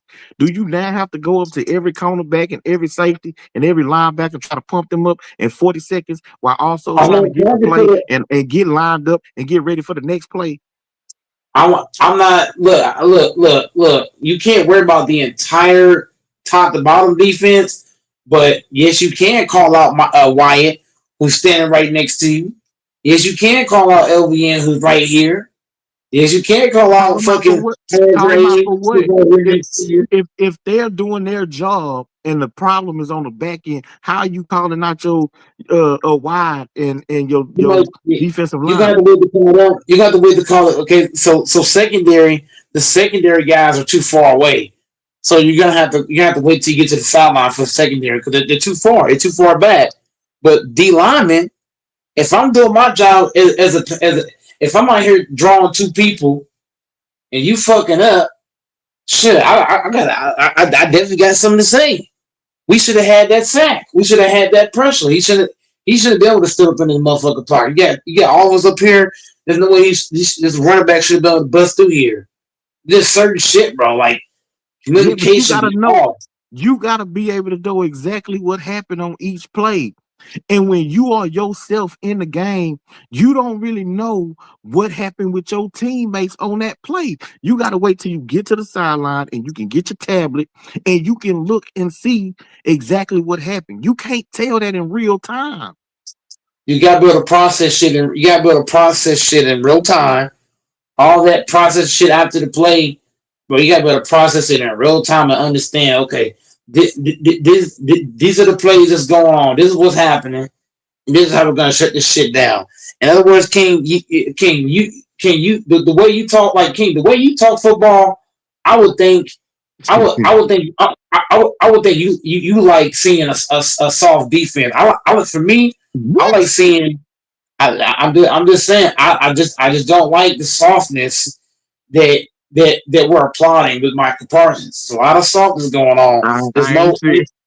I ain't said nothing soft, boy. I'm talking about what's realistic for a player on the field. No, it's not. I'm not expecting a defensive lineman that on every single play to know what's going on and why the offense is able to pick up a first down. Was it on the secondary? Did my teammate blow a coverage? Was the safety not in the right spot? Was the play call even the right play call for what we had to go against? Like, it's so much going on in these plays in this short period of time because the average play only lasts about 2 to 3 seconds. But he's a 6 year. How can you know exactly where the breakdown was in a couple of seconds when you got your own job that you trying to do? You a pass rusher. You trying to get to the quarterback. They got the tight end. They got the running back. They got the tackle. They got all these people they throwing at you, trying to block you. You trying to get to the quarterback, but at the same time, you want him to know what the defensive tackle and the other defensive end is doing, and what the linebackers doing, and what the safety's doing, and what the corner's doing, and if the coach had the right play call in 2 or 3 seconds. And then he supposed to call people out on the field. That ain't realistic, bro. I'm just saying, King. Whenever I play football, bro, if a nigga fucking up, bro, I'm not waiting to the sideline. I got something to say to you right here. Like, hey, look, you fucking up, bro. You out here blowing shit. I'm just saying, man. You know, that's a different situation. Breed. Maybe if you happen to know that the dude directly next to you is fucking up, maybe you can say something. Even maybe in the secondary. Maybe if he jumping into the wrong gap and you seeing him do this consistently or constantly, then you can call him out. But again, you're asking Micah Parsons, who's on the field, at the same time to be the eye in the sky and to be able to know everything that's going on so he can call people out in the midst of the yeah. In other words, King, I don't want him to be calm about it. All that, like, there's 2 kind of call out. There's like a soft call out, like, hey, bro, man, you could have made that tackle, man. No, I don't want none of that shit. I want him on the sideline really going off on niggas. Let niggas know. All this soft ass tackling, this soft ass shit we doing, this shit gotta stop. Like he need to be a tone setter. Like, this soft shit that's happening, this shit gotta go. So why you not expecting Wyatt to do it since you say you taking him over Micah? He should be the one you for that. Wyatt's not making the money that Micah's making. They ain't got nothing to do with money. Yes, it do. You said, Mike, you said you would take Wyatt over Micah Parsons because he don't. Wyatt's not making the money. I'm gonna hold Micah to a higher standard. Even though I have Wyatt as the better player, I'm gonna hold Micah to the higher standard because he's making crazy money. He's making buku money. So I'm gonna hold you to a way higher standard. You moving the goalpost, bro. Not at all. The goalpost. You can't make all that money and then all you're good at is drawing double teams and getting 12 sacks. That ain't good enough. I need more. I need more than that. I need more than a couple of double teams and a few sacks. Mike, how are you expecting more from a lesser player? Don't they say? Ain't the saying, "Heavy is the head that wears the crown"? To whom much is given, much is expected. Bro, so King, if Wyatt is the better player, Micah Parsons is making right now. He's on a 4-year deal, $188 million, $120 million guaranteed dollars. He also got a signing bonus of $44 million. So what I'm saying, King, is if you get paid that kind of, go ahead. Do front office make mistakes in overpaying guys? That can happen, yes, but that don't change the fact what I'm saying. If you're making that kind of money, for me, bro, if I was Brian Broderkist, I expect more than 12 sacks and a couple of double teams. I expect more. I expect leadership. I expect assertiveness. I don't expect you to be on the sideline like Chris Holmes. Not if he's not your best player. You got him as like the 3rd best player on defense. So that means that the safety and Wyatt you think are better players than him, but you're not expecting them to do the thing that you expected him to do. But they do it though. That's the thing about Xavier McKinney. Xavier McKinney. I've seen him a lot of times calling people out on the field, off the field, all kind of shit. Xavier McKinney is very I'm asking Micah to give me what McKinney's getting because Xavier McKinney, to me, he's our best secondary player. Literally, he is the heart of the secondary to me, and he's very vocal. I see McKinney talking to guys. Hey, look, bro, you blowing that coverage. Hey, bro, you put me over here. Calling out the players, telling people where to be. So Xavier McKinney, he's already doing that, but I need Micah to get on the same page with McKinney and do what McKinney doing. Call these motherfuckers up. They got two different jobs though. McKinney is the leader of your secondary, so it's his job to tell dudes that where they supposed to be. And it's Micah's job to tell the D-line what to do. No, Micah he's just a pass rusher. He's a defensive line. They get their orders from the linebacker. Your middle linebacker tells them what they supposed to be doing up front. That ain't Micah. So in other words, the Packers shouldn't have got Micah. They should have went and got a guy that can do what I'm saying. Be assertive, be dominant, Wasn't that supposed to be Quay Walker? Wasn't he your middle linebacker? Didn't y'all just bring in the linebacker? Quay Walker went to the Raiders, but Zaire Francis is gonna be the guy. No, I think Cooper might be the one calling the shots now in his second, third year. He gonna be the one calling. Him and Zaire probably out of those two, one of those two be calling out the shit. Probably Cooper because he already been here. But what I'm saying is that Micah needs to be more assertive, man. If he's gonna just go out here and just play quietly, that's not gonna work for this team. We don't need that. We need a guy that's gonna bring that bark. Let everybody know you fuck up, I'm on your ass. I'm just saying. Micah need to bring that approach. Like, hey, you fuck up, you gotta see me. Real shit. We can't have Wyatt come out here getting 2 sacks a season. And you know what I'm saying? If I'm Micah, I'm going off on his ass. I'm telling him to step the fuck up. Let's fucking go. You just said he better than Micah. I'm like I said, he is. I'm taking him over Micah because, like I said, he's not doing the bitch made shit. He's not whining when the play going on. He playing.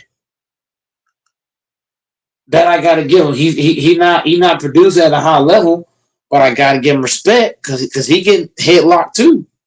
He get put in chokeholds, but he ain't out here sounding like no female. How Micah be doing? If I was a DC and I had to coach Micah, I would call him a female. Every time he complain, I'm gonna say you doing some female shit. Every time he complain, he need to man up and tell his teammates to step up. Or get the fuck off the field. When we gonna lock up this Hargrave bit? So here's my accommodation for Hargrave. He got to play big time snaps. He got to play the majority of the snaps. At least 90% of them. Get the fuck out of here. And he got to play. I'm just saying. You getting $23 million? Nobody's playing 90% of the snaps on defense no more. Like, he that error. 90% of the snaps, or at least 80. It's got to be a high number, at least 80. I don't know if he's gonna play that much. Hargraves he's supposed to be a pass rushing defensive tackle. But he's horrible against the run, right? And as a interior pass rusher, to be quite honest with you, he ain't that good. He had one breakout season in Philadelphia a couple of years ago. That got him paid by the Niners. After one season, we cut him. He then goes to Minnesota. After one season, they cut him. He's not what he has, what the reputation has become of him. Like that's just real. So what are you gonna say if he broke out? I'm saying he gonna be a part-time player for y'all. And what are you gonna say? Go ahead. What are you gonna say if he comes out here and he get like 7 sacks, but he doing everything else? He out here causing other guys to get sacks, or he out here getting a whole bunch of pressures. Yeah, he might draw fucking double team. A couple of motherfuckers. I'm just saying. My thing is, what I'm telling you is that he's not that type of player. He can He's be. not. If you follow his career, he started out in Pittsburgh, then he went to Philadelphia for a short time, then he went to San Francisco, then he went to Minnesota. Go look at his career. He had one breakout year in Philadelphia, and Yeah, that's but what ultimately got him. That's what ultimately got him paid. And at that time, he was younger. Now he's over 30 years old. The okay. So reason why okay, I so believe, and I can tell you right now that um Rashawn Gary, who's also ain't really that good of a player, in my opinion, is going to have a better season than him, is because Rashawn Gary is going to be playing next to Kenny Clark from Green Bay, and Leonard Williams. They're going to attract most of the attention. They switch it to a 3-4. So now Rashawn Gary, instead of him having to go against tackles, he's going to go against guards. They're not quick enough or athletic enough to be able to stop him. So Rashawn Gary's he's not gonna. athletic. He's fat and slow. I'm saying You can run than one a around for guard. Rashawn Gary. I'm saying he's more athletic and quicker than a guard. Yeah, but He's yeah, not. but He's he's gonna be not. He's easier to not beat quicker. though. He's not quick and more athletic as against tackles. You can beat. Tackles, huh? It depends on who the quarterback is. If the quarterback got any kind of legs, Rashawn Gary is not gonna keep up, bro. If you got any kind of legs, you can just run around. Even if Gary beat the guy you're talking about, if a quarterback got legs of any sort, all he got to do is run left or right, and Gary has his beat. Gary is slow, bro. You can run around him. You can run at him, around him, all that shit.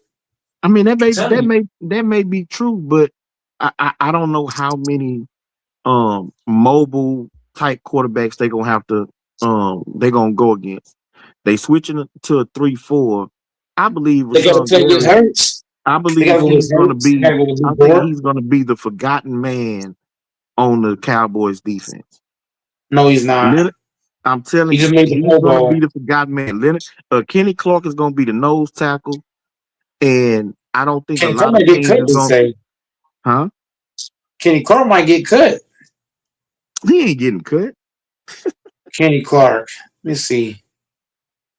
Yeah, he not getting cut. He gonna be the nose tackle. A lot of teams is gonna have to try to double team him, at least initially, so they can try to move to the next level on running game. Leonard Williams is a problem one-on-one, so teams gonna give him attention. I don't think that Dallas has Who's he great play for? pass rushing outside linebackers, but Leonard Williams don't play for the Cowboys. yes, he do. He thought Or no, it's not. he Okay, left. it's not Leonard Williams. Leonard Williams played for Seattle. It's the other. I'm like, what? Yeah, it's the other. It's the other Williams. It's the other Williams. Quinn Williams? Quinnen Williams, yeah. Quinnen Williams is I'm gonna like, be on the what? defensive line. Huh? No. I was just like, hold on. I was like, whoa, they got Leonard Williams. Hold on. Yeah. I got it mixed up.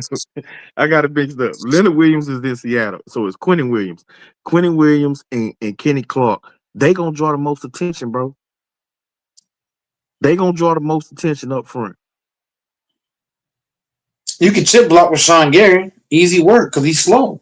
I know, but you can't chip block him because he going against guards. He's going against interior offensive linemen. The outside linebackers are going to be the ones that you're going to try to chip with a tight end or a running back. Mm-hmm. So if you got Quinnen Williams that you got to worry about on the interior, Kenny Clark, if he one-on-one, he can push the center back into the quarterback's lap. Then you got two dudes on the outside rushing the quarterback from the outside. Who's the person who's most likely going to get one-on-ones? It's going to be Gary. Rashawn Gary's slow though. Now listen, I'm not saying Rashawn Gary finna have 10 sacks or nothing like that. I do believe that Rashawn Gary, because of the guys around him, because of the help that's around him, he's going to have a better season than Hargraves. That's my only point. I mean, you can say that, but scheme matters. I hear what you're saying, and I can see what you're saying happening, but you got the same thing you see with Gary. I see similar with Hargrave. Now Hargrave had a bad couple of seasons, but I could see him having that year. Like, you ever see a player have some bad years, but then he has some. It's kind of like I know you remember. I know it's basketball, but remember how? No, that's a bad one. I'm trying to think of somebody. There's some players that have had like Eli Manning, for example. He had a bunch of bad seasons, but that motherfucker came out of nowhere 2 years in a row and got 2 motherfucking rings back to back. So I'm just saying, like who's to say that Hargrave can't come out of nowhere and surprise people and say, hey, look, come out of nowhere and have a really good season. Then you're gonna say, what can you get? You're gonna say, oh well, the scheme was, you know what I mean? You got to look at the scheme. If Gann is able to get Hargrave to have another Eagle season from 2022, what do you say then? Well, see, I don't think that y'all got enough around him for him to have that type of season. That Eagles defense, that's the year they had like 60 sacks that year. I mean, you had Carter, you had them 2 defensive ends. They was getting pressure from everywhere. They had dudes coming off the bench getting pressure. So Hargrave was the forgotten man. He was able to get nothing but one-on-ones the entire year because teams had to worry about them other speed rushers and power rushers that was on that defensive line. The Packers don't have that. They don't have so many elite pass rushers on their defensive line where Javon Hargrave can get forgotten about and he'll just get one-on-ones all game, every game. That's the difference between him and Rashawn Gary this year. Rashawn Gary is going to be able to be the forgotten man in that front for Dallas. Javon Hargrave ain't going to have that luxury. Because when you look at your front four, you're going to say, okay, we got Micah. We got to worry about Micah. And the next person, it'll be Javon Hargrave. He did have a season a few years ago of 10 sacks. So if we're going to slide our lines, we'll slide it to him and Micah's side. If they want to put him opposite of Micah, well, we can take our center and our guard. We could double team him. We can have a tight end or a running back help out with Micah, and we can go one-on-one against the other dudes. The other dudes going to have to prove that they can beat us. He only played Wyatt actually had a pretty good season. Wyatt only played half of the games. He had 12 assists, 15 combines, 4 sacks. So I'm just saying, like, the scheme, like, I still feel like the scheme can make a player look better than what they are. Because there's some players that can be trash, but then go to a certain scheme, you know what I mean? And they look just like world beaters. Like, oh shit, this nigga look good, but it's just a scheme he playing in. Like MVS. MVS struggled with the Packers. He went to the Chiefs with a way better scheme, and he just looked a whole different dude. So I'm just saying, man, maybe I'm just banking on him coming to a different environment. He only got, to be honest, we only give him the deal we gave him is really like a 1-year deal. We can cut him in the off season, so I know that's at the back of his mind. Like, okay, if I don't perform well, then there's a chance I could be out of the NFL because you're already up in age. So I hope that he understands. Hey, look, if I don't perform, I can get cut this off season, and I cannot have a job, and it might not be back in the NFL. So maybe that will help him. Hey, come on. That was the same situation last year when he went to Minnesota. Yeah, but Minnesota, see, look, here's why I give him a pass. Minnesota, they quarterback, that nigga, like that quarterback is awful. Don't start talking to me about quarterbacks and we talking about defensive schemes No, and but because but King, as a pass rusher, if I got a key coming, you gotta think about it. The Viking offense was so bad. Every time Hargrave sat down, guess what? 2 seconds later, he got to come back on the field because the quarterback no, can't move the ball down the motherfucking field consistently. no, he was a I'm just saying the part-time offense was not he was good. a part-time player, bro. He's Who not did a he have? dude that you're not putting him in a game on first or second downs most time because Look at he's they horrible against the run. King. I'm gonna say this again. The Vikings defense compared to the Packers is not close. The Packers got better overall defenders than what he had on the Vikings. We got better safeties, better linebackers. The only thing the Vikings got better than us on defense to me is corners. Our linebackers are better, our safeties are better, our defensive line is better. Michael Parsons is better than anybody on that D line. I'm just saying. So, like, you come into a better situation. It might not be as good as the Eagles, but you're coming into a better situation. How is Micah better than everybody in Minnesota? He ain't even better than Wyatt on his own team. You said what? He ain't better than who? Wyatt. You said who? You said Bro, Micah's not better than Wyatt on your own team. So how no. better than everybody in Minnesota? No. What I'm saying is, King. What I'm saying is, when Hargrave played on the Vikings defense not better than the Packers. The Packers got better safeties than what Hargrave had. So basically, when Hargrave played on the Vikings, look at his safeties. Was the safeties in the Minnesota better than the ones in the Packers? No. Is linebacker better? No. The corners might be better, but that's about it. Michael Parsons is better than anything Hargrave had on that Vikings D line. That's a fact.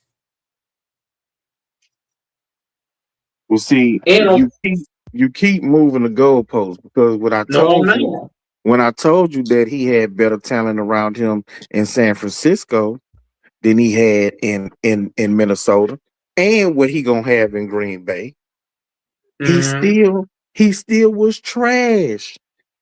Once again, so he's played with more talent around him, a good system because we got to the Super Bowl that year. So you can't say he was in a bad system. He was trash. Maybe I ain't gonna see. Look, the same thing you said about Malik Willis. When Malik Willis came to Green Bay, a lot of people were saying he was trash. Then the third, and he came to Green Bay, a different system, different scheme, and Malik Willis looked like a whole different player. And Malik, he got a bag now. He got paid. I forgot what he got paid, but Malik went and got a bag now. He came to the Packers as a trash quarterback. Let's be honest. When he played for the Titans, he was trash. He came to Green Bay. He played great in the time he was given. Now he got a bag. So what I'm saying is, if Malik can do it, I don't see why Hargrave can't. Well, this is the reason why. Number one, we all formed our opinion on Malik Willis off of a very small sample size. The very young quarterback. It was his first team. Well, at that point, his only team, and it was over the span of 3, 4, 5 games. And everybody formed the opinion he was trash. He goes to Green Bay under a proven play caller, a proven head coach, and a proven system where he got to just sit back and learn. Then he comes in, and that coach, that play caller, is able to orchestrate game plans that highlight his strengths. Javon Hargrave has been in the NFL for 9-10 years. He had been on 4 different teams. There's a long track record. There's a long track record of the type of player he is. He had one good season, and the rest of his career, he's been a mediocre to bad player. How many Eli Manning have? How many good seasons Eli Manning had? Eli Manning had a lot of bad seasons. And he had a lot of good seasons too. He had a lot of good seasons too. he had a lot of bat, but the point I'm making is that you're throwing that out there. Like, yeah, Eli Manning did have a bunch of good seasons, but he also had a few seasons where he looked like a nobody. So I'm just saying, like, same thing with MVS. When MVS, like I just told you, MVS, when he played for the Packers, he played like shit for us. This didn't go to the fucking Chiefs. He out here running routes crisper than fucking Krispy Kreme. This nigga can't. He catching everything. Some of that goes to him going to a team with one of the best play callers in football. A lot of talent around him. So because MVS was a high draft pick, it was a lot of pressure on him and expectations in Green Bay. He didn't have them same expectations when he got to Kansas City. Bro, he was able again, to blend in as a fourth or fifth option. Is I ain't gonna lie to you, King. Like it's really sad. It's really sad that what am I trying to say? You're trying to compare apples to oranges with these other examples. No. What I'm saying is that it's like every point I give is like it's kind of like you trying to help somebody to make money, and they keep giving you this and that, this, that, and the third. That's kind of what you're doing. It's like everything I'm throwing out there, you find something and say, oh, well, this player's a bad player. For me, bro, I'm all about show and tell. A player can play bad on this team, that team, but I got to get, for me, I'm at least give you a shot to prove yourself and see what you can do with my team. And even Malik Willis, like even if Malik had 8 bad seasons and it came to Green Bay, I still would say, okay, let me see what he's about first, and then I'll take it from the one. You know what I'm saying? And it's not even about the play caller. It don't matter how good your play caller is. It's up to the player to go in there and say, hey, look, I'm going to execute what this coach is calling. So I'm just saying Hargrave, you know what I'm saying? Maybe he had something personal going on. You got to think, these players have families. They got personal lives. Maybe Hargrave, maybe he was battling injuries on them other teams, or maybe he had something going on behind the scenes that we don't know about. You never know with these players because everything with these players are not put on live air. There's a lot of shit these players is going on. Maybe he had mental health. Maybe something was going on. We don't know. So for me, bro, until proven otherwise, if he plays bad, I'll come on here and say, hey, look, he played bad and we shouldn't sign him. We're going to cut him in the offseason. But I'm not going to just write a dude off because, like I said, maybe he has something off the field going on that wasn't talked about. Maybe he didn't like the fucking coach. Who knows? Maybe he just didn't like playing for the team. All kind of shit. So there's all kind of variables. The same way you could throw all the variables out there, I could do the same thing. Yeah, but you know what I mean? But my variables is based off his track record. Yours is based off of could be's, probablys, maybes, what ifs, and all that other type of shit. Like you just track record. You just pulling shit out of thin air to give him, throw him some bail. I'm going by what he's put on tape. Mike Tyson had a track record of being a dog, of being that dude. But what did Buster Douglas say about that? Watch this, man. See, that's what I'm saying. This is, and you keep on moving the goalposts trying to compare apples to oranges. You can't compare boxing in one night of boxing to a dude's entire NFL. Okay, I'm gonna go back to this. Who was right about your defensive coordinator? Me and you. Jeff Hafley. Who was right about him when y'all signed him? Me or you? I mean, Jeff Hafley had one bad season to me. To me, this the only season where I didn't like a lot of shit that I saw this past season, but he did okay for the first one or two. But this last season was the worst. Yeah, well, he was only there 2 years, so his first year he was okay. His first year was pretty good. He underperformed what you thought he was gonna do. Year 2, but he did. Now teams got y'all on tape. They kind of know what he's trying to do. The defense looked worse. And if he would have stayed for another year, it was going to be even worse this year than it was last year. But you got to give him credit, though. The first year, he did good. It was the second year he fell off. Okay, your team did good. It still underperformed what you thought it was gonna do though. If we're talking about overall team, that's a different conversation. I'm talking about the defense. He did okay for his defense his first year? He did Yeah, worse he did. second year. So Yeah. I'm saying what Hargrave hasn't played for us yet. So for me, I'm not gonna judge a man I'm not gonna judge a book by its cover. For me, you gotta show me you ain't shit before I say you ain't shit. You know what I mean? Like you gotta show me you ain't that before. Like Austin Reeves, for example. Remember how I was on the panel, King, and I kept him on. Austin Reeves is this, Austin Reeves is that, and what I do? He kept having them bad seasons in the playoffs. What I do? Turn my back on Austin Reeves. So I get him into three chances. are you telling me that Trey Lance from the 49ers that we drafted, or Zach Wilson, who got drafted by the Jets, that you would be willing to trade your starting quarterback for them, and you'll believe that they're gonna play better than your starter now until you see it with your own eyes? I would have to give him a shot first and then take it from the one.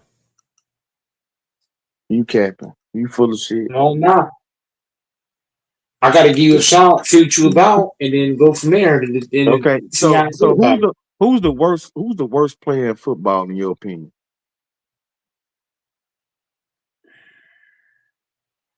So right now or just in general? Just give me a name of the worst player that you can ever remember seeing in the NFL at any time.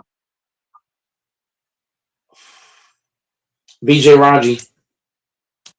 Stop! You full of shit. You know what I'm He saying? only had one good year. BJ Raji was not the worst player you ever seen in the NFL, bro.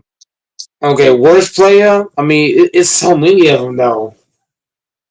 So it's so many guys. It's hard for me to think of bad players because they rarely stand out in your mind. And then they don't last in the NFL for a long time. They don't last long. But by your logic, nah. I don't know. I can't really think of Huntley.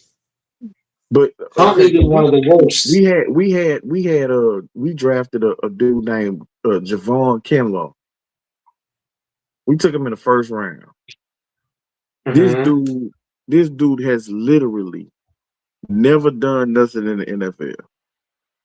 First round draft pick, couldn't stop the run, couldn't rush the passer, none of that. And so you want to tell me that you would look at that player, go look at his stats. He been in the league about 5-6 years, ain't never had more than maybe 2 sacks in a season. Never been dominant, never made an all-star, never done nothing in the NFL. And you trying to tell me that you would believe that guy can come to your team and be a dominant pass rusher just because he on your team? Well, you got to think. I'm looking at the circumstances. If Hargrave came to the Packers, and we didn't have McKinney, we didn't have Williams, we didn't have Zaire, we didn't have Quay, Cooper, we didn't have Micah, then I would say I would give it to you. I would say Hargrave would probably have a really bad season. No, I'm talking about your team as it is with all the players you got. This dude who is a bust, a bona fide bust. I'm not asking a lot of them. I'm not asking him to be. Huh? I'm not asking him to be the superstar of the team. We already got that. I know, but I ain't saying that. I'm saying you would believe that he could be a dominant pass rusher, even though he has not shown the ability to be that. That just because he gets on the Packers, you're gonna believe that he's gonna turn into something that he's never shown to be. I'm all the believer in giving somebody a shot before they prove me otherwise. You got to prove me wrong on my team, and then I'm taking it from there. Listen, by that logic, right? You always willing to give the benefit of the doubt. Then you walk into a cage with a lion or a bear, and they gotta prove to you that they gonna bite you before you believe. You'll dive into the water full of sharks that you see the sharks. You'll jump out there butt naked with a cut on That's your different ass. circumstances. That's different. No, it's not. Because I don't have to Yes. fucking get. I don't have to get ate up before I believe that they gonna eat my Bro, motherfucking ass up. bro, You you in you the say territory. he gotta show you that he's a bum before you'll believe he's a bum, even though his track record shows that he's a bum.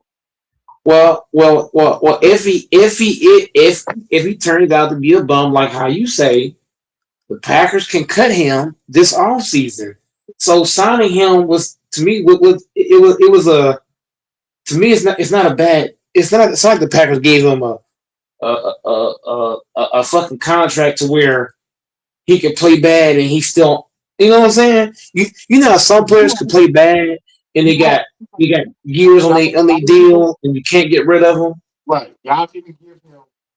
We could just cut him if he's bad. How you say? We don't have to bring him back. Okay, so We just release him. Just cut him. let me keep it real. I don't think that he's a bum. I just don't think he's good. Yeah, but King, if the Packers were stuck with him after 1 year, then I would have an issue because he had a bad year last year.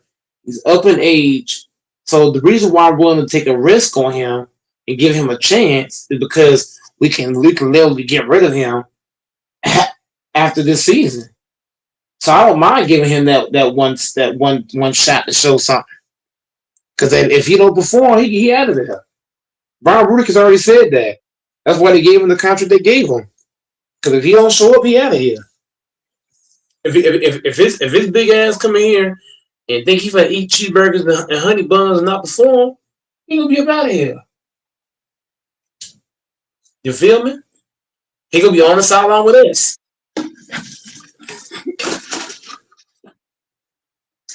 I think You see what I'm saying? I do wonder if your team has taken a step back from last year and the year before. We didn't take no step back. I think y'all taking a step back. No, because Zaire Franklin, if you look at Zaire Franklin's numbers compared to Quay, they're pretty identical. So you're basically getting you're basically getting another Quay, just at a different number. Because Zaire Franklin, look at his numbers and Quay numbers are like right there, really close to each other. Who's older? Is that what? Which player is older? Is oldest? Zaire Franklin.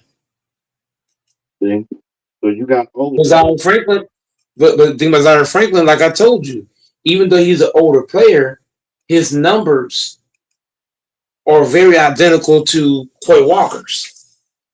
So I feel like the line. Why wouldn't you keep the younger player? Because he wanted more money. He wanted more bread. Yeah, and the Packers couldn't afford him. You gotta pay good players, bro. But you're not going to be able to pay. You got to think, bro. Most of our money went to two players, Micah Parsons and Jordan Love. Those two guys are getting paid massive contracts. You're not going to have whenever you pay two guys that the money they're giving. Some guys are gonna, you're not gonna be able to pay some people. But like I said, Zaire Franklin is not going to be our best linebacker. Who did I tell you our best linebacker is? Is going to be Adrian Cooper. Adrian Cooper going to be the one calling the plays now. He's our best. He's now our best linebacker, and he's proven that he's proven that. That don't mean that he's gonna call the plays. Usually, your middle linebacker call the plays, and that's what. No, he's gonna be the one. No, Zion Franklin's not going to be the one over Adrian Cooper. Hell no. Adrian Cooper will be the one calling the shots. I'm telling you. Franklin is the middle linebacker. He the one that's gonna call the plays. Man, hell no. Yes. Hell no. If it's me, if I was Gannon, I get a motherfucker Mike to fucking Cooper. I'm telling you, Cooper is a game player. The Packers do not get better because Zion Franklin and Cooper are both, to me, elite linebackers. You got McKinney and Williams in your backfield. You got who did I say? Who did I say? The Packers only lost. To me, the Packers didn't get worse. Our O line is still intact outside of one person. Our defense, Gary Wooden and Quay, I mean, that's not bad. I'm just saying, bro. I think our defense is gonna be. I think our defense is gonna be still pretty good. Because how you said, because Micah's gonna draw two people, so that means why the LVN should be able to eat. So I'm just saying, like, I don't think we got worse.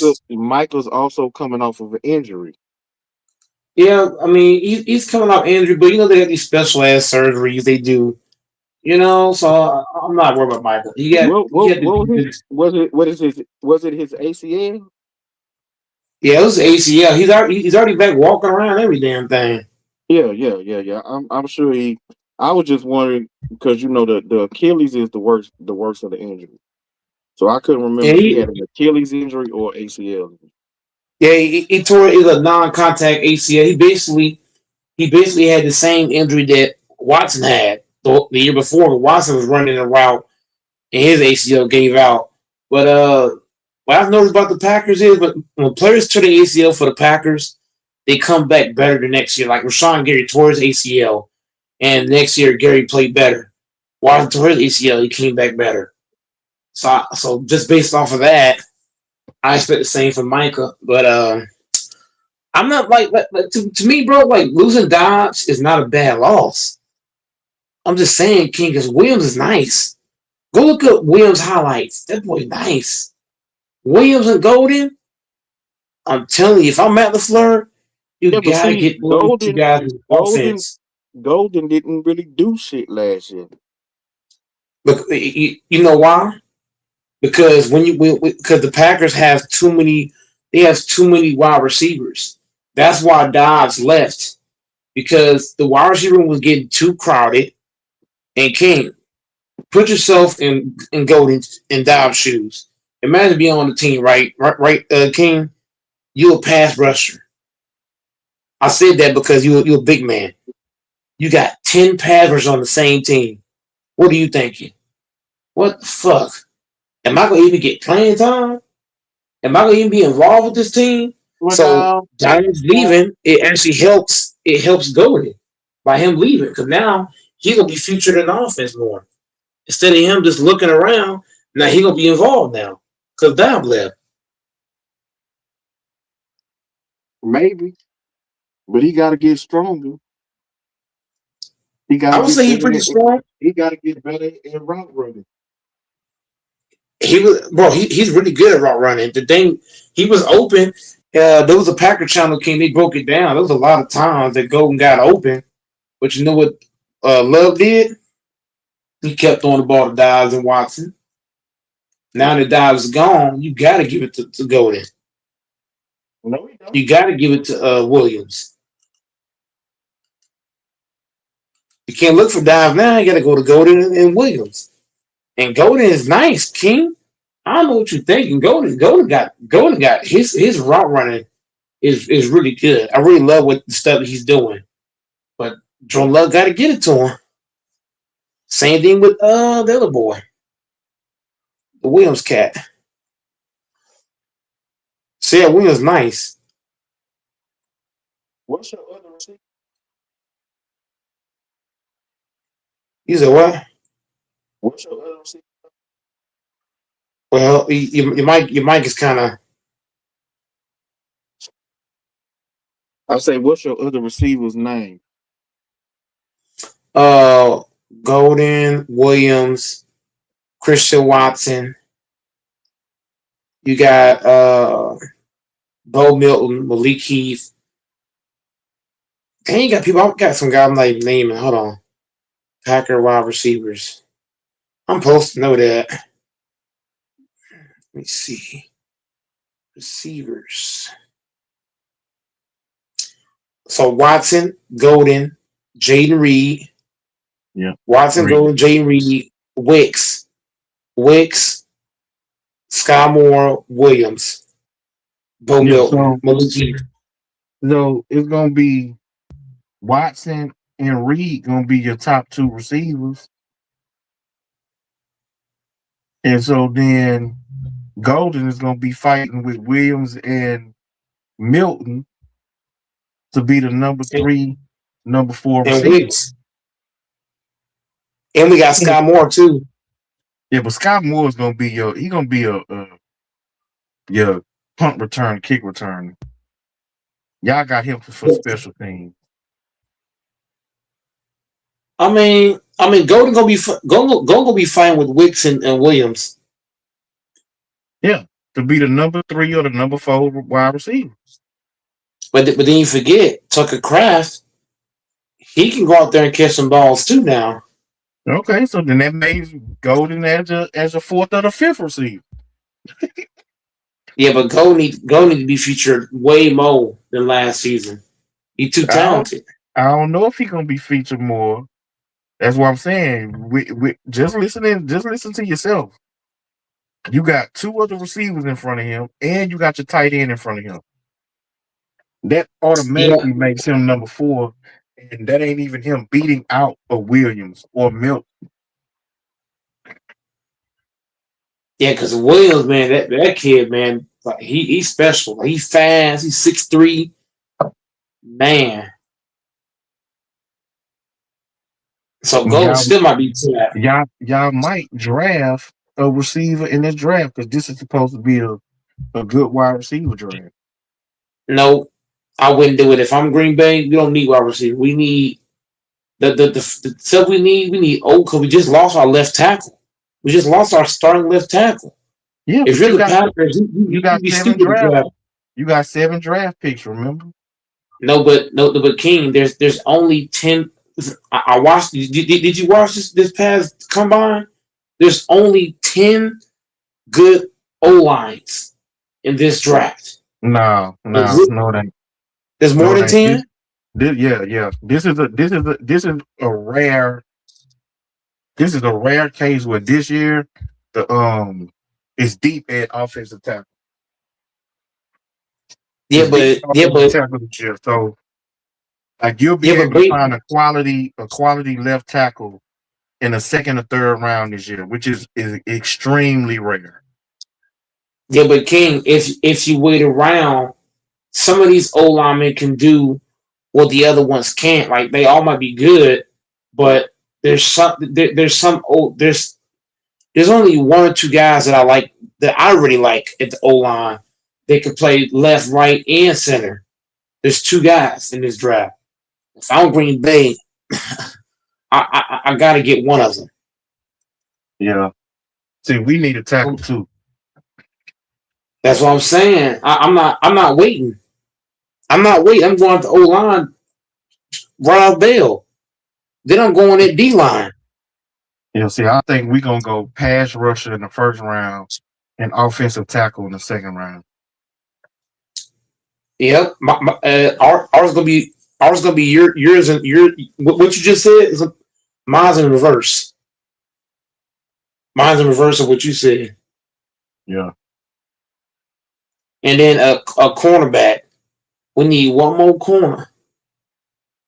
We need a corner, 2 defensive linemen, and at least 2 O linemen. If I'm the Packers, if they got as many O linemen as you say, King, if I'm Green Bay, we got 7 draft picks. I might draft 4 linemen. I'm gonna go 4 linemen, all back to back, 2 defensive linemen.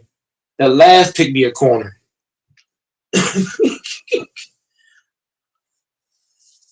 Well, see, that's what I'm doing. Me, I would rather first round to go tackle, to be honest with you. Left tackle. Yeah. I like to get a tackle. It ain't even got to be a left tackle, but I want to get a tackle who's going to play left tackle when Trent leaves. But maybe as a rookie, I could play them at left guard, and then the next year he could slide over to left tackle. But I want to start in left tackle in the first round if I had my way. I'd take a pass rusher later on because really all I'm looking for is like a stand up speed rusher because he gonna be a part-time player anyway, and I just rotate him in with the other guys already on the roster. But I go left tackle and then I go receiver or I go tight end in the second round. That's what I would do. But I'm sure that they're gonna go pass rusher in the first round. And I don't even know if they're gonna take a tackle in the second. I'm hoping they take a tackle in the second.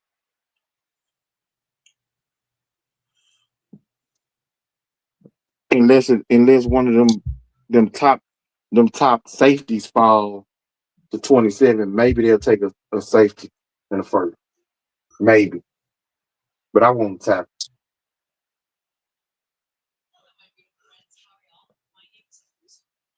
That's bad. Hey, you got it. I mean, it's like we're out here giving our opinions on it, but our fucking team might say fuck us and do the opposite. That's some shit we don't even expect. Like fuck.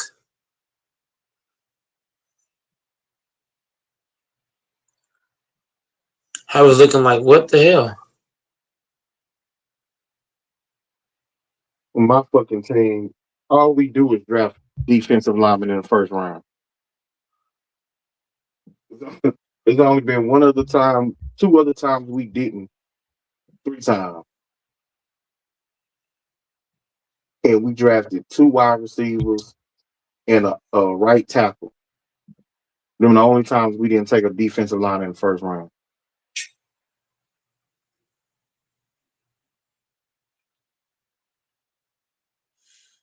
Okay.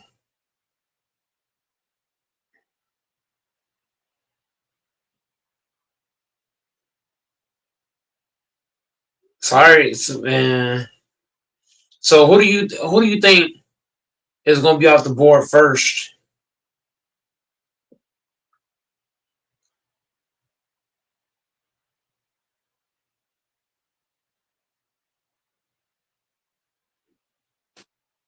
Honestly, I don't know. I ain't been paying attention to the mock drafts or the top of the draft. Shit, my pick ain't until 27. God damn. So shit, I ain't been paying attention to the top of the draft. You ain't watching this draft then. I'm gonna watch it because I'm hoping that we trade up. I want to trade up instead of just sitting where we at. But that's another thing we don't do. We don't move up. We don't move around in the first round.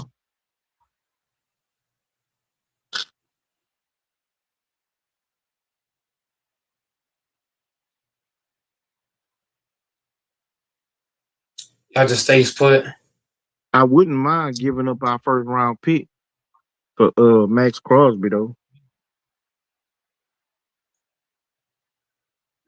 Man, I don't think Crosby going anywhere no more, man, because that physical fucked everybody head up. I don't think so. I don't even think it was his physical. I think Baltimore jumped out there and they made that trade, probably thinking that Hendrickson was gonna get franchise tag, and he didn't, and he hit free agency, and they was like, man, why would we give up 2 first round picks to get Max Crosby when we could just sign Hendrickson straight out and keep our draft picks. And they ended up getting Hendricks. Right. Because the thing about Max Crosby, he just had surgery on that shoulder at the end of the season, like in January or February. So anybody know that chances are, he may not be completely at 100% this early for a physical. And plus, these NFL teams, they could fail you on a physical, for anything that they just like. If they don't want to, if they have second thoughts on the trade, they could just fail you on the physical. Just like they can pass you, even if something fucked up about you, and they just like, well, you know what? This is he like his right arm is a little weaker, his left knee's a little bit weak right now, but by the time training camp comes around, he should be all right. You just talk to that player, talk to him about the rehab that you want to do with him, you pass him. They failed that motherfucker because they didn't want to give up them picks. They had second thoughts about giving up 2 first-round picks for a dude who's already 30 years old. Like, man, we can get Hendrickson straight out. So they backed out of it. The only reason why he ain't got traded yet is because the Raiders ain't dropped their asking price. They want 2 first-round picks for him, and Baltimore made it easy for other teams to turn it down. They like, nah, Baltimore said something wrong with him. We ain't giving you 2 first. So now, if I still think he might get traded on draft day. One of those 3 days, I think somebody gonna trade for him. It may not be. Go ahead. What if the Cleveland Browns trade 2 picks for him?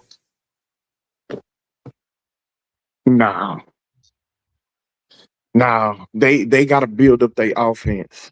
They got too many needs to try and trade for him, and they paying Myles Garrett a gang load of money. I know that they a bad organization, but they ain't finna do that. What if they do though?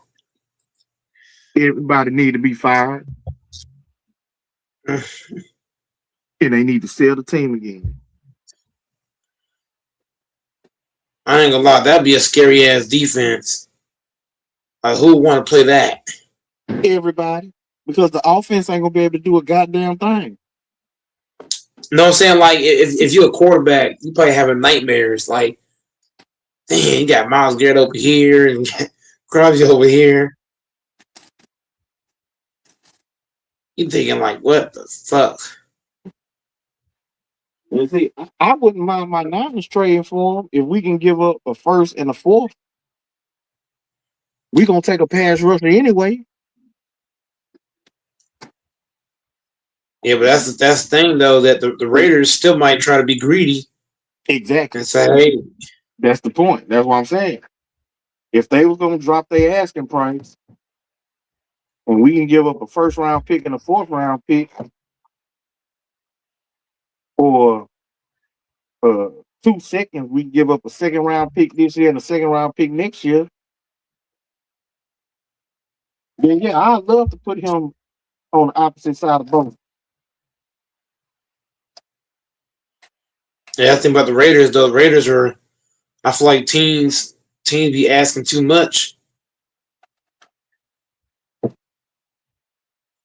Well, I mean, shit, they almost got what they wanted, so you can't really blame them. Baltimore needed to get them 2 first round picks for them. They just backed out of it once they thought about it.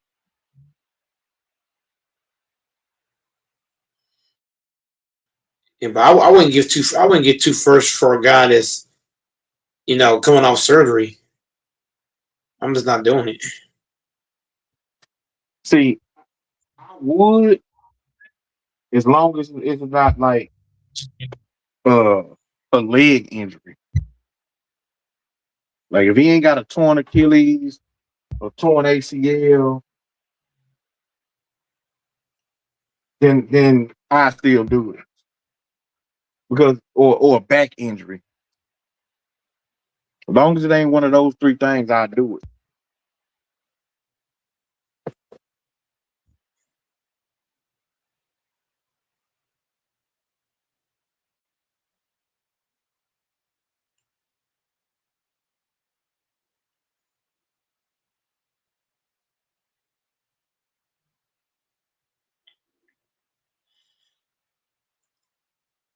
Man, King tough, man. I don't know if I know. Well, King said he'll do it. But me, not too first. Two first is a No, little no, no, crazy. no, no, no, no. I ain't giving up 2 firsts. I'm saying I would trade for him, even though he got that little arm injury. Now I ain't giving up 2 firsts for him. The only way I give up 2 firsts for a pass rusher, there it would have to be Myles Garrett from like 5 years ago, like What if it's Reggie White? a young Myles Garrett. What if it's Reggie White? How many picks you getting for Reggie White? Same for a young Reggie White, I'd give up a couple firsts. I'm giving up 5. I'm giving you all the picks. Hell no. For Reggie White? Hell no. No. I'm talking about Philadelphia Eagles Reggie White. No. What? No. I'm giving up all the draft picks. How many Super Bowls did Philadelphia win with Reggie White? No. It's gonna depend on what I already have. Like if my defense just need that one dominant figure, and it's Reggie White, man. I would give it based off like let's say the Packers right now. Just they already got their pieces in order, and I'm saying to myself, man, if we get Reggie White, we go. We got to try to win the Super Bowl. What? 3 first? I'm giving that up for Reggie White. You can have that. You said 5. So I might just get a 5. We talking about Reggie White here. Can you imagine Reggie White in this era? Oh my God. OMG.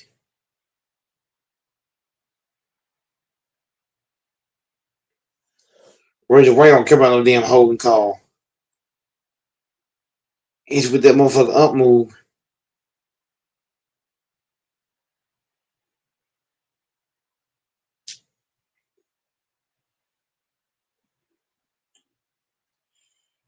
I might just do 5. Shit. It's not Reggie White. Nah, no single player is worth that many first round picks.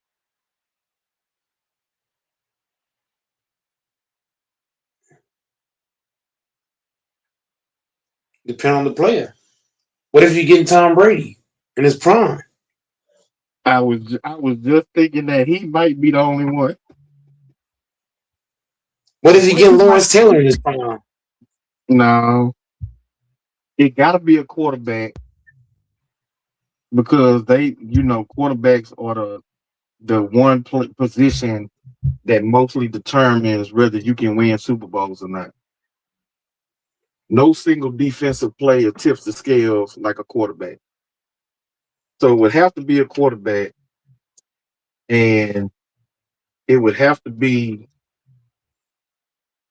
a Tom Brady or a Joe Montana, but in their prime. What about Barry Sanders in his prime? You ain't doing it? Not no multiple first round picks. What about Larry Allen in his prime?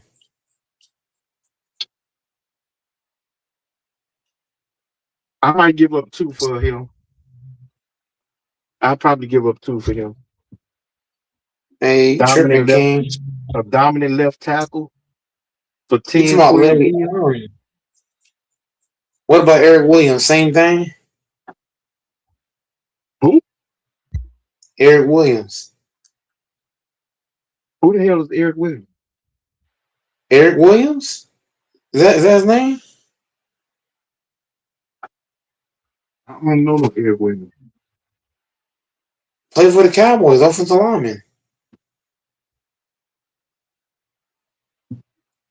Am I butchering his name? I think so. Eric Williams. I'll put that in. Yeah, Eric Williams. Larry Allen and Eric Williams. What was this? Eric Williams, he played for the Cowboys. He played offensive tackle. I don't remember him, bro. You remember, bro, Eric Williams and Larry Allen was, bro, those two guys, King, go back and watch in 1991 when Larry Allen and Eric Williams played together. They were a dominant force up front. Yeah, I remember the Cowboys. I just don't remember the name. That got to be it. You don't remember Eric Williams? Williams? I don't remember. Yeah, I don't remember him. Well, you better go type in some highlights. Eric Williams was a monster. Him and Larry Allen used to bully people. That shit was crazy. They used to play bully ball up front.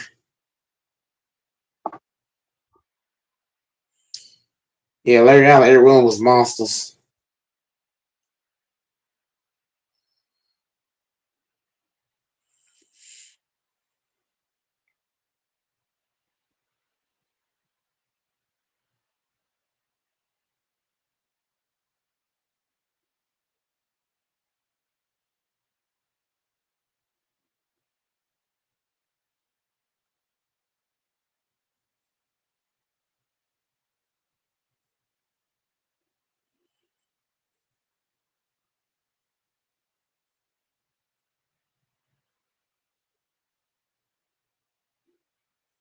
Well, they floating around my Niners picking up Joey Bosa.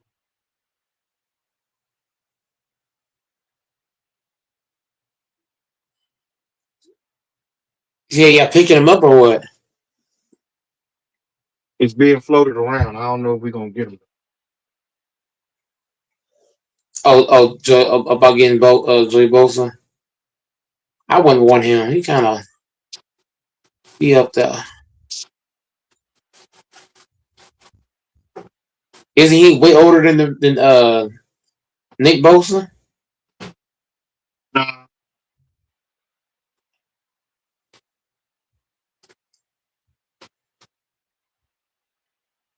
I mean, I'll take him.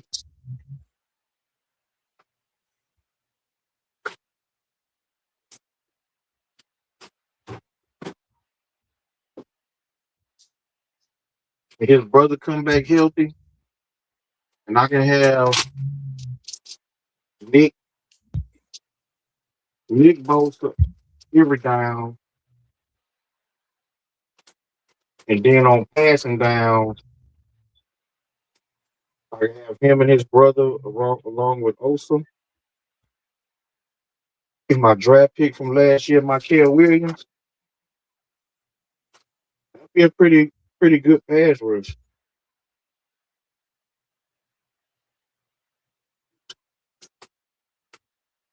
I got Fred and Greenlaw back.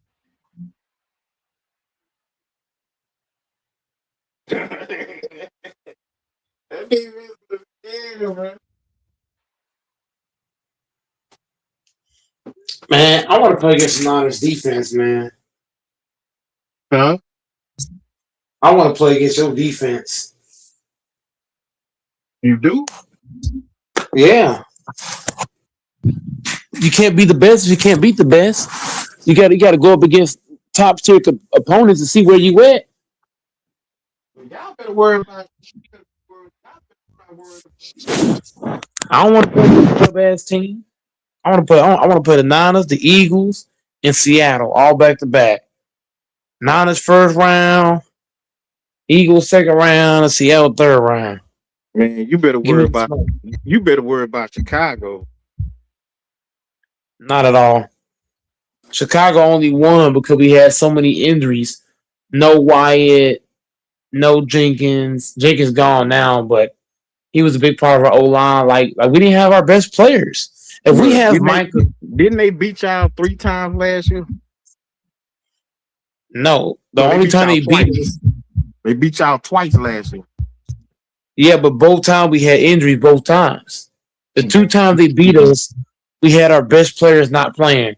The first time they beat us, Jordan Love got hurt in the first fucking half. That's your start. That's your starting quarterback.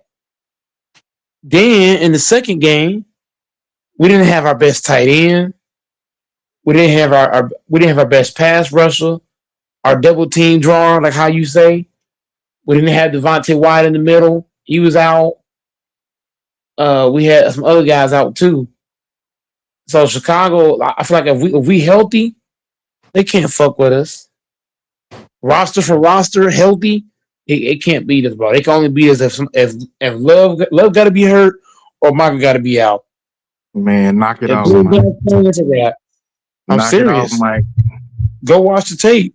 And really, Mike, they almost beat y'all in the first game. You can't just did sit they up and beat try us? and hide behind injuries all the time. Did they bro. beat us though? Did they, bro? I'm gonna ask you again. When Micah and Kraft and Love was on the field, did the Bears beat us? No. It took those guys getting hurt for them to beat us. So those 3 guys right there is on that field. I don't care if Ben Johnson do some voodoo on us. He ain't winning. I'm just saying. That's what you say. Ben Johnson say he loved beating the shit out of y'all. He only beat us once again. He beat us because, like I said, the first matchup, the second matchup, no Jordan Love. The second matchup, no Kraft, no Micah, no Wyatt. Those are big name players for this team. Now Wyatt, he's not the best pass rusher, but he's really huge in the run game. He is tremendous in the run game. Micah's our best pass rusher. Tucker Kraft is our best run blocker and pass catcher. Kraft was having a breakout year. Can we admit that? So it took Kraft and all them guys getting hurt just for the Bears to win. The Bears is trash. I'm sorry. They can't beat us healthy. They can only beat us hurt. I disagree. I'm gonna ask again. In the 3 matchups, the only matches they won, we had people out. So remember how you said how Hargrave had all these bad seasons and this, that, and the third. So saying something about Chicago. Chicago has not shown me one time this past season that they could beat the Packers healthy. They have not shown it. Yeah, but see, They haven't shown it. that's an excuse. You can use that excuse every time, and I'm sure that if they go back, if I talk to a Bears fan, they'll say the first time y'all beat them, they had some players out. Every team can use the excuse that they had some guys out, and that's why they lost. No, they didn't. No, they didn't. The Bears were fully healthy when they played the Packers. No, they wasn't. Especially that first matchup. Even the second matchup, we had more injuries than them. They might have had 1 guy out, maybe 2, but we had more injuries. So they give the last 2 games. them an excuse, Mike. No, it does not, because having one. Okay, look, King. What I'm saying is this: if we got 1 guy out, I don't care about that. That's 1 guy. 2 guys out, okay, that's fine. But once you got a multitude of guys out, that's what a problem is. That's why I put the excuse out there because the Packers had more injuries than the Bears did all 3 games. Nope. The second game, all you had missing was your quarterback. Your quarterback went out. Your backup quarterback came in and played well. That's not your starting quarterback. I'm sorry, bro. That's only one person. There's only 1 player. But once again, it wasn't just Love. We also didn't have Jenkins. Jenkins was out. Zach Tom was dealing with a bad back. So I'm just saying, having a bad back as an O lineman, that's the worst thing ever. I gotta go against these physical motherfuckers. My back fucked up. Mike, you got more excuses than a hook in a church house. So King, if the Packers are healthy, I'll bet whatever you want. If we healthy, we play Chicago, bro, I'm not even gonna watch the game because I ain't got to. I don't even gotta watch the game. If we healthy, I don't even gotta watch the game because I know what we're gonna do. Chicago cannot compete with the Packers healthy. Healthy, they can't compete, bro. They can't compete with us. You know what? I'm gonna win a lot of money off of you again this year, like I did No, 2 you're not. years ago. Not at all, because the Packers, like I told you, the Packers are superior to the Bears when healthy. That's why that Bears player, what King? Why do you think the Bears player injured Jordan Love? Why do you think that is? Because they know if we healthy, they weren't trying to injure him on purpose. that was a dirty hit, bro. Even the NFL said that was a dirty hit. Even the NFL said it. The NFL fined it. Bro, the NFL, bro, there's an article. The NFL fined that Bears player. He got fined for that hit on Jordan Love because it was a helmet to helmet. He hit Love helmet to helmet. He got fined for that. Yeah, he intentionally hit him helmet to I don't helmet. mean it was on purpose, though. Is what I'm saying. Yes, it was. Yes, it was, bro. If you tackling somebody and it's the way he tilted his head at Jordan Love, bro, that was intentional. When I watched that play, that was an intentional hit on Jordan Love. That was intentional. I watched that live. That was intentional. That was not accidental. I gotta go back and look at it again. The player literally tried to harm him. And that's why I say the Bears know if we healthy, they can't fuck with us. They know. That's why they injured Jordan Love. I don't think they know that, bro. They beat y'all twice with Jordan Love. Well, they beat y'all once with Jordan Love. When he played the whole game, in both games y'all lost. Jordan Love played in the first game. He played the first 2.5 quarters. In the last game in the playoffs, he played the full game. They didn't beat y'all with Jordan Love. They not scared of Jordan Love. In the second, no, but you're missing my point. Love is one guy. You keep bringing up one guy. I'm talking about in the second and third matchup, we didn't have Micah, our double team machine, and we didn't have Devontae Wyatt, our best run stopper, and we didn't have what's his name, Tucker Kraft. Kraft was having a breakout. I don't know if you heard me say that, but Kraft, he was on the road. He was having a breakout year. He was breaking out. He was leading the team in yak. He was leading the team in yards. He went down, and other guys passed him. But I'm saying like he was balling. So we just can't overlook that, King. The last two matchups, not having Kraft, not having Micah, not having Wyatt, those ain't small names on the Packers. Those are players that play a big role in what they want to do. Wyatt plays a huge role in our run defense. Micah plays a huge role on our pass rush. Tucker Kraft plays a huge role on our offense because he does multiple things. He communicates. He's a leader out there. He run blocks. He pass blocks. He runs out and he makes big plays. Also his ability to break tackles. That's huge, especially in a playoff game. You need that. When you play against teams, you need to have a guy like that. But not having Kraft out there, that just changed everything. So I don't think you understand. Like Kraft's impact was missed in those last two Bears matchups. Really, the last three got playoffs. So like I said, the Bears can't fuck with us, man. If we healthy, they really can't compete, bro. They really can't. They can't guard Tucker Kraft. They don't have anybody that can stop him. Kraft killed the motherfuckers. I'm telling you, Yeah, Kraft, but bro, Kraft will kill them every time. so look, I think that the Bears and see I can't I'm on my computer and I don't wanna And they lost try to players too. And they lost their receivers. They lost nigga named fuck. It's a tall DJ nigga. Moore. They lost. No, it's not just him. They lost the other guy too. Who the other guy? They lost two starting receivers. Both of their That's the only starting one I receivers. They lost DJ two Moore, of them. the only one I heard of. There's another guy. He was having a really good season for them. He's a skinny black guy, like 6. Well, not really skinny, but he was playing well for them. They lost him and DJ Moore. They lost both of them. They lost a linebacker. They lost two defensive players. One retired, and the other one just left.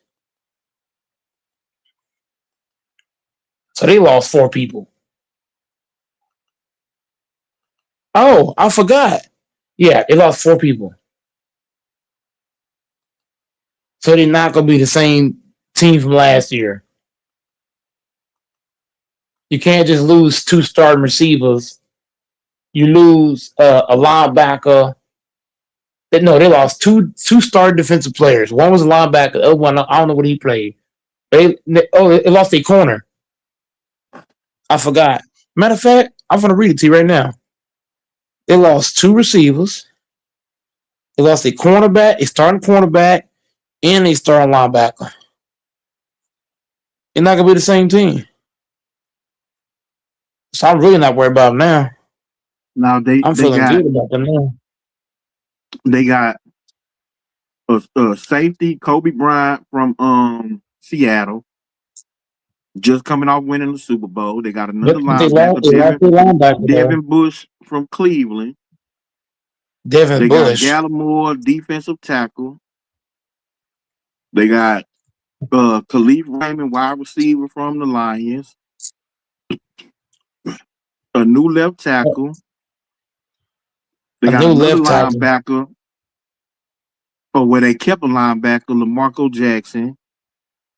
They kept the defensive end, kept the offensive tackle, Contavious Street. They got a cornerback from Buffalo, Cam Lewis. They got a bunch of additions on that defense, he bro. That good. He ain't that good. The Bears don't sound scary to me. They just don't. They just don't sound scary. The Packers, the Packers made as many moves as them. To be honest, the Packers lost 7 players.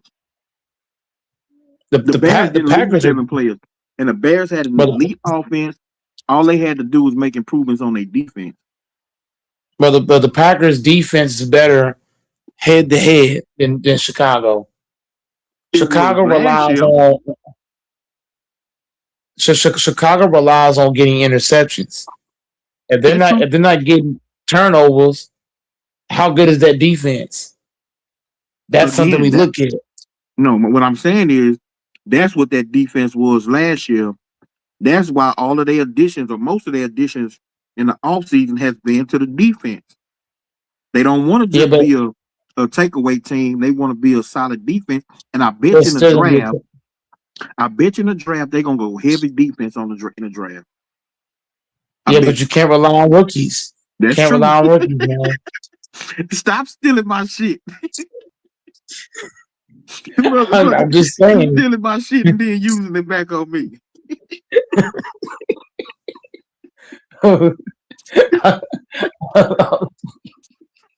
Oh shit! I'm throwing it back in your face. I'm throwing shit right back in your face.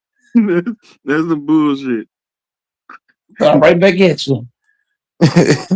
I'm just saying, like Chicago's gonna be a good team, but you know what I mean. But I'm not worried about that. If they don't get turnovers, they don't scare me.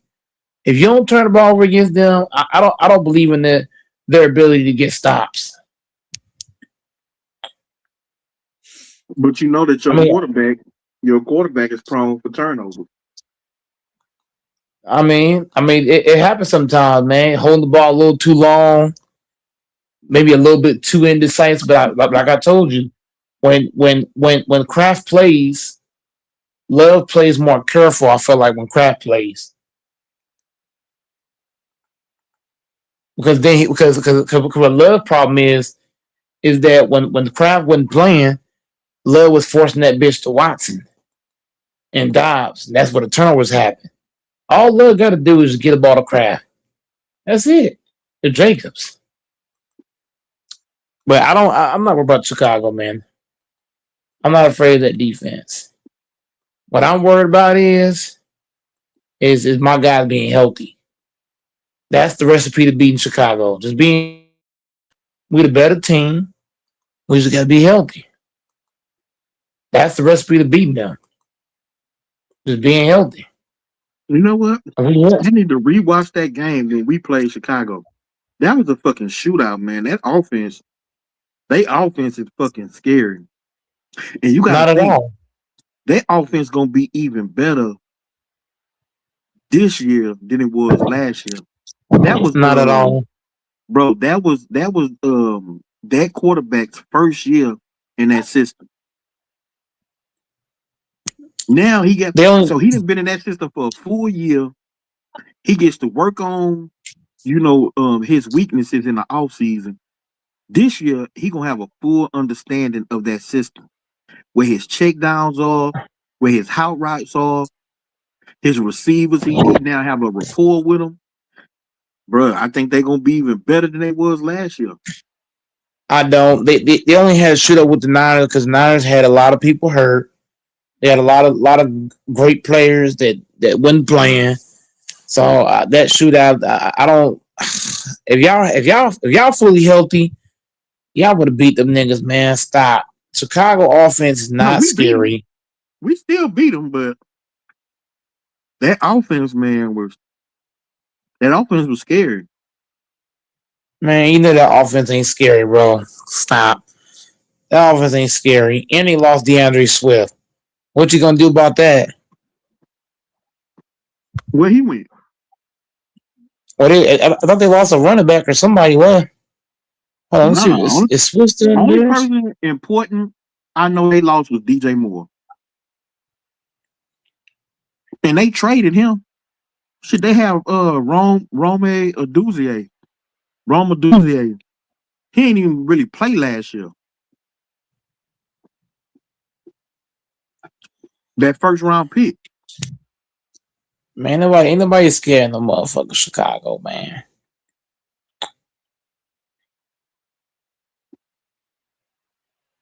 I want to play Chicago now.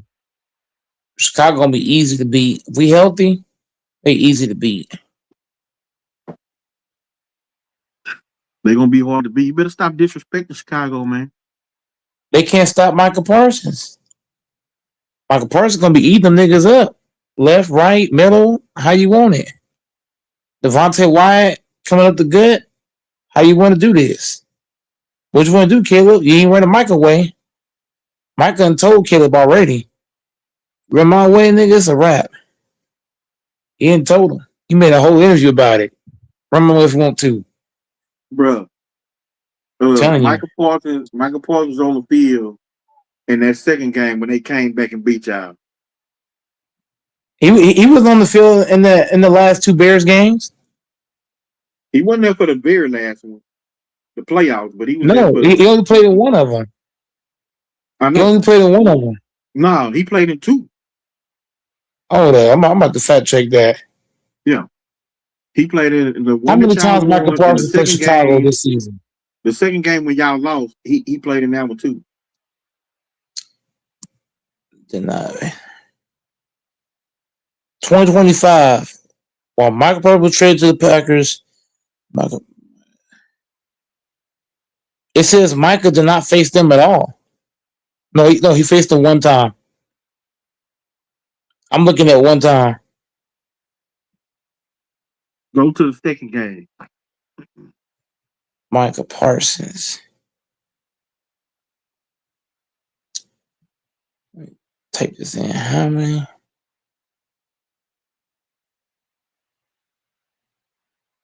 Micah Parsons.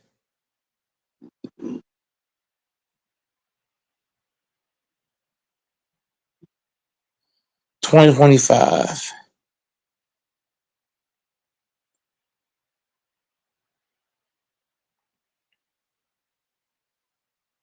When did He y'all play played them one the second time. time? When did y'all play them the second time? Did y'all play them in January?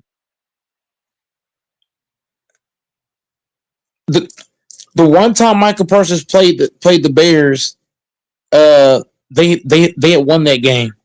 The one time he played the Bears, the Packers beat them. It says right here, Michael Parsons helped the Packers to beat the Bears 28-21. I'm looking right at it. The one time he played the Bears, the Packers won 28-21. So two of the matches he didn't play.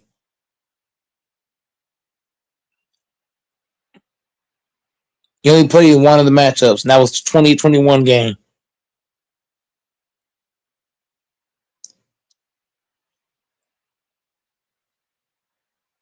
And his impact that game wasn't even sacks. It was just getting him off his spot and shit. Like I told you, man, the Bears gotta hope we hurt to play us. They don't want to see Micah. They don't want to see Kraft and Jordan Love all together. They don't want this work, man. I'm telling you, Chicago better ask God for help. He the only way that can help him.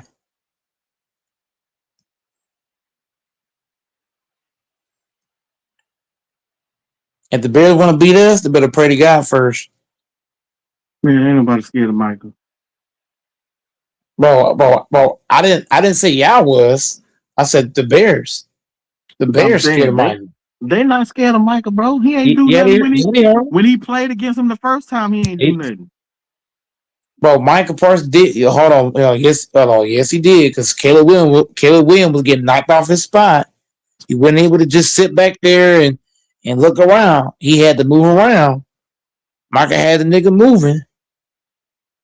He didn't let him just sit on one spot. He made the nigga move. Forced the nigga to move. But see, he want to move. All game. He want to move. Yeah, but at the end of the day, Michael did enough to win the game. Like, even though he didn't have no sacks, nothing like that, he still impacted the game. Just him being out there is impacting the game. Just him being on the field, you got to worry about as an O-line king. You think Chicago just went out there and was like, we're not worried about Michael? Their game plan was definitely, okay, we got to make sure that we have a good blocking towards his side of the field. That's impacting the game. Even if he's not getting sacks, he's still making you think about him. You still thinking about him as a head coach. Like, man, if my protection fucked up, man, he's gonna get there. So even though I agree that you want to know where he is and stuff like that, and teams will, slant their line, they'll give some help and stuff like that. Michael's a good player. My point is that he's not scary. He is scary to Chicago. I don't believe it. Because the Bears were cheering in that second game when Michael wasn't out there. Those niggas was cheering. They were happy as fuck. Those players was happy. They wasn't cheering in the first game when he was out there. Of course, they was cheering. They gonna cheer for every home game. No. What I'm saying is,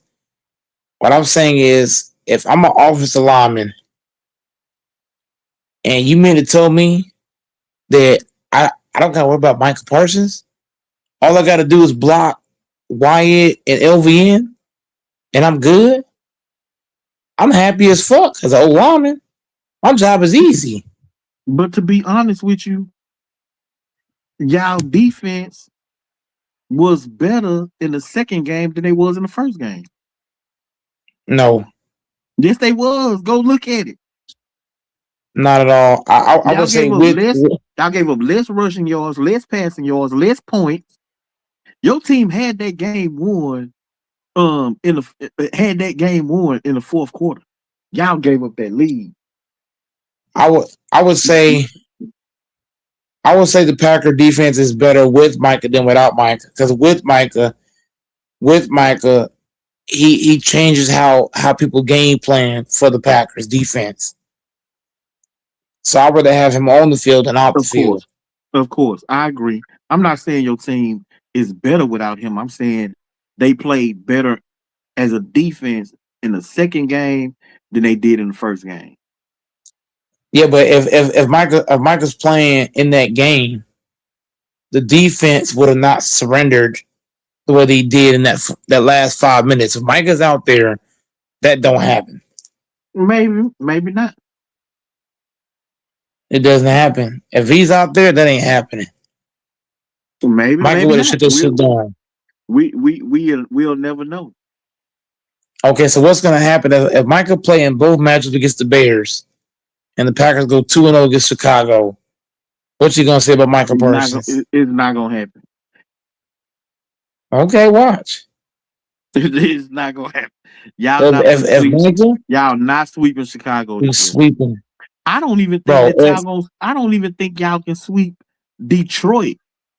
And Detroit don't look like the same team that they did 2-3 years ago. We're gonna sweep Detroit. We're gonna sweep Chicago.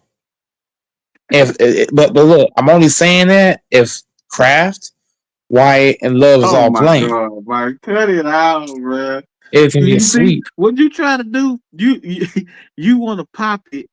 You want to pop this high-powered shit about your team, and then you want to leave all these outs, all these, stipulations on how you can lose.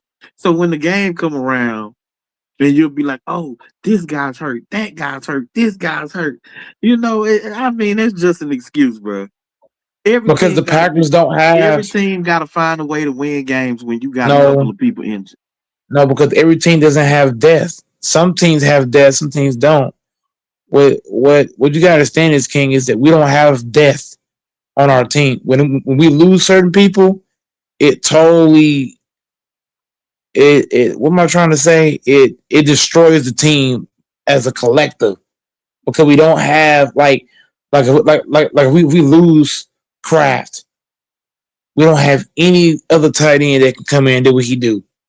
They don't got to do everything he do, but they can do some of the things that he do. They can't do nothing. Do you think we got another tight end like George Kittle? You think the Niners got another tight end like George Kittle on our roster? Bro, you're missing King. You totally like you missing what I'm saying. Like, we don't have a player that can come in and play at at least a decent level. We don't have that at multiple spots. For example, if Micah go out, we don't have anybody else that can come in and play decent. Just decent. That's a tight end. That's a D line. That's an O line. That's why I told you. Remember I told you when Zach Tom went out with that back injury, we didn't have anybody else to come in at right tackle and play decent. When Zach Tom went out, the whole line was fucked up. When Jenkins went out, the line was just shaky as hell. So I'm just saying, bro, like we're not a death team. When we lose people, it handicaps the entire team. So that's what I'm saying is, bro, when Kraft go out, the next tight end, bro, he sucks. Musgrave sucks. I don't give a fuck what nobody say. That nigga, that was a bust pick for Green Bay. Musgrave is a bust. Bro. Having him as the backup he's a bust. How long Musgrave been in the NFL? This year be his fourth year. This coming year.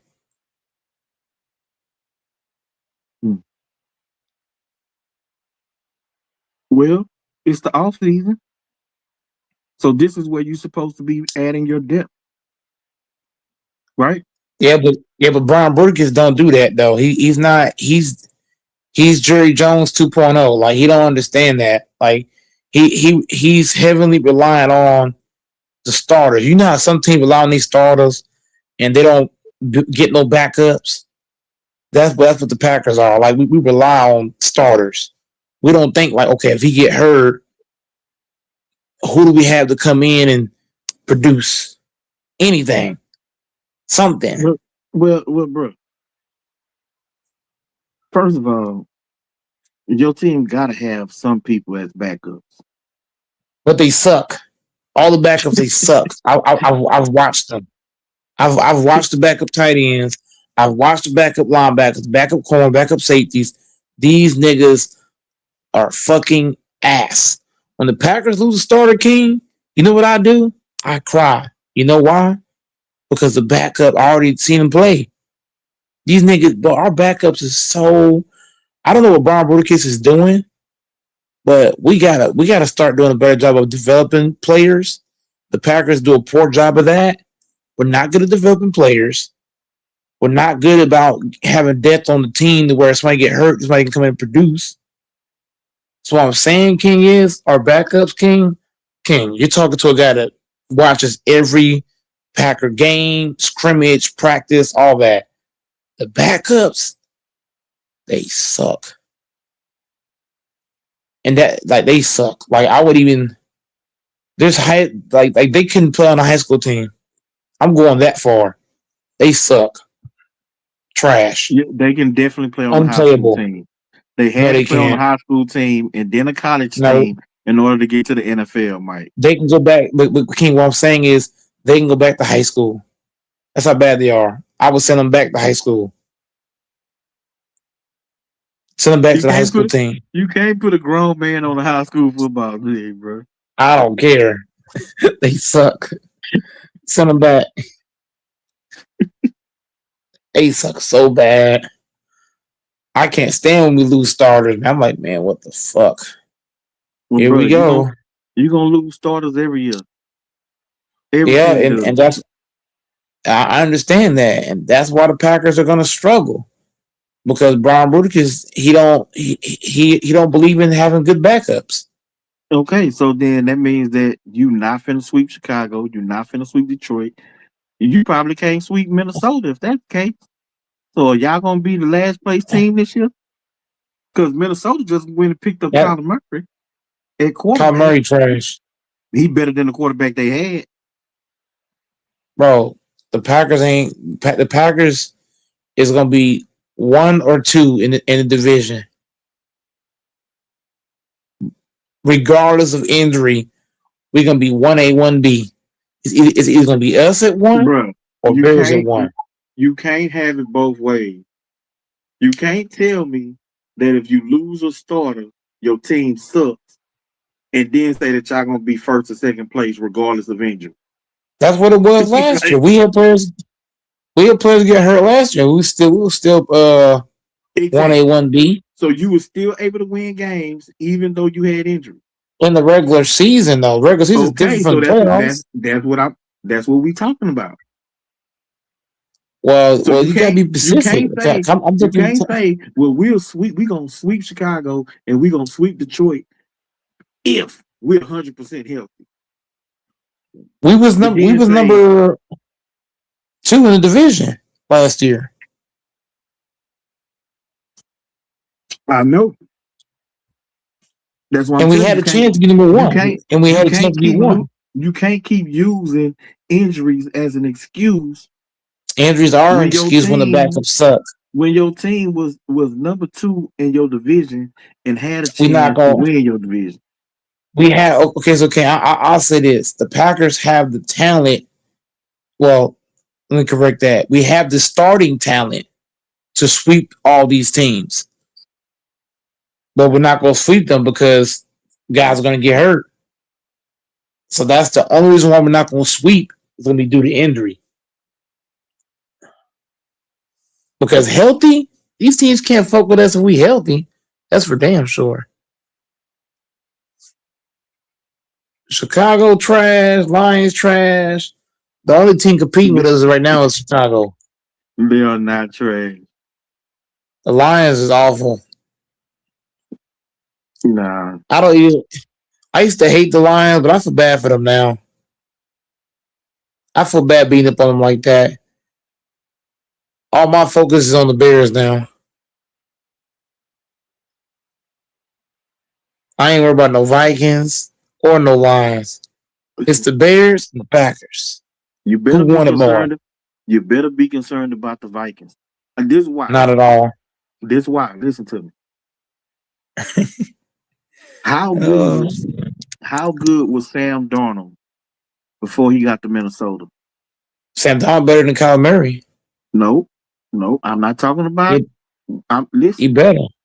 I'm not talking about how you see Sam Darnold now that he's a Super Bowl champion. I'm talking about before he got to Minnesota. Sam Darnold He was still good considered before that. No, he was considered a bust. He didn't He was succeed never a bust. with the Jets. The motherfucker said he was seeing ghosts. Then he went to Carolina. He was still bad. He went to San Francisco as a backup for 1 year. Then he went to Minnesota. They won 13 games with a bust of a quarterback. Left Minnesota, went to Seattle. He's a Super Bowl champion. My point is that Kevin O'Connell, I think his name is Kevin O'Connell, the head coach in Minnesota, because before him, he had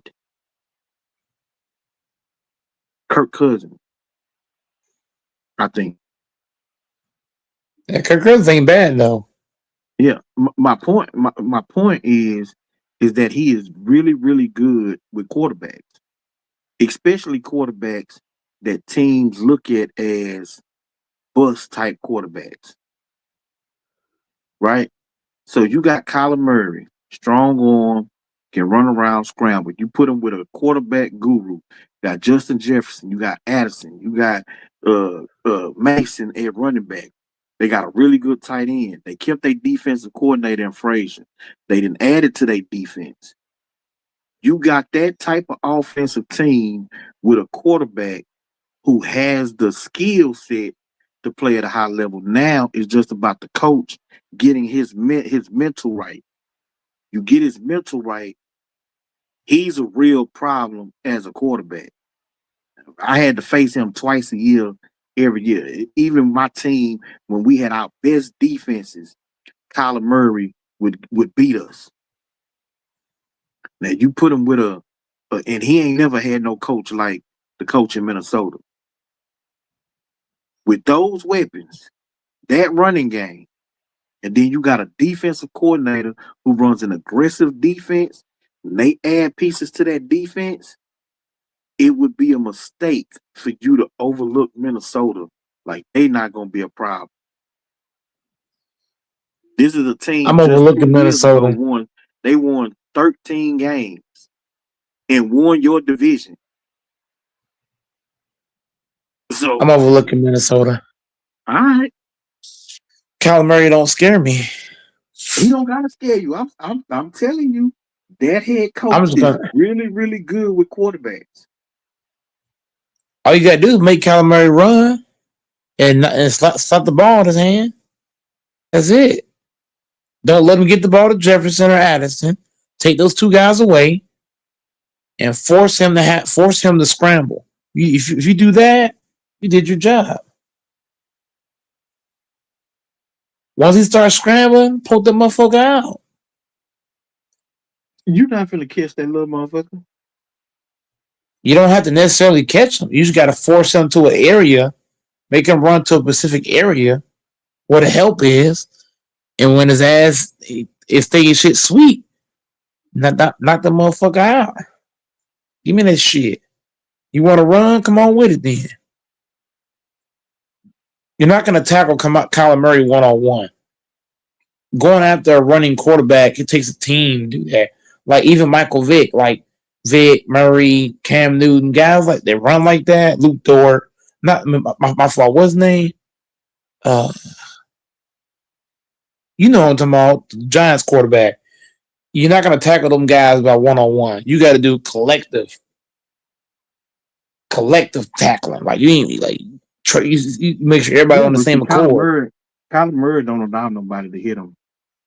Like he'll go ahead and slide. He'll throw the ball away. He don't make his ass slide.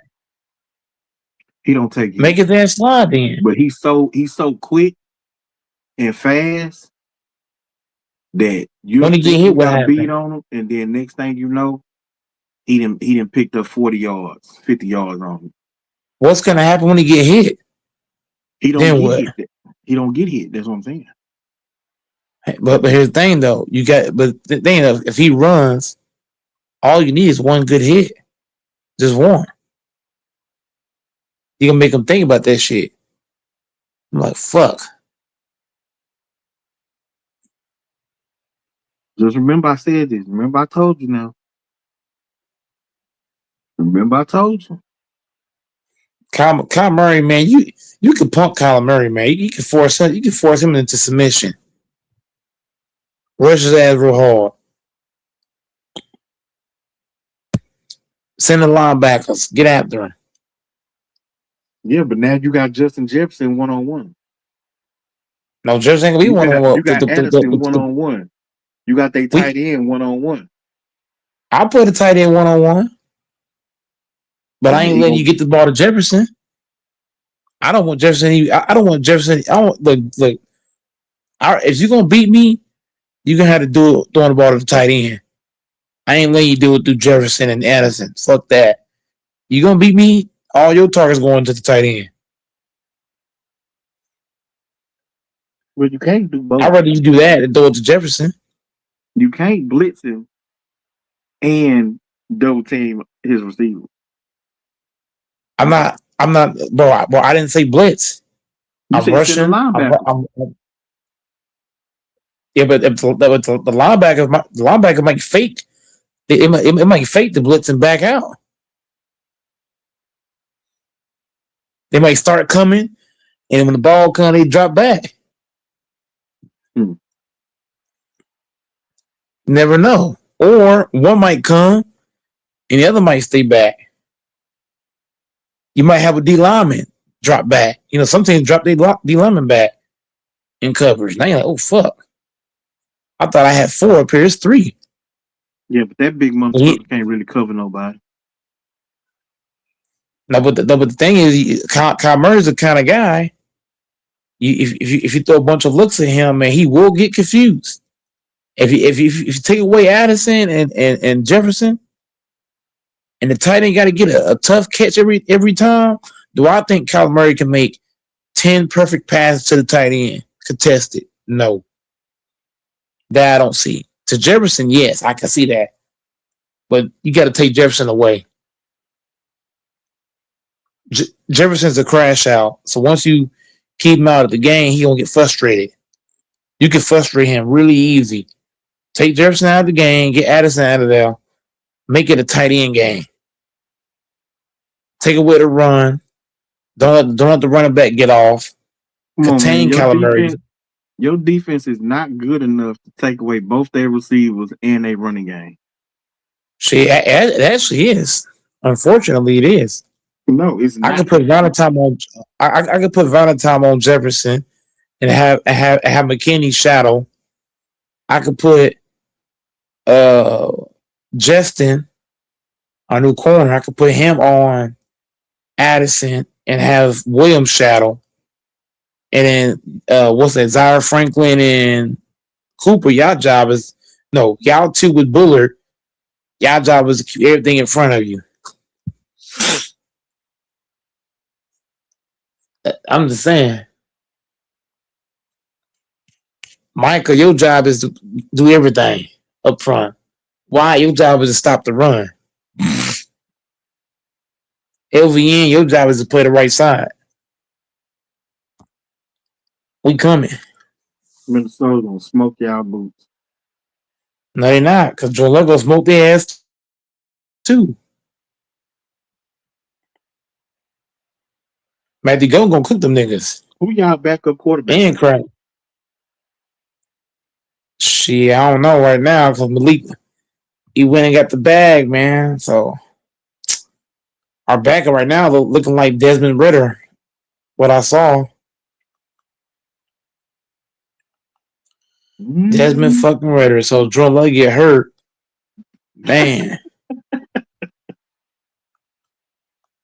You talking about a fucked up situation.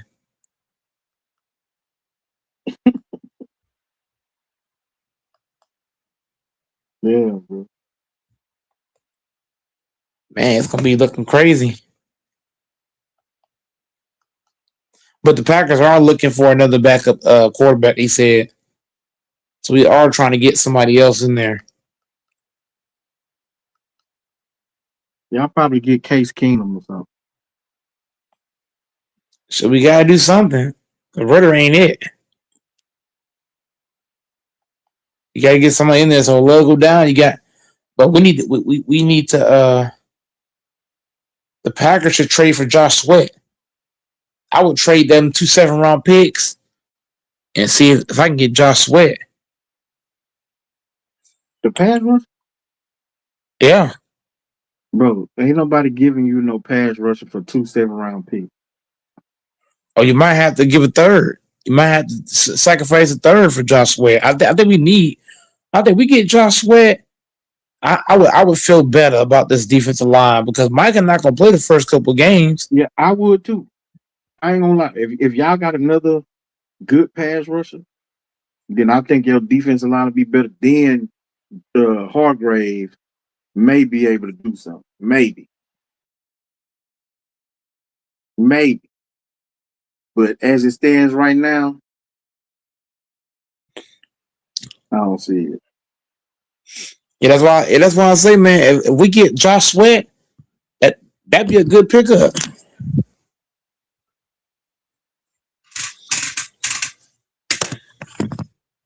I feel like we need that.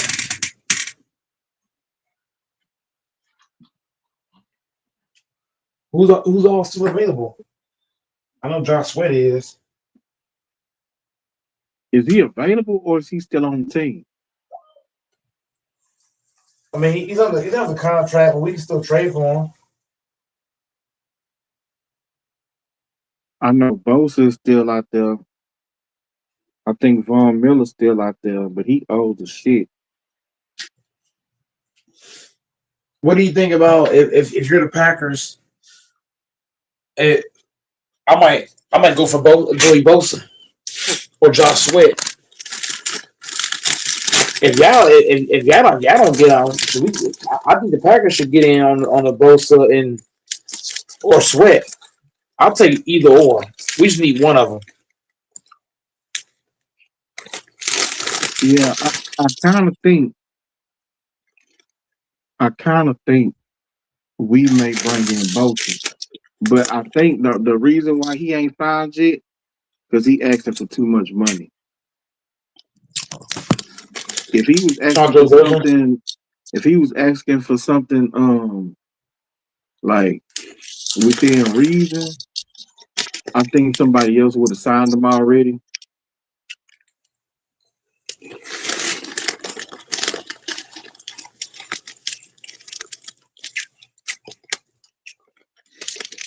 Maybe he bluffing to not go to certain teams.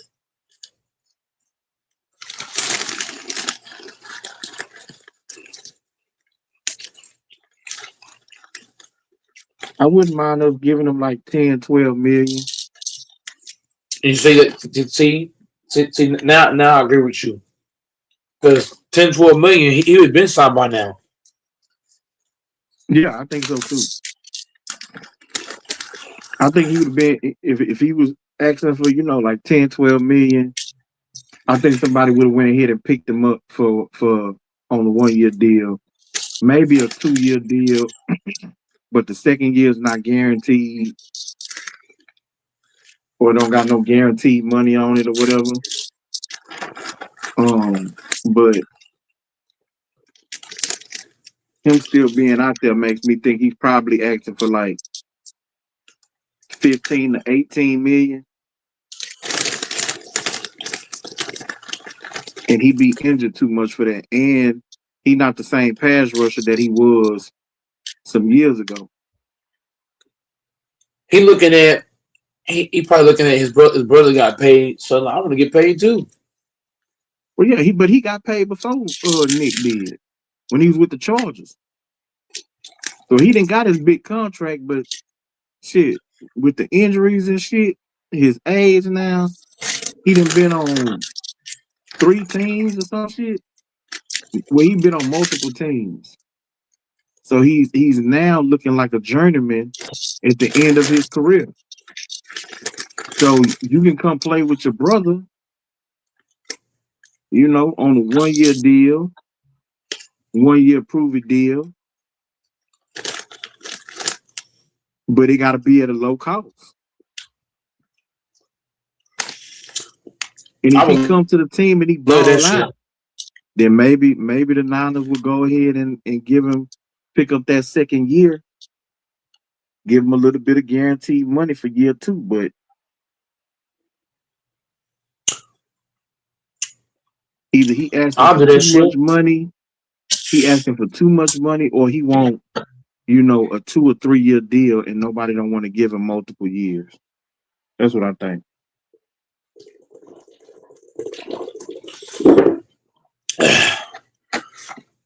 I agree. I totally agree.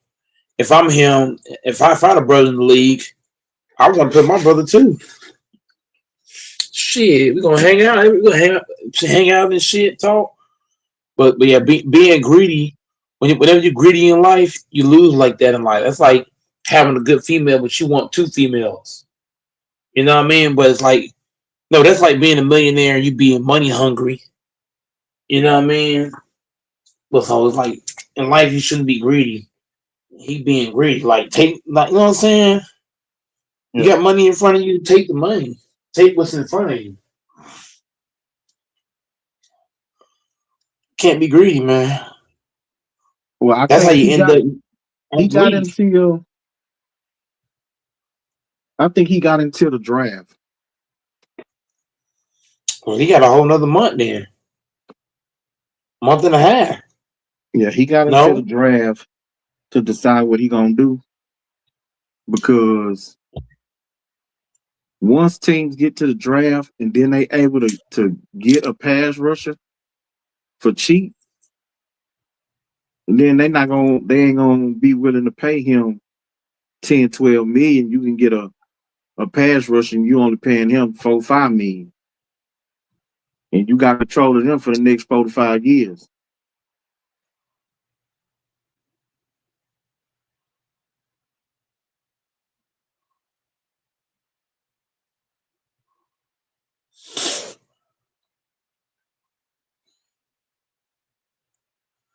Yeah, so you know, you still got a lot of time. I mean, hopefully he wake up, smell the coffee, and make a decision.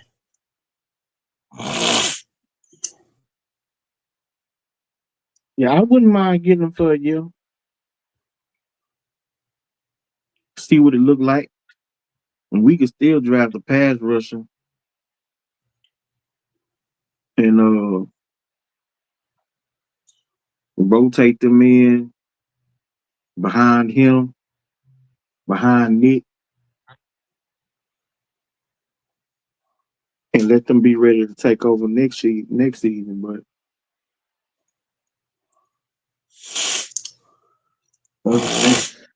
fuck it.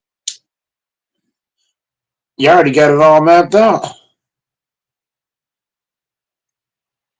Yeah, man. I mean, to be honest, that's the last thing we really, really need before the draft. We really like to have a veteran pass rusher so that it's nothing that we just gotta have in the draft. We can take the best player available.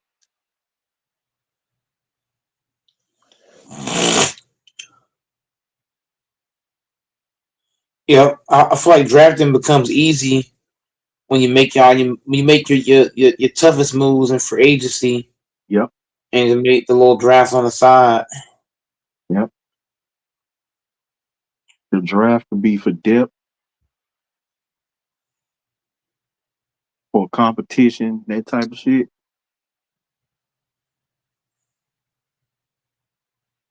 All right, man. I'm finna go and get off. I'll probably hop up here tonight or tomorrow night.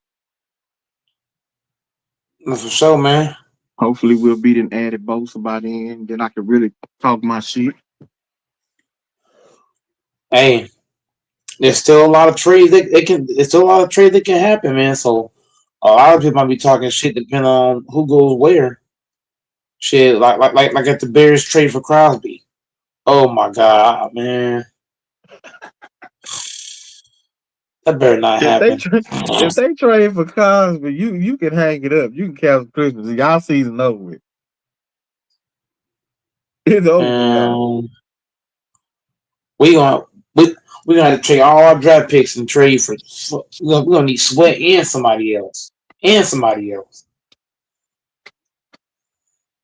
Man, I can't even dream that high that we'll trade for Max Crosby and have him and Nick Bosa on the same defensive line with Osa.